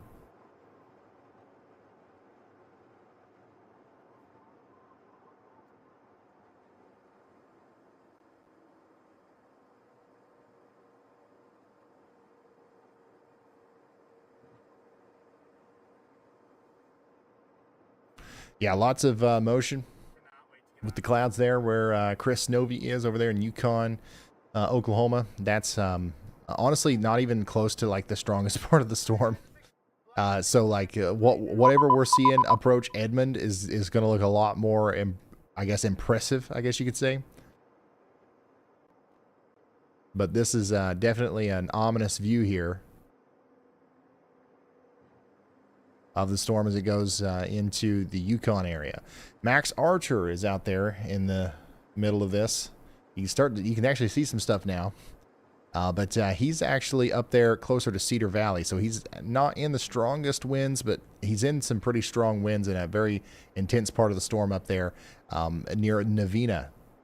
All right, so the conditions that he's experiencing right now will be similar to what we're expecting over there in Lakeview within the next 5-10 minutes or so. And then let's check out Jordan Hall's view, which he continues to stay out in front of the winds. Like, he's done a really good job of staying in front of this thing. You can see that shelf behind him. If he stays on Interstate 44, he'll be able to turn around there near Arcadia and probably show the real shelf cloud, like the big part of the storm up there closer to Edmond as it gets closer to Luther. We lost our traffic camera up there near Perry, so we're probably going to lose power in Stillwater, just a heads up.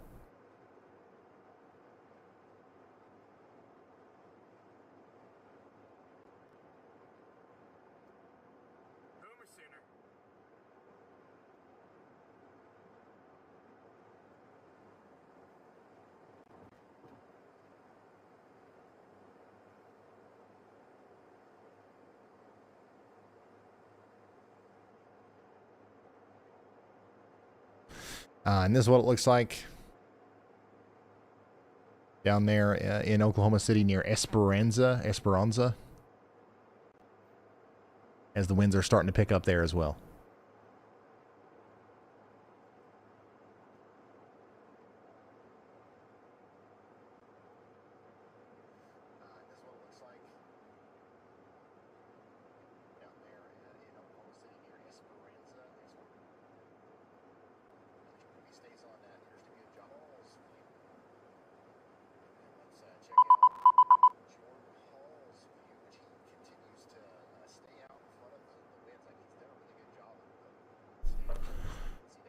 Yeah, the tornado warning continues for Edmond for the next 4 minutes. I don't know if they're going to continue that or not, but we need to stay sheltered for the next 4 minutes at least over here in Edmond, Oklahoma. Also, the strongest part of the, the real damaging winds that are associated with the storm that's coming through Perry right now, those are going towards Stillwater. They will be there in at as little as 10 minutes.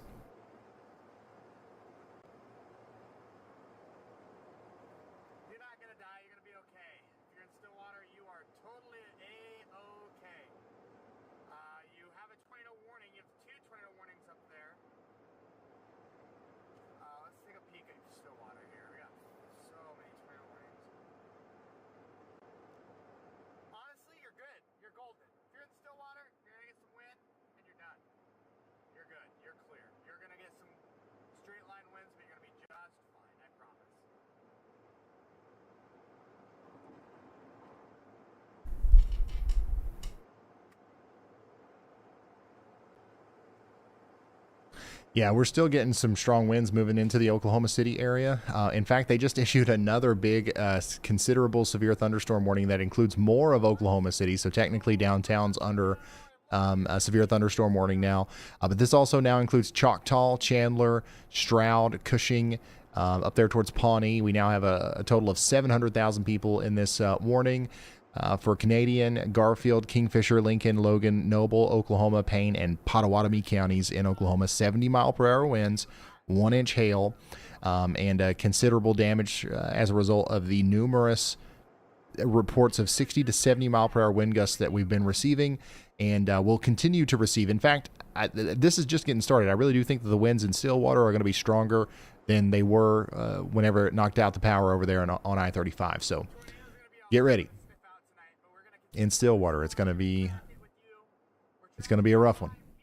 We're tracking it live on Ryan Hall right now also. So we're going to continue up 44. We obviously are on our way to our next chase all the way up in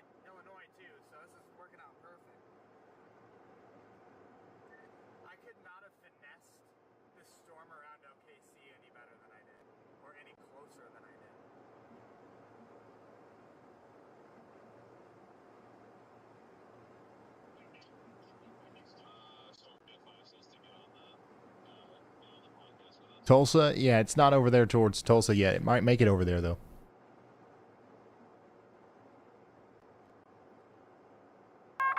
A new tornado warning has been issued.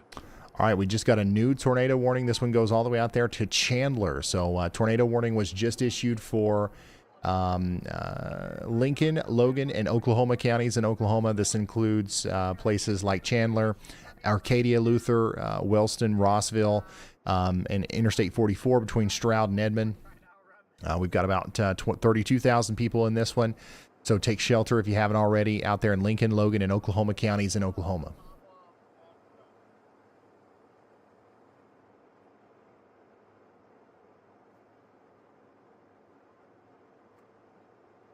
Tornado warning, new one extended for me.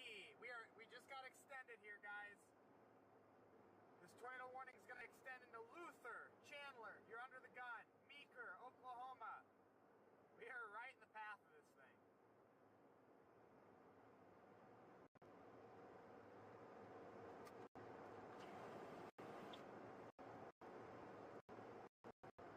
I'm just about to Luther, and they just extended this tornado warning like right over me. Probably just for this QLCS windbag, but it's pretty gnarly back there.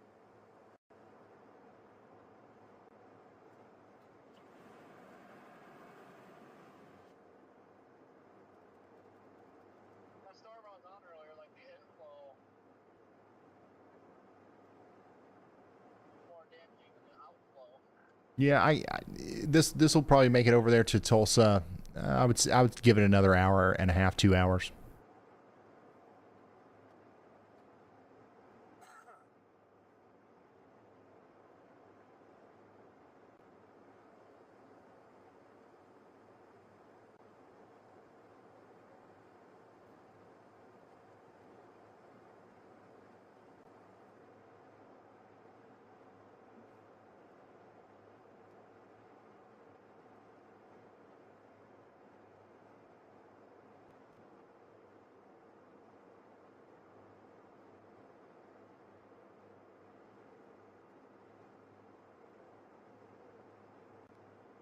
Sorry, I'm still reading stuff. You guys are sending a lot of stuff into Twitter.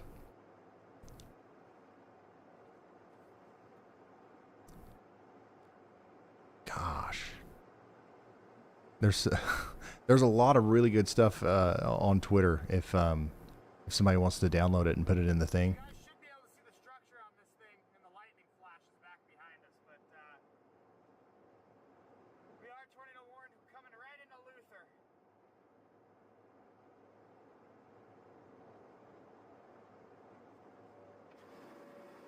Tornado sirens going off here in Luther. Ooh, I clicked the wrong button. This is a video from Sean.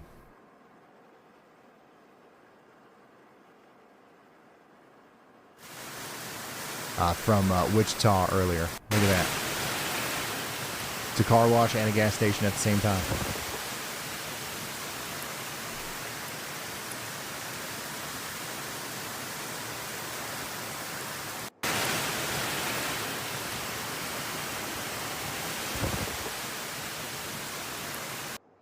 Yeah, hard to hear them when I roll the window down because I'm still going 80.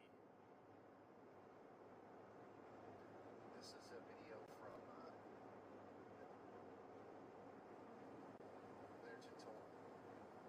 I think like 90% of the stuff that people have been sending us today has been from Wichita. That's where most of the action's been, huh?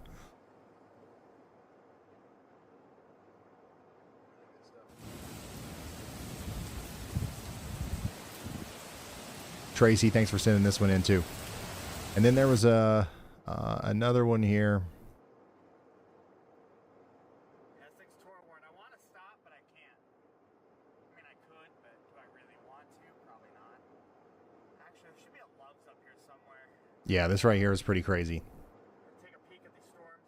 Another giant hailstone there, and a video came along with that as well from Arc City earlier. So big time problems in Ark City up towards Wichita earlier, and similar situations unfolding down here north of Oklahoma City. We've got a very strong storm coming together.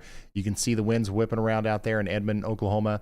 I don't think the hail's quite as big, but I wouldn't be surprised to see several 70 to 80 mile per hour wind gusts recorded with this line of storms as it gets stronger and it moves towards Tulsa. So y'all get ready. It's going to continue to cause problems as it moves farther east.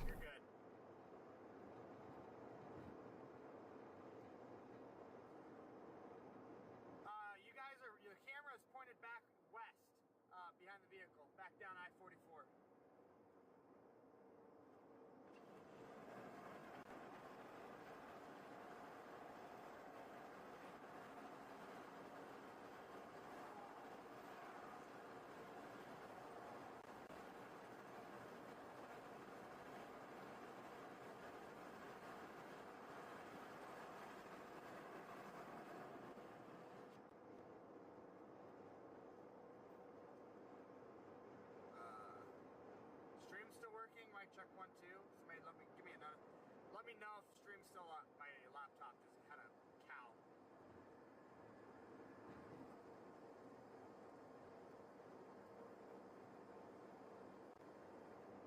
Better not be an EF5. No, you're good. Definitely not an EF5. Right? Not even a tornado. Yeah, go ahead, Yalbot. All right, Ryan, peel your eyes away from those fascinating CAPE values for a sec.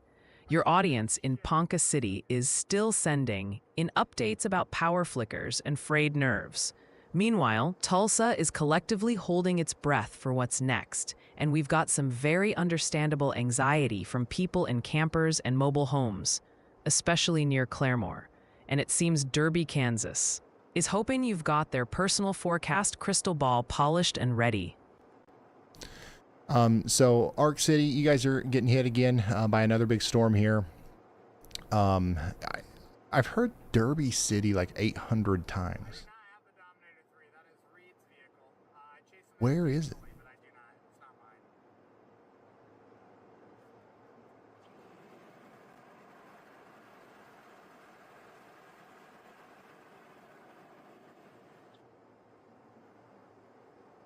Like, are we talking about the Derby over here to the south and east of Wichita? If so, you guys are totally fine. It's over for y'all. But like, I constantly see it in the chat, and hopefully you guys are all right. I know we got hit hard earlier, but right now we've got a pretty significant situation in Ponca City where we've got that damaging winds moving through right now. We also have a tornado warning.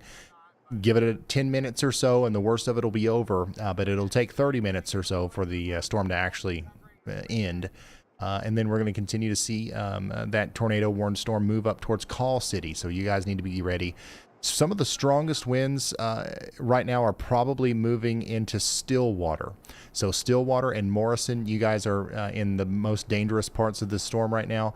And it's going to continue to move off to the east towards Yale. And honestly, the Boeing segment here, the big part of the storm that's probably going to cause the worst winds tonight, is kind of lining up perfectly with Tulsa.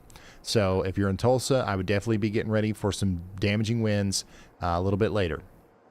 And of course, we do have a tornado warning continuing for Lincoln, Logan, and Oklahoma counties in Oklahoma for the next 23 minutes.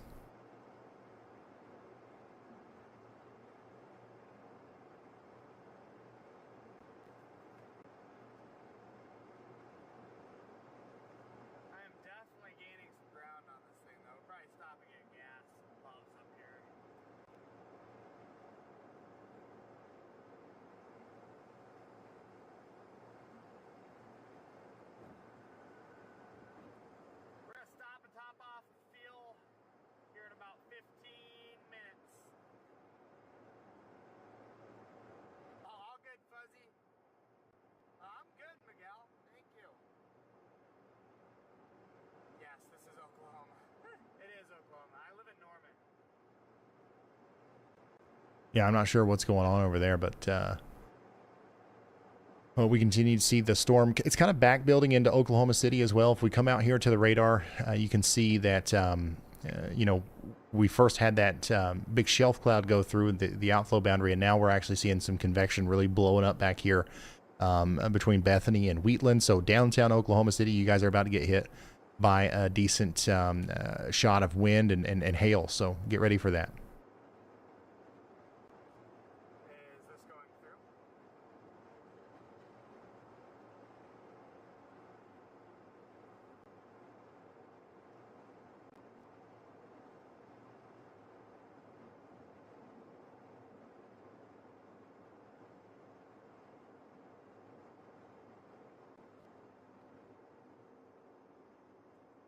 If you're just now tuning in, we're watching a severe thunderstorm move through Oklahoma City. Just north of there, we do have a tornado warning for areas now east of Edmond. The town of Edmond is no longer under a tornado warning. So that's good news. But over here in Kearney, Kickapoo Nation, Chandler, you guys are still under that tornado warning. We need you to take shelter. We also continue to have a tornado warning for Morrison. The town of Perry is no longer under a tornado warning. You guys are good. Ponca City and Call City, you guys are still under a tornado warning right now.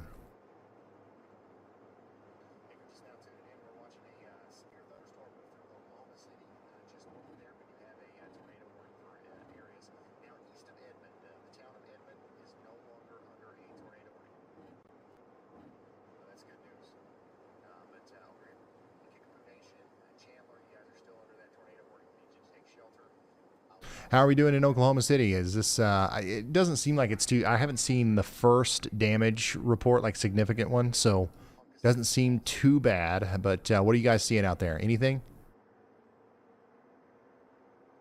It's Plum Wild and Stillwater. Now that, I believe that's a much stronger part of the storm. Unfortunately, we don't have we don't have a storm chaser, a camera, or anything out there, but I'm certain that that's probably the strongest part of the storm right now up here in Stillwater. So how are you guys doing?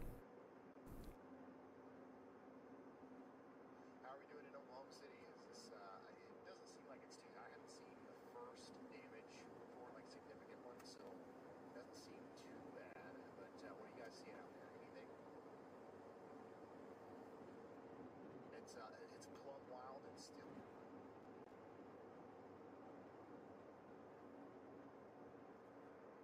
Almost to the slopes.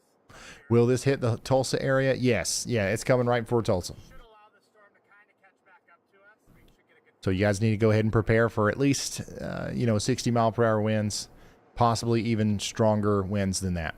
Won't have a ton of time to stop, but.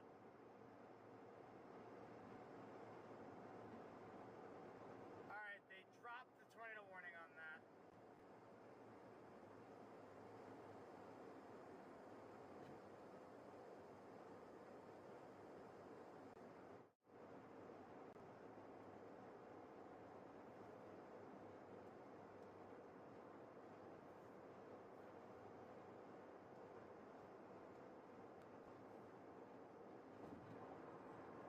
They did drop the tornado warning.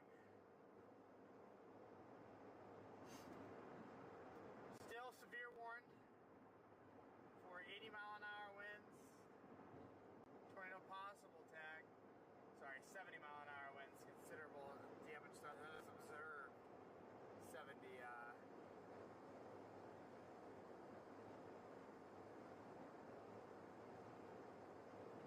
Hey, thank you for subbing, Chemo. Appreciate it. Try to communicate these things. I can't always get them done, but try to do my best on that. I can get pretty busy. Just lost power in Stillwater. Yeah, so from everything that I'm seeing, that by far the strongest part of the storm right now is hitting up there near Stillwater. Perkins and Yale, that's moving over towards Oilton. So we're going to continue to keep a close eye on y'all as the storm gets closer. James McMullen is out there in between Tulsa and Stillwater, so we might be able to see this come in from his perspective, which is going to be really valuable, because we don't have, once this storm gets out of Oklahoma City, we've got nothing really other than, well, thankfully, Jordan and James's points of views. Look at this, though. Now, that is some constant lightning on the horizon out there. So this is, James is a few miles to the west of Tulsa, and he's pointed at the significant bowing line segment that's honestly aiming directly at Tulsa at this point. Get some very significant straight line winds. It's called a bowing segment. That's where you start getting those right there on the apex of that bulge, the leading edge of the bulge there. So James is pointing us at the part of the storm that is coming towards Tulsa. It's still over an hour away probably, but it is coming towards Tulsa. I like to consider those and call those wind bags. Just a little slang term for them in the storm chasing world.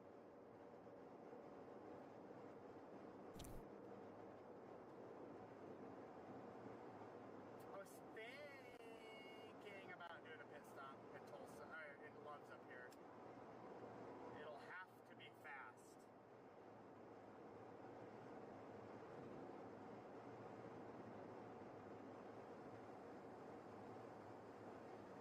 So if you're just now tuning in, we've got a significant damaging wind situation unfolding here around Oklahoma City, specifically north of Oklahoma City. We just had some really strong winds move through Stillwater.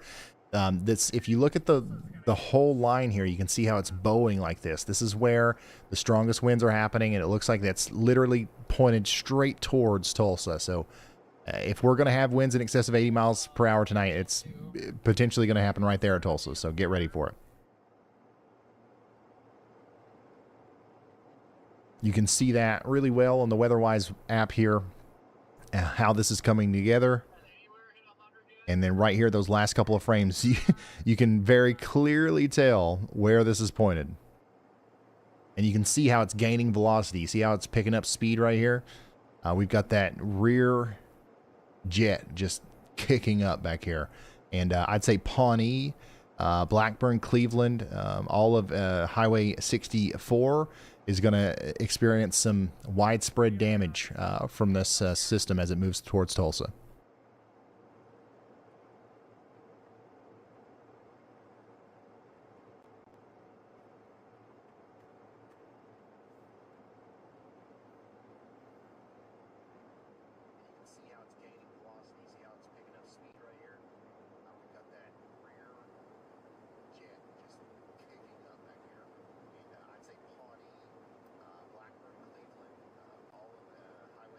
Yeah, go ahead, y'all bot.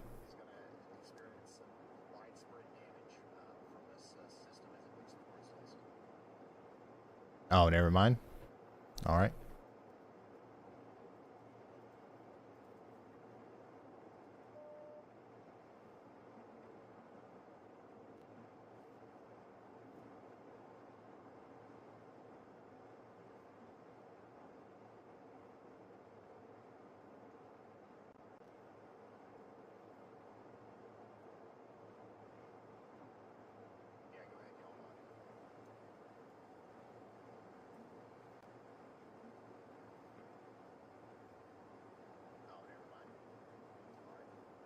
Is your Zello turned on? Yeah, it is.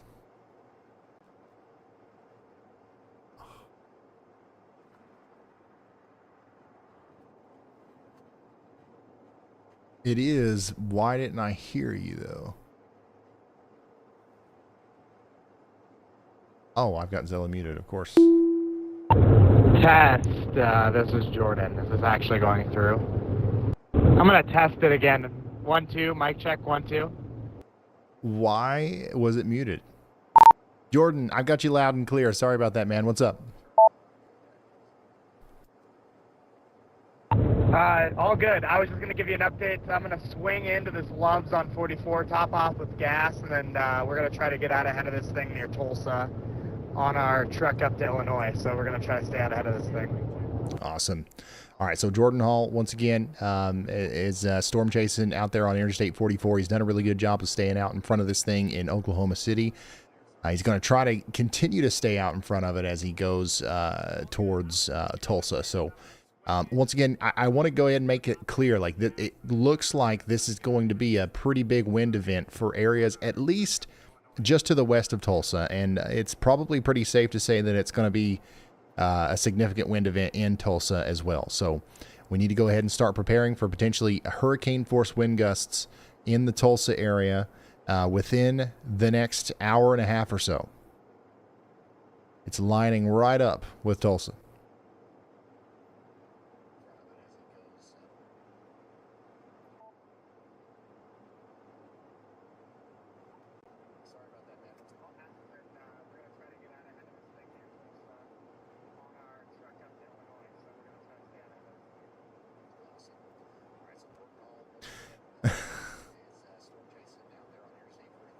Storm Chaser Jordan Hall had to pay $2 in super chat to get me to unmute. Like, that's not good, y'all. We got to figure that out. We got to figure out a better system.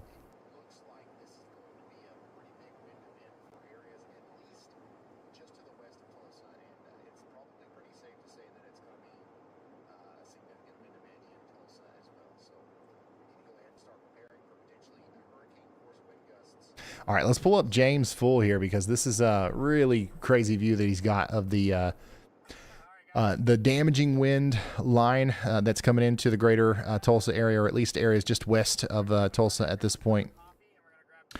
We do have a very good chance of winds exceeding hurricane force, at least in those gusts, as they come into Yale, Cushing, and Blackburn. Also, anybody that lives along Highway 412 is in a dangerous spot, especially around Merrimack, Hallett, and Jennings, okay? This is the very dangerous storm that's coming in towards Tulsa right now between Yale and Oilton. That's where James McMullen is right now.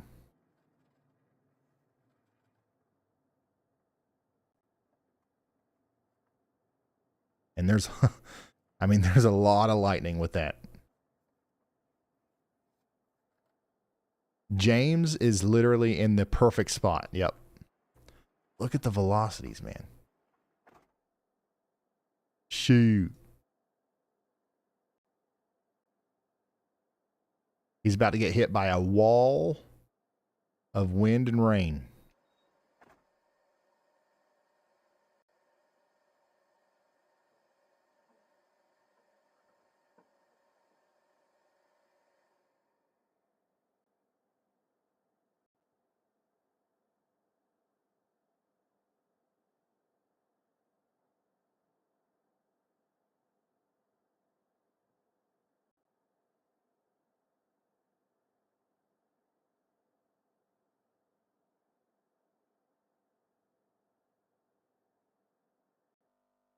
Yeah, so the big Boeing segment here, once again, it's lining right up with Tulsa, and that's where we believe the strongest winds are. Okay, so right in here, that's where we're having the strongest winds, and you know, we definitely have heard from people in the chat from around Stillwater that said it's been plumb wild. We haven't gotten, honestly, we haven't got a lot of official reports in, but I'm sure that we will start hearing those soon. I mean, there's definitely been some winds in excess of 70 miles per hour that have been hitting back here. So whatever kind of reports we get from Stillwater and Pawnee and areas around Yale and Cushing, that's what we can expect in Tulsa here in just a little bit.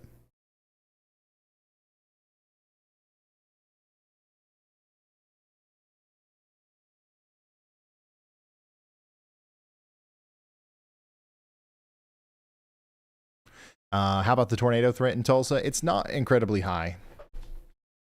In situations like this, sometimes the damaging wind threat can be worse than a tornado threat because it's going to impact everybody, right?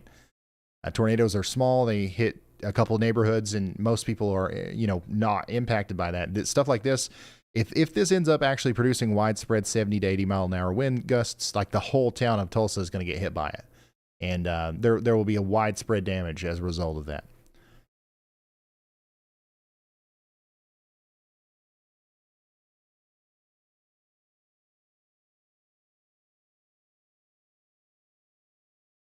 So I just, once again, you're not under any sort of warning or anything yet, Tulsa, but I would, if I lived in Tulsa, I'd be getting ready. Like just imagine you're going to get hit by 80 mile per hour winds. What could you do right now to make that a little bit less difficult on you? Is there stuff that you can like put in the, you know, put inside it or something? Like I would take care of all of that right now because this is definitely, I mean, there's a chance that it kind of, maybe it fades out before it gets there, but I wouldn't bet on that.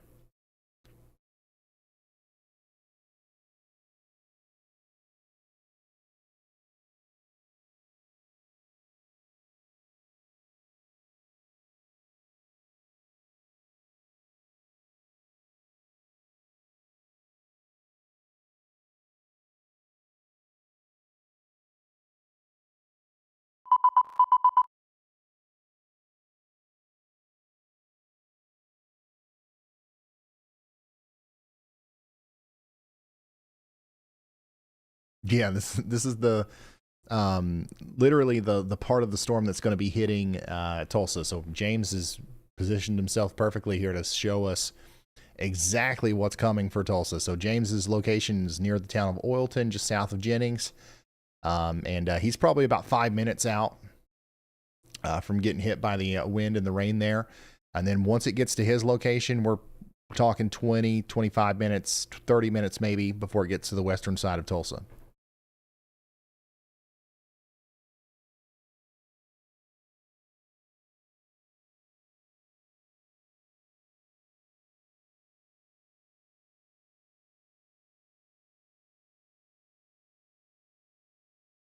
All right, so James is hightailing it out of there.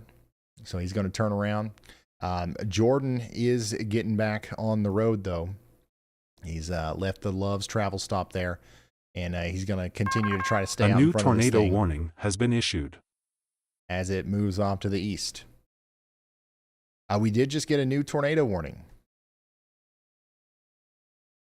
And this is going to be for Lincoln and Pottawatomie counties in Oklahoma. So this includes Sparks, Rossville, and Prague, and Meeker. Or is that Prague? This is, once again, Lincoln and Pottawatomie counties take shelter out here for the next 35 minutes. We've got a little area of rotation back here just east of Interstate 44, just to the south and west of Warwick and west of Rossville, moving to the south and east towards Spark and Meeker. Take shelter immediately.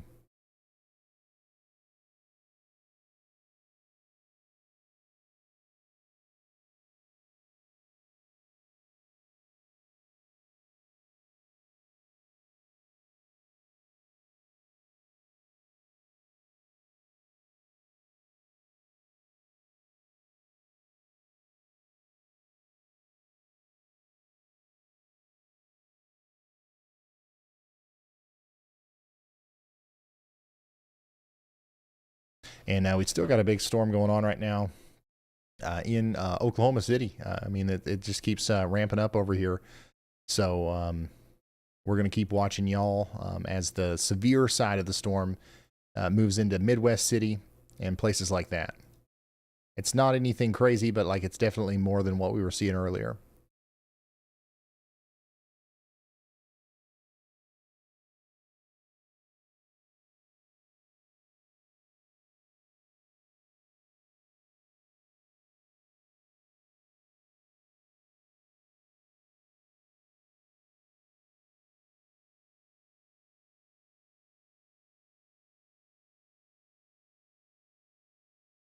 Yeah, the velocities here are still looking pretty crazy. The strongest winds right now are likely coming into the Merrimack and Yale areas. So y'all get ready for power outages, down trees, power lines, the whole nine.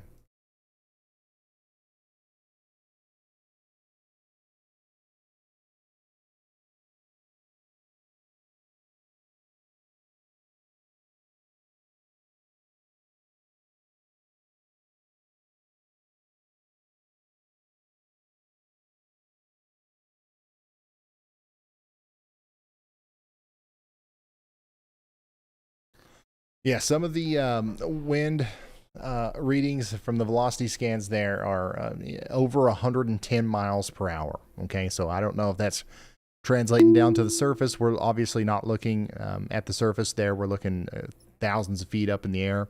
But you know, it at least 70% of that in gusts are going to be possible. So at least 75 mile per hour wind gusts are going to be possible with this as it comes into areas west of Tulsa. And we can hope that it lets up a little bit the closer it gets to Tulsa, but we don't know for sure if that's going to happen.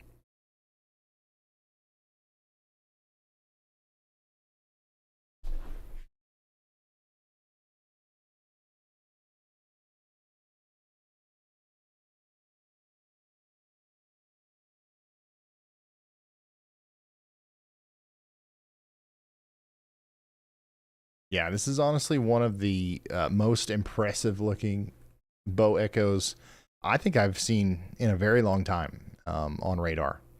And it's crazy that it's coming into a pretty populated area. I'm still surprised I don't see a ton of reports showing up here, so I don't know what that means. Hopefully that means that, you know, maybe the radar is kind of overestimating what's going on out here. But more than likely, what's happening is we're just, you know, it's not hit some. Most of these places that it's hitting right now are not very populated, and maybe we're losing power, and the people are just not submitting reports as like the first thing that they're thinking of. You know what I mean?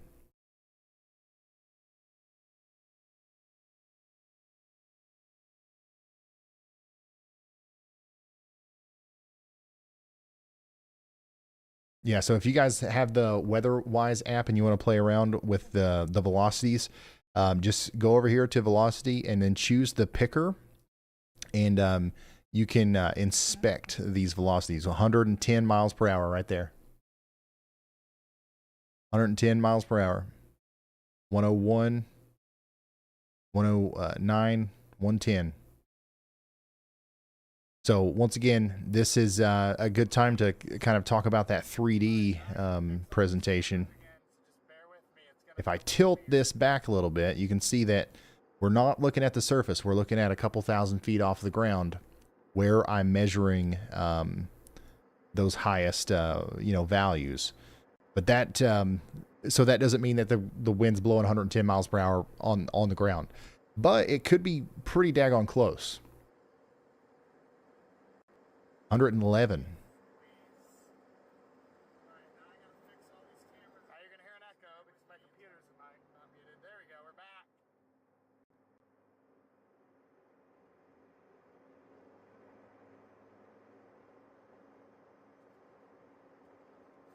We should be back audio-wise, guys.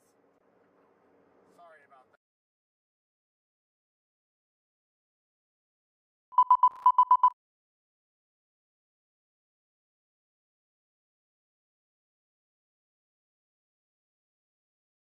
All right, we officially got the warning for Tulsa now. Tulsa, Oklahoma, you guys are now under a severe thunderstorm warning, and this is a considerable severe thunderstorm warning with 70 mile per hour winds, a tornado possible tag on there too.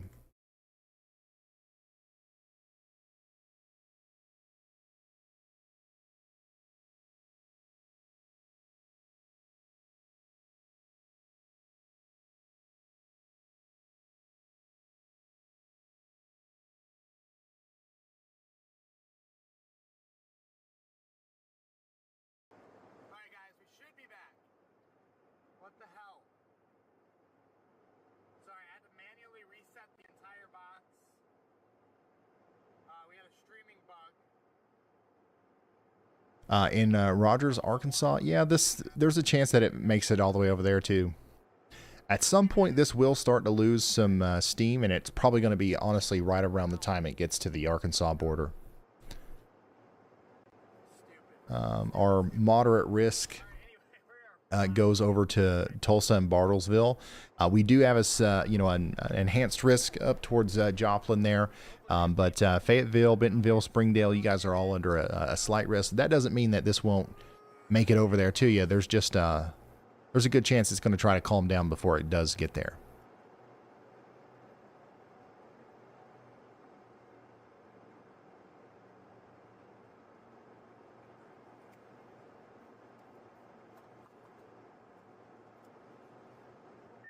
Yeah, I'm honestly kind of surprised that they didn't issue a destructive severe thunderstorm warning for this. Considerable severe is still, it's something that you got to take seriously, but it looks a little bit more than considerable to me.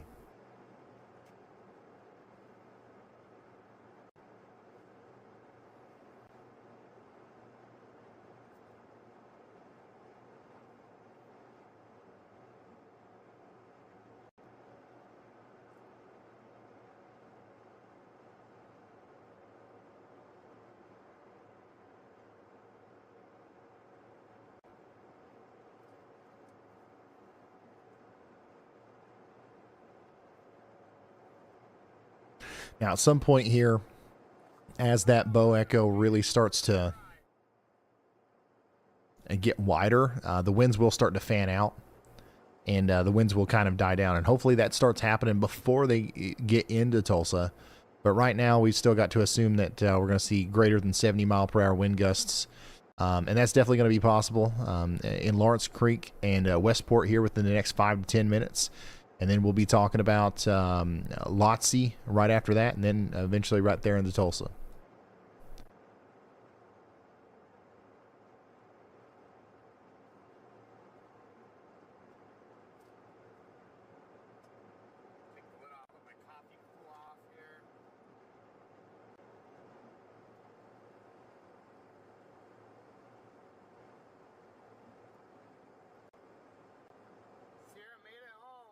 Chicago, there's a chance of some storms tomorrow. We'll talk about it as soon as this gets past Tulsa. We'll probably wrap it up for the night, and we'll do a quick forecast for tomorrow. Yeah, I shouldn't have stopped at Love's. I'm sort of trying to outrun this bow on 44 years. It'll be a pain in my ass. Jordan's done a really good job of staying out in front of this thing, but he's losing confidence, it sounds like. Drink my protein shake for the night. I am not going to drop south. I'm trying to stay out ahead of this because I have to drive all the way to Illinois, northern Illinois, for the tornado threat. Yeah, Jordan Hall in Minnesota yesterday, Oklahoma today. He'll be in Indiana tomorrow, probably. These guys are nuts, man. It's gonna delay me a long time. And we have a left lane camping, so I gotta go around him. Yeah, that's all Jordan's doing right now is he's driving to tomorrow's target, and he just happens to be right behind this, or right in front of this giant bow echo heading towards Tulsa.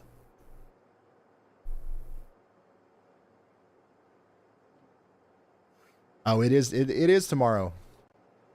On the East Coast, it's Wednesday, June 18th, 12:36. It's 4:36Z.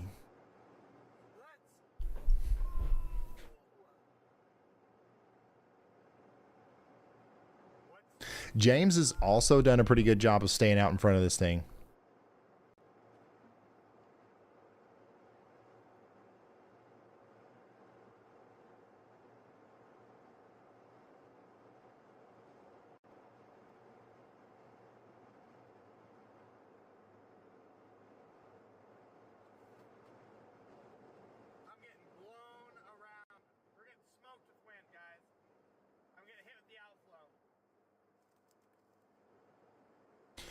This is a live look at the storm that's approaching Tulsa right now, close to Lawrence Creek.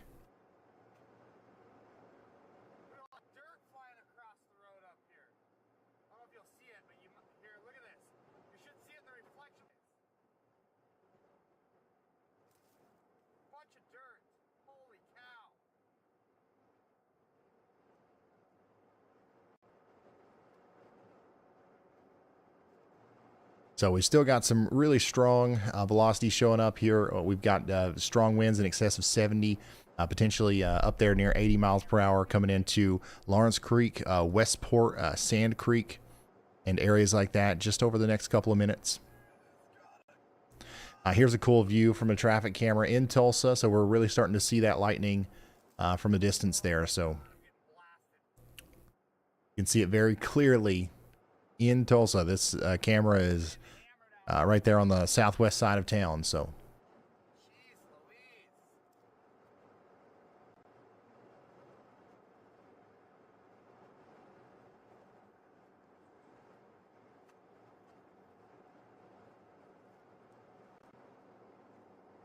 yeah, James McMullen, like his little marker hasn't updated. He's not back here in the storm. He's still out in front of it somewhere. Will Tulsa get hit tonight with tornadoes? It's unlikely that you'll get hit by tornadoes, but we are expecting some damaging winds.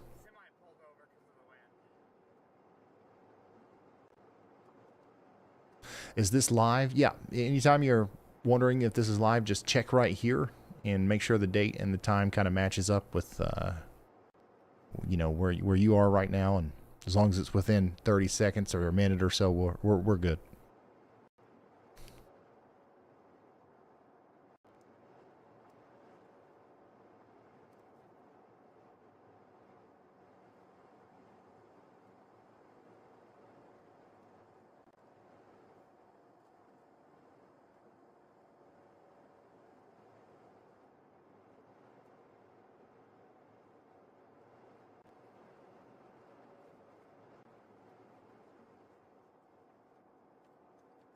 Somebody's gonna be having a hard time.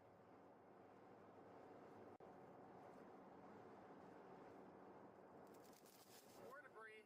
Jesus. Did you guys hear that hit my windshield?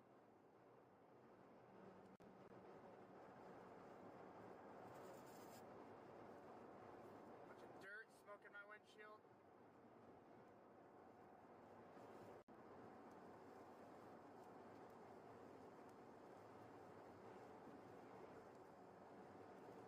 I'm in a camper right now south of Tahlequah.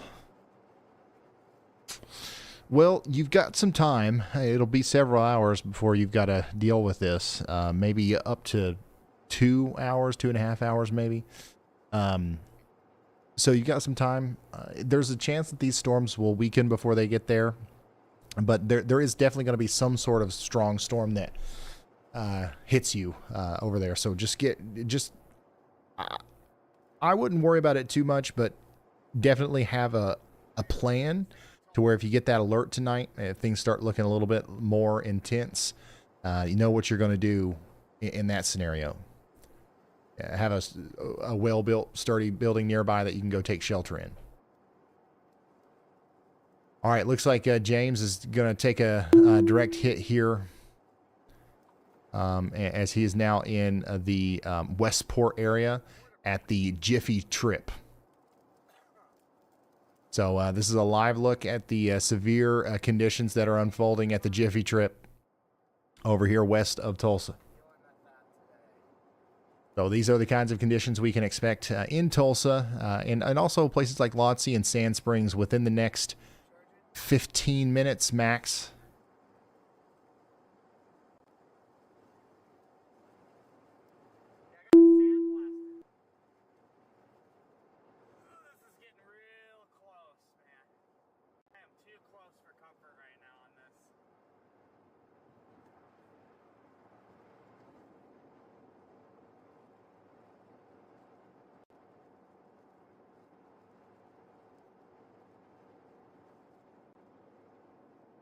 Yeah, Jordan's still out in front of it. He's probably going to get overtaken by the line though up there near Sepulpa, I would say.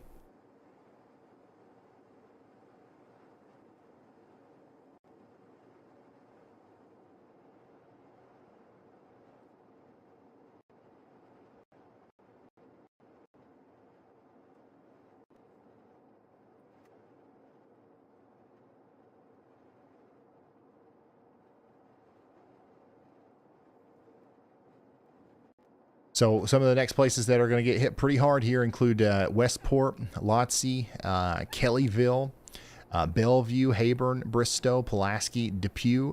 Right now, some of those stronger winds are coming into Lawrence Creek and also Osage.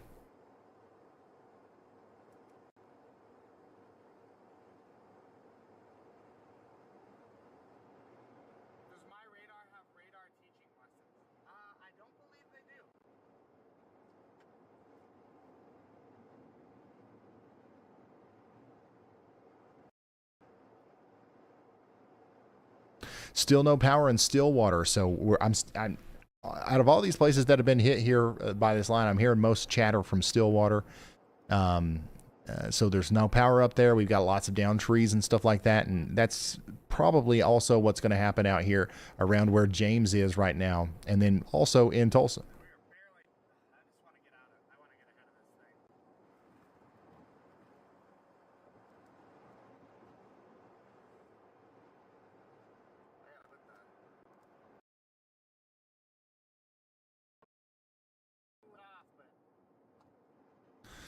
There is the chance of a couple spin-up tornadoes with this line as it comes in as well. I know some of you are probably noticing this little hook that kind of comes out here east of Lawrence Creek. There's a decent chance that stuff like that could produce a tornado or two as it comes into Tulsa. So that's just another reason why we need to be taking shelter for this and preparing for 70-mile-per-hour wind gusts at least. And then stuff like this can very quickly change that into an 80, 90-mile-per-hour wind situation. You know what I'm saying? So go ahead and take shelter out there in Tulsa.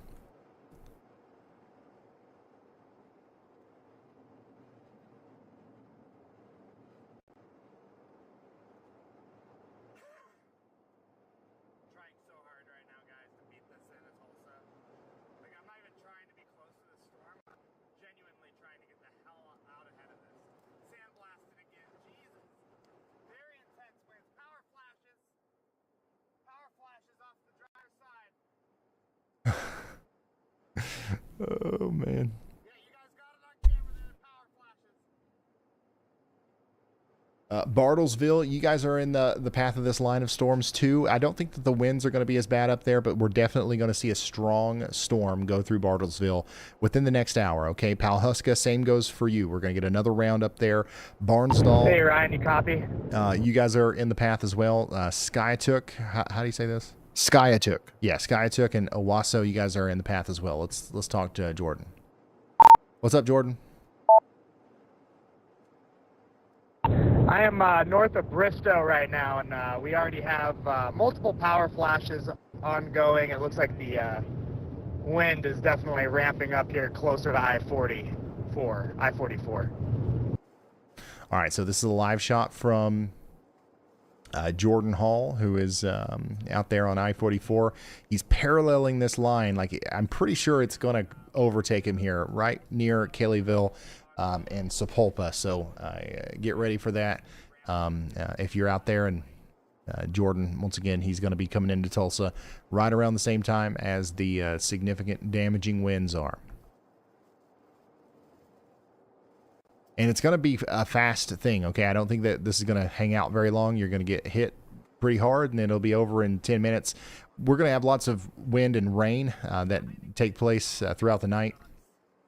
But for the most part, I think that it'll be pretty quick. Trying to do my best to outrun this thing. This is not good. Semis with their hazards on, trying not to blow over. Shoot the gap between them. Oh, we're getting hammered. Yeah, we're definitely not going to beat this apex. It's coming in hot. Son of a bitch.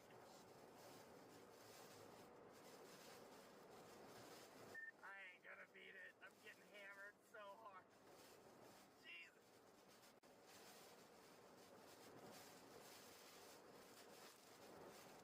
Ooh, we're getting hit hard here.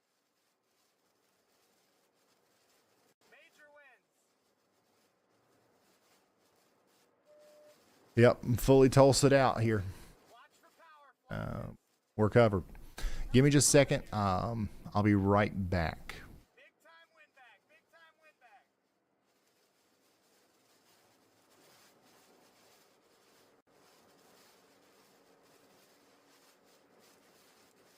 Let me push the right button here. Power flash.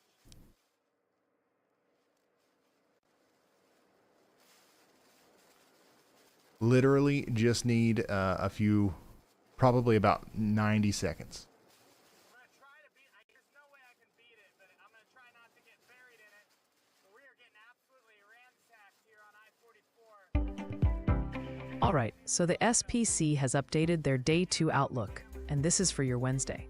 We've got an enhanced risk that's a level 3 out of 5, stretching from southern lower Michigan, down through Indiana, northwest Ohio, across southern Illinois, southern Missouri, and clipping extreme western Kentucky. Cities in this enhanced risk include Indianapolis, St. Louis, Toledo, Fort Wayne, and Lansing. The SPC is saying storms could fire up relatively early. Think late morning into the midday hours on Wednesday, especially north of Interstate 70, and then continue eastward. The main concern in this enhanced zone will be damaging wind gusts, but there's definitely a tornado threat too, especially as these storms move across northern Indiana into southern Michigan and northwest Ohio. Hail looks to be a bit more limited in this particular area. Further south, in the Ozarks and mid-Mississippi Valley, so that's southern Missouri and northern Arkansas, there's some uncertainty about morning storms, but the thinking is new storms will likely develop in the afternoon, bringing a threat for damaging winds.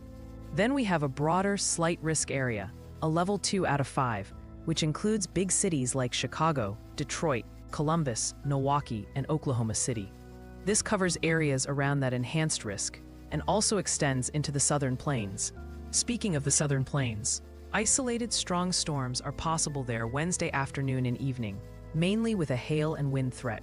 Way up north in the northern plains, that's far northeast Montana, North Dakota, and northern Minnesota, a few stronger cells could pop up Wednesday afternoon and evening with some hail and strong gusts.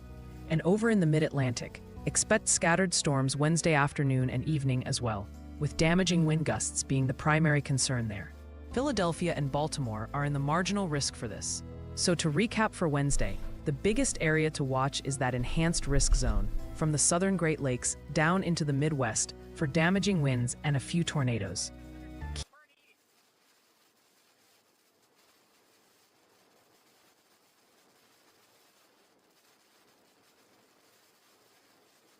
All right, I'm back.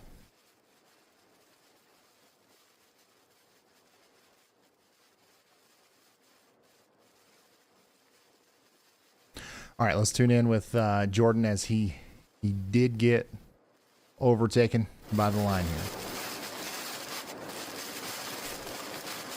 on I-44 near Hayburn.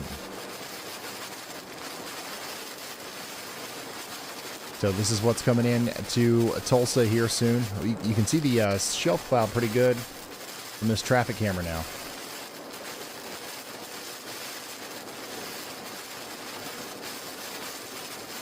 It's taking a beating right now.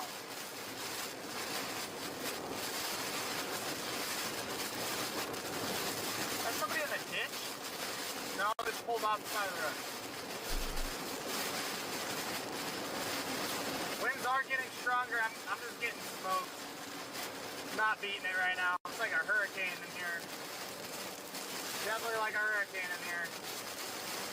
Yeah, so the winds that are coming into Tulsa are stronger than the part of the storm that Jordan's in right now, and it's still whipping them around on the road out there. So get ready. Once again, in Tulsa, we're probably about 8 minutes away. It's probably going to hit Tulsa, like downtown Tulsa, right at 1 a.m. The western side over here between Sand Springs and Sapulpa, we're talking about 2-3 minutes from now. I mean midnight for you guys. It's midnight for you guys, not 1 a.m. Gah.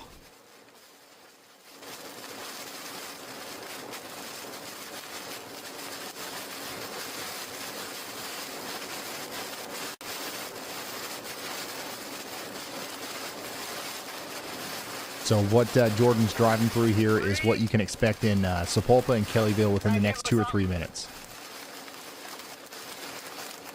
Big drop, big drop.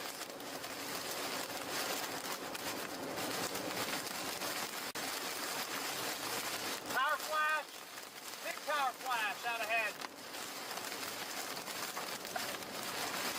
I'm starting to hear some hail mixing in too.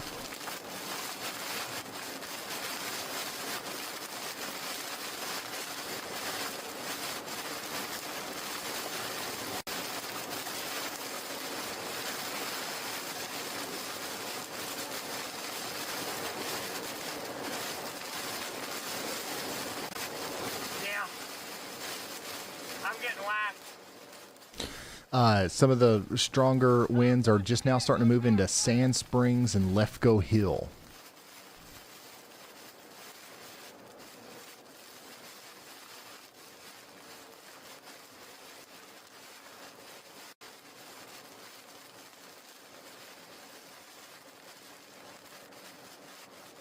So I'm going to show you this camera real quick.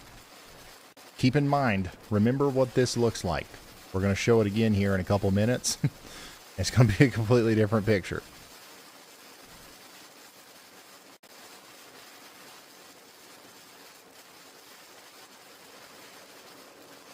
And you can see that shelf cloud getting closer through the camera over here at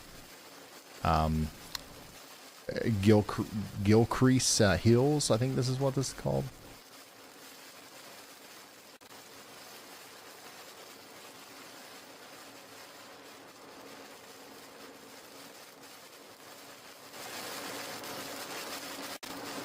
I'm not gonna be able to see around this stupid semi either.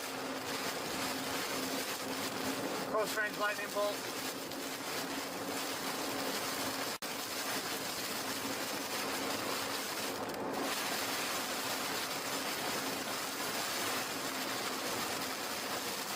Yeah, so Jordan's in Kellyville now.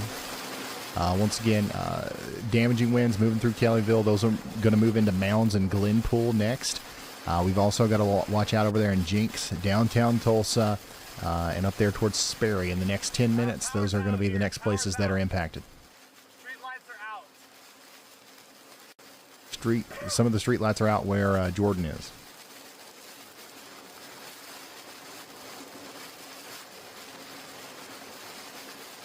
Coming back over here to the shelf cloud view, you can see that it's moving in really quick here on the northwest side of Tulsa. Behind that lowering, those low clouds that are moving in, we've got significant damaging winds moving into Sand Springs and Lithgow Hill now.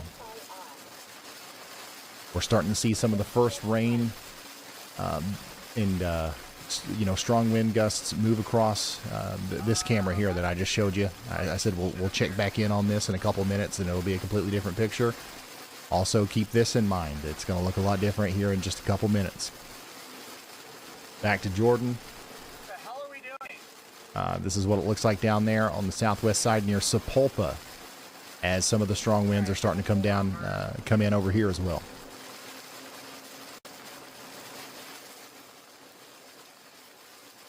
Oh man, I think we already lost power on this one. A little bit of that. Now we got lights back here. Yep, it's gone. I think did we lose it on this too? Yep, it's down. So we are losing power out here as the storm hits Tulsa, so keep that in mind. Get ready for it. We'll probably lose this one pretty quick too. You can start to see the rain coming in here on 297. What is that? Yeah, so that's up there near Ziegler and Owen Park. So we'll watch this one as long as we can, but we'll probably lose power. But you can see downtown Tulsa in the background there. This is all coming towards you. So the wind and the rain's really coming from behind the camera and then towards Tulsa there.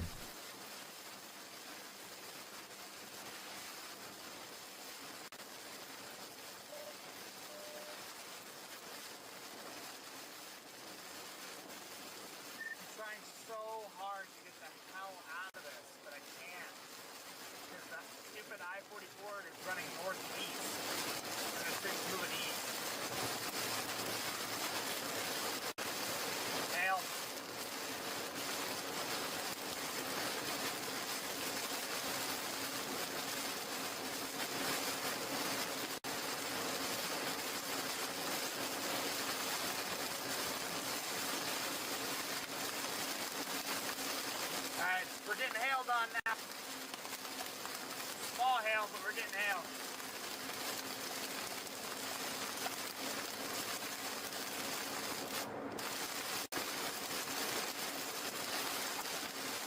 If you're just now joining us tonight, we do have Storm Chaser Jordan Hall out here giving us a live view of his drive into Tulsa, Oklahoma, as a considerable severe thunderstorms moving in. This is what it looks like out there right now, where he is in the Sapulpa area.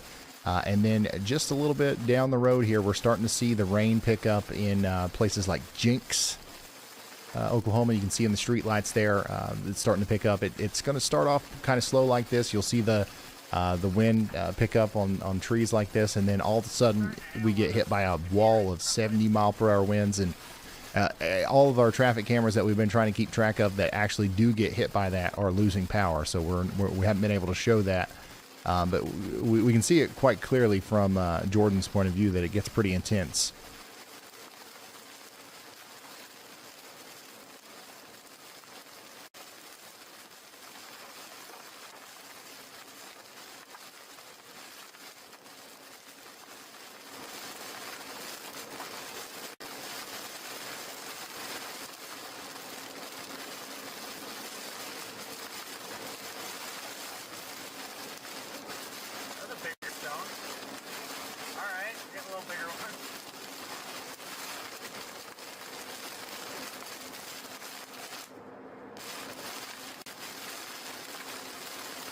Guy's seeking shelter under an overpass.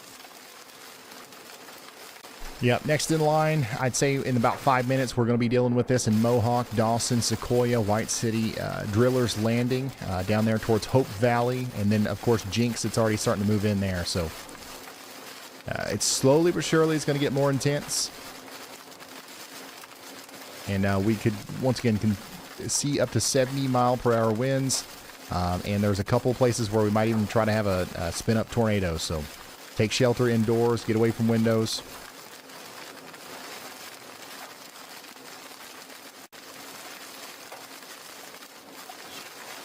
I would be getting hailed on right now. Oh, every time I move to one, we lose it. Yeah, we just lost power on just about every camera in Tulsa, I think. They're all down.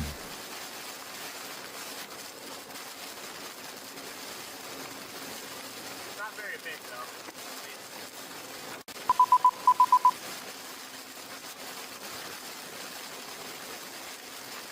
My laminate plate. How are we doing, Tulsa? Do we still have power?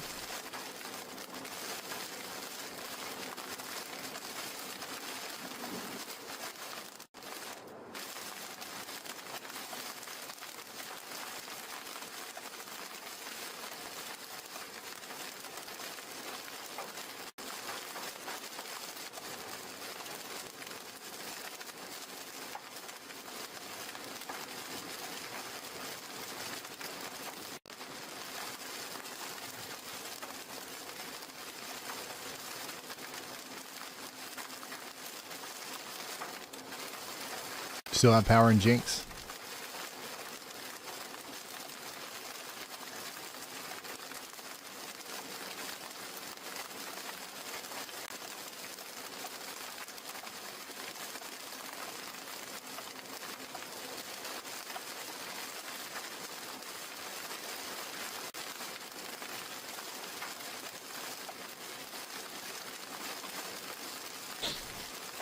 Well, some places have lost power, that's for sure. We've lost all the cameras, but that, you know, that could be a separate issue from power. But some of the strongest winds are going through downtown right now. They're moving into East Tulsa, White City, Drillers Landing. And we'll continue to track this over towards Garnett as well. Jordan is just now getting past Sapulpa.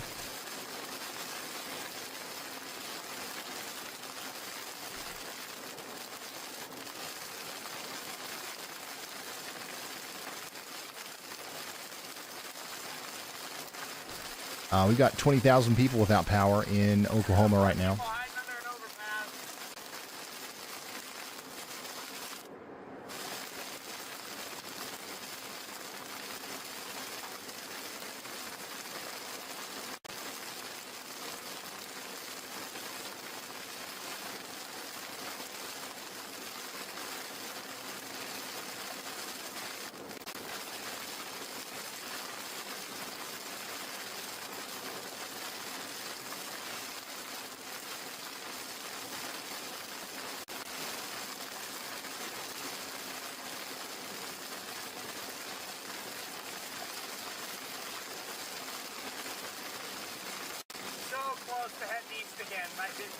Yeah, so Jordan's about to be heading east over there towards Hope Valley. So the strongest winds are going through downtown Tulsa right now. We've still got that little bit, like little tiny area of what looks to be some rotation over here near Jinx, but nothing to write home about. And we've got, once again, the strongest winds moving through Tulsa. They're moving into Dawson next. No major reports of damage just yet, but definitely some damaging winds moving into the Tulsa area.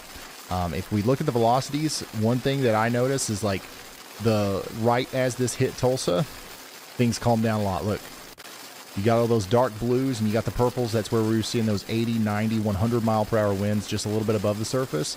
But as we get closer to the radar and we're scanning closer to the actual surface, and as those winds kind of fan out a little bit, notice how the colors become less dark blue and purple and more light blue, where we still have very strong winds, but definitely less intense than what we were dealing with over there, a few miles to the west, like near Stillwater.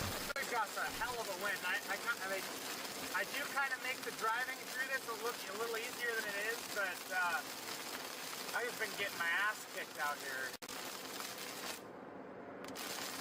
Some other people coming out after the main wind came through here, though. The roads are covered in water.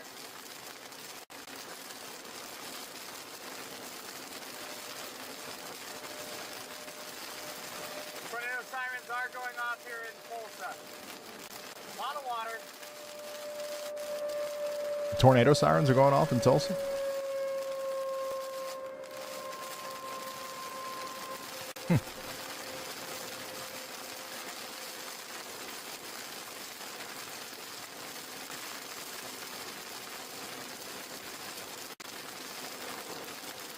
Trying not to hydroplane here.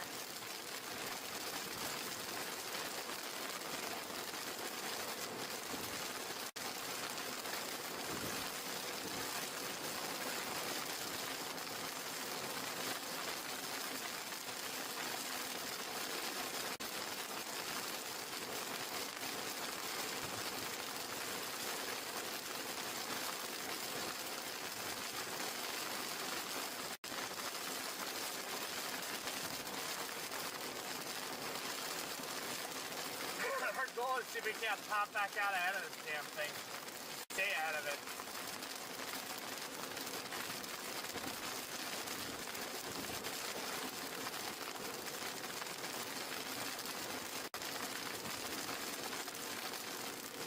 Finally turning east. Jesus.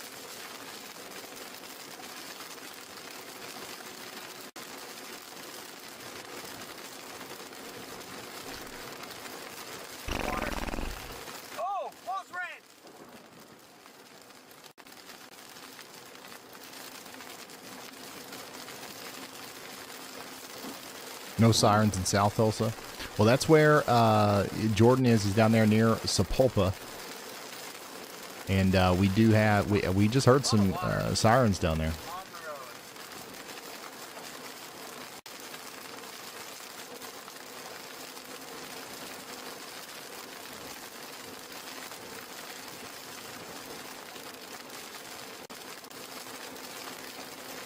Once again, 20,000 people without power in Oklahoma.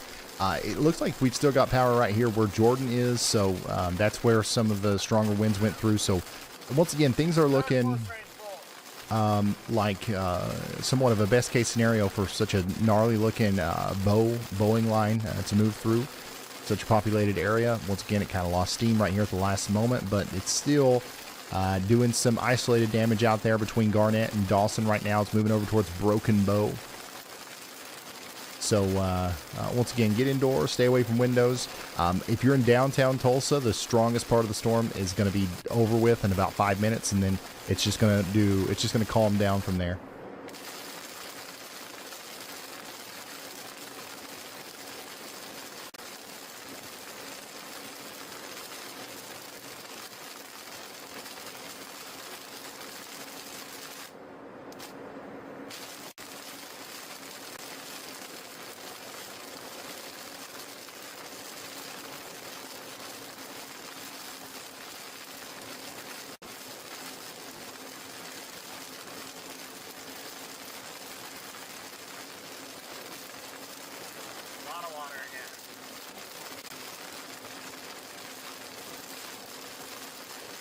Calming down, it seems, in South Tulsa. Yep, the strongest winds at this point are probably happening up here near Skiatook, up there towards Vera. Also over here towards Dawson. Things are definitely calming down now in Sapulpa, and back down there towards places like Sand Springs, Lefko Hill, and Kellyville. Power line and a tree down calls are starting to come in from Tulsa. Some down on houses, no injuries or entrapments reported. So once again, pretty good outcome so far from this. So hopefully that continues to be the case.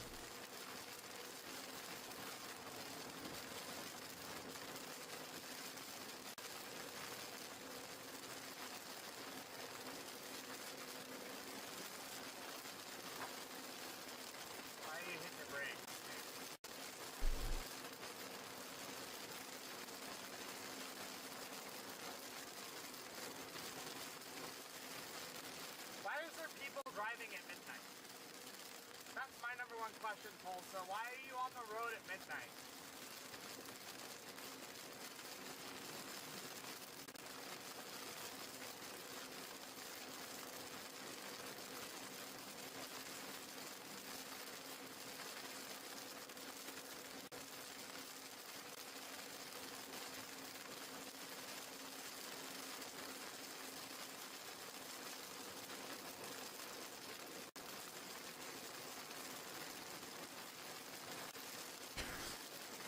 So yeah, things seem to be going all right out there for the most part.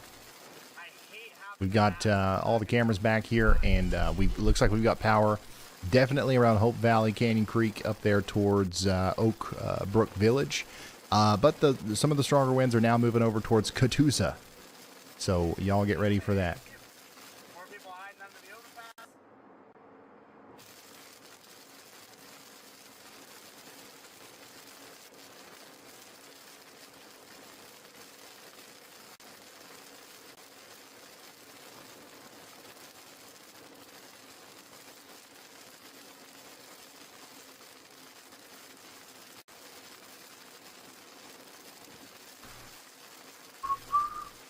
Tulsa flash flooding reports are coming in now as well. Some roads have significant amounts of water on them.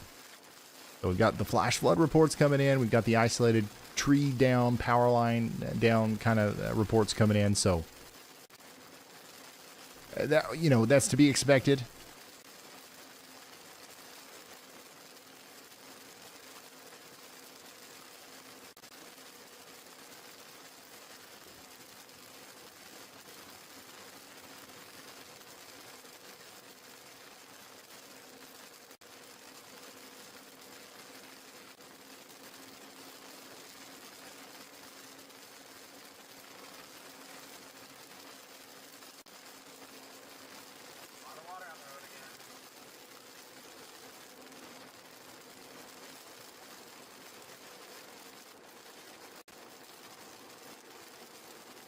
Yeah, I'm still looking for different cameras here, but for the most part, it's calming down out there.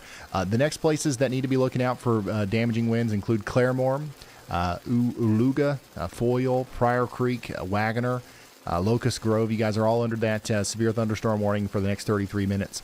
I do think that this will probably make it over there to Fayetteville and Bentonville over the next couple of hours, but if it's already this tame going through Tulsa, not saying it wasn't a strong storm. We definitely had a strong storm go through Tulsa. But if it's already this tame, then I think it'll be very manageable by the time it gets to Fayetteville, because it's only going to kind of weaken as it goes. So just make sure you have a way of getting alerts tonight, and you should be good. You should be good out there. Mulligan says, you helped my great uncle during the hazard flood. Thank you, Mulligan.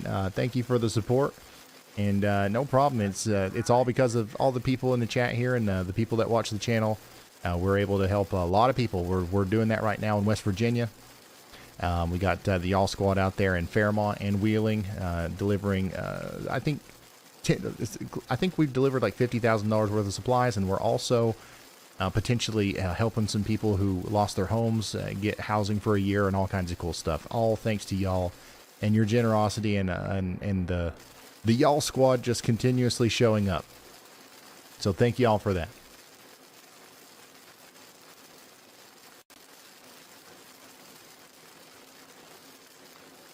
This wind ain't no joke. Yeah, it's definitely, it's coming down out there.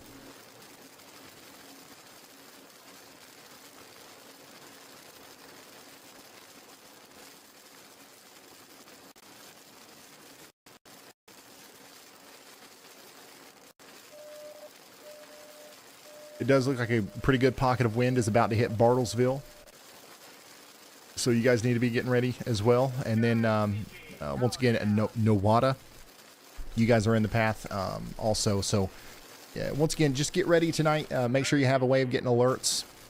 And if you're driving, don't do this. I see you. See you.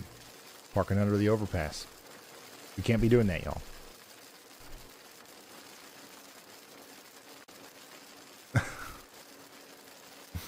They thought that I couldn't see him.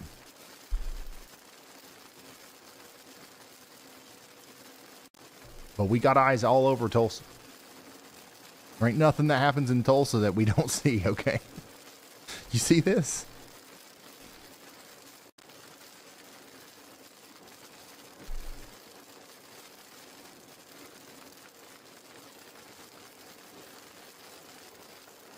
Yeah, it just causes wrecks. It's unsafe. It's probably like one of the least safe things that you could possibly do in a situation where, especially like people love doing it during tornado warnings, which is even worse.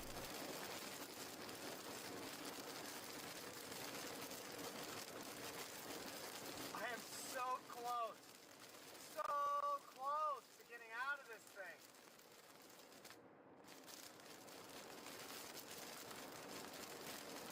I just want out of it. How do you get access to the traffic cameras? You go to, for Oklahoma specifically, it's oktraffic.org.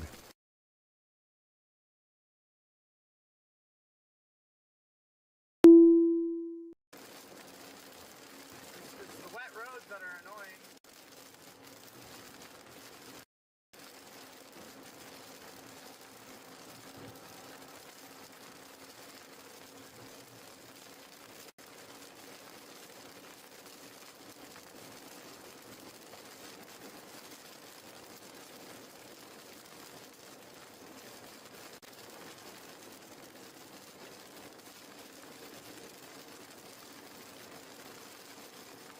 That's too damn bad. Ah, hell. I want to say that I'm tired, but I can't because I think Jordan's had a long day. Yeah, he's having a good time there driving in this storm. Once again, he's probably gonna, I don't know his plans, but he's probably gonna end up being in Indiana or something tomorrow. He was in Minnesota yesterday. I'd say he's pretty tired.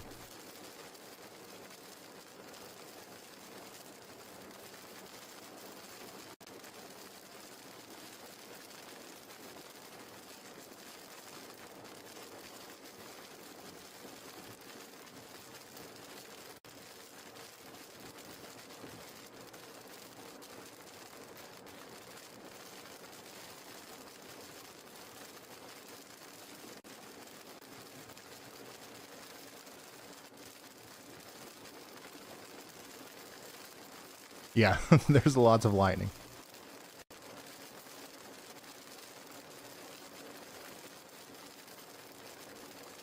Lots of lightning out there. This is going to continue for a little while, but once again, once this gets past Tulsa here, there's nothing other than just looking at this bow echo continue to fan out as it goes towards northwest Arkansas. There's not a lot we can do here, so we are probably going to call it a night. So just another reminder to go ahead and have a plan in place to get alerts tonight outside of this channel from your local National Weather Service, NOAA Weather Radio, whatever you got to do.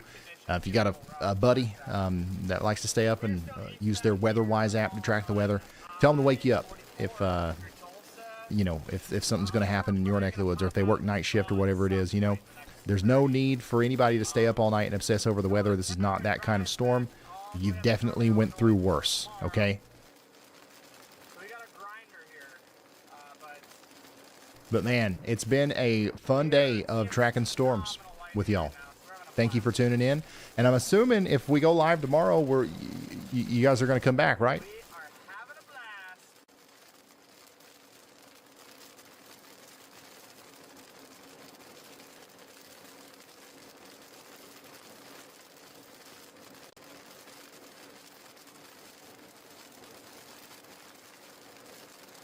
All right, sweet. Well, what I'm going to do in the meantime is I'm going to send you over to y'all bot. Frank, is that set up? I'm assuming it is. Yeah, okay. All right, well, guys, thank you so much for being here today. Stay tuned. If you want to stay up and watch the weather a little bit longer, y'all bot's got you covered for the rest of the night. You should automatically get sent over there. Thank you so much for watching. I will see you in the next one. Good night and goodbye.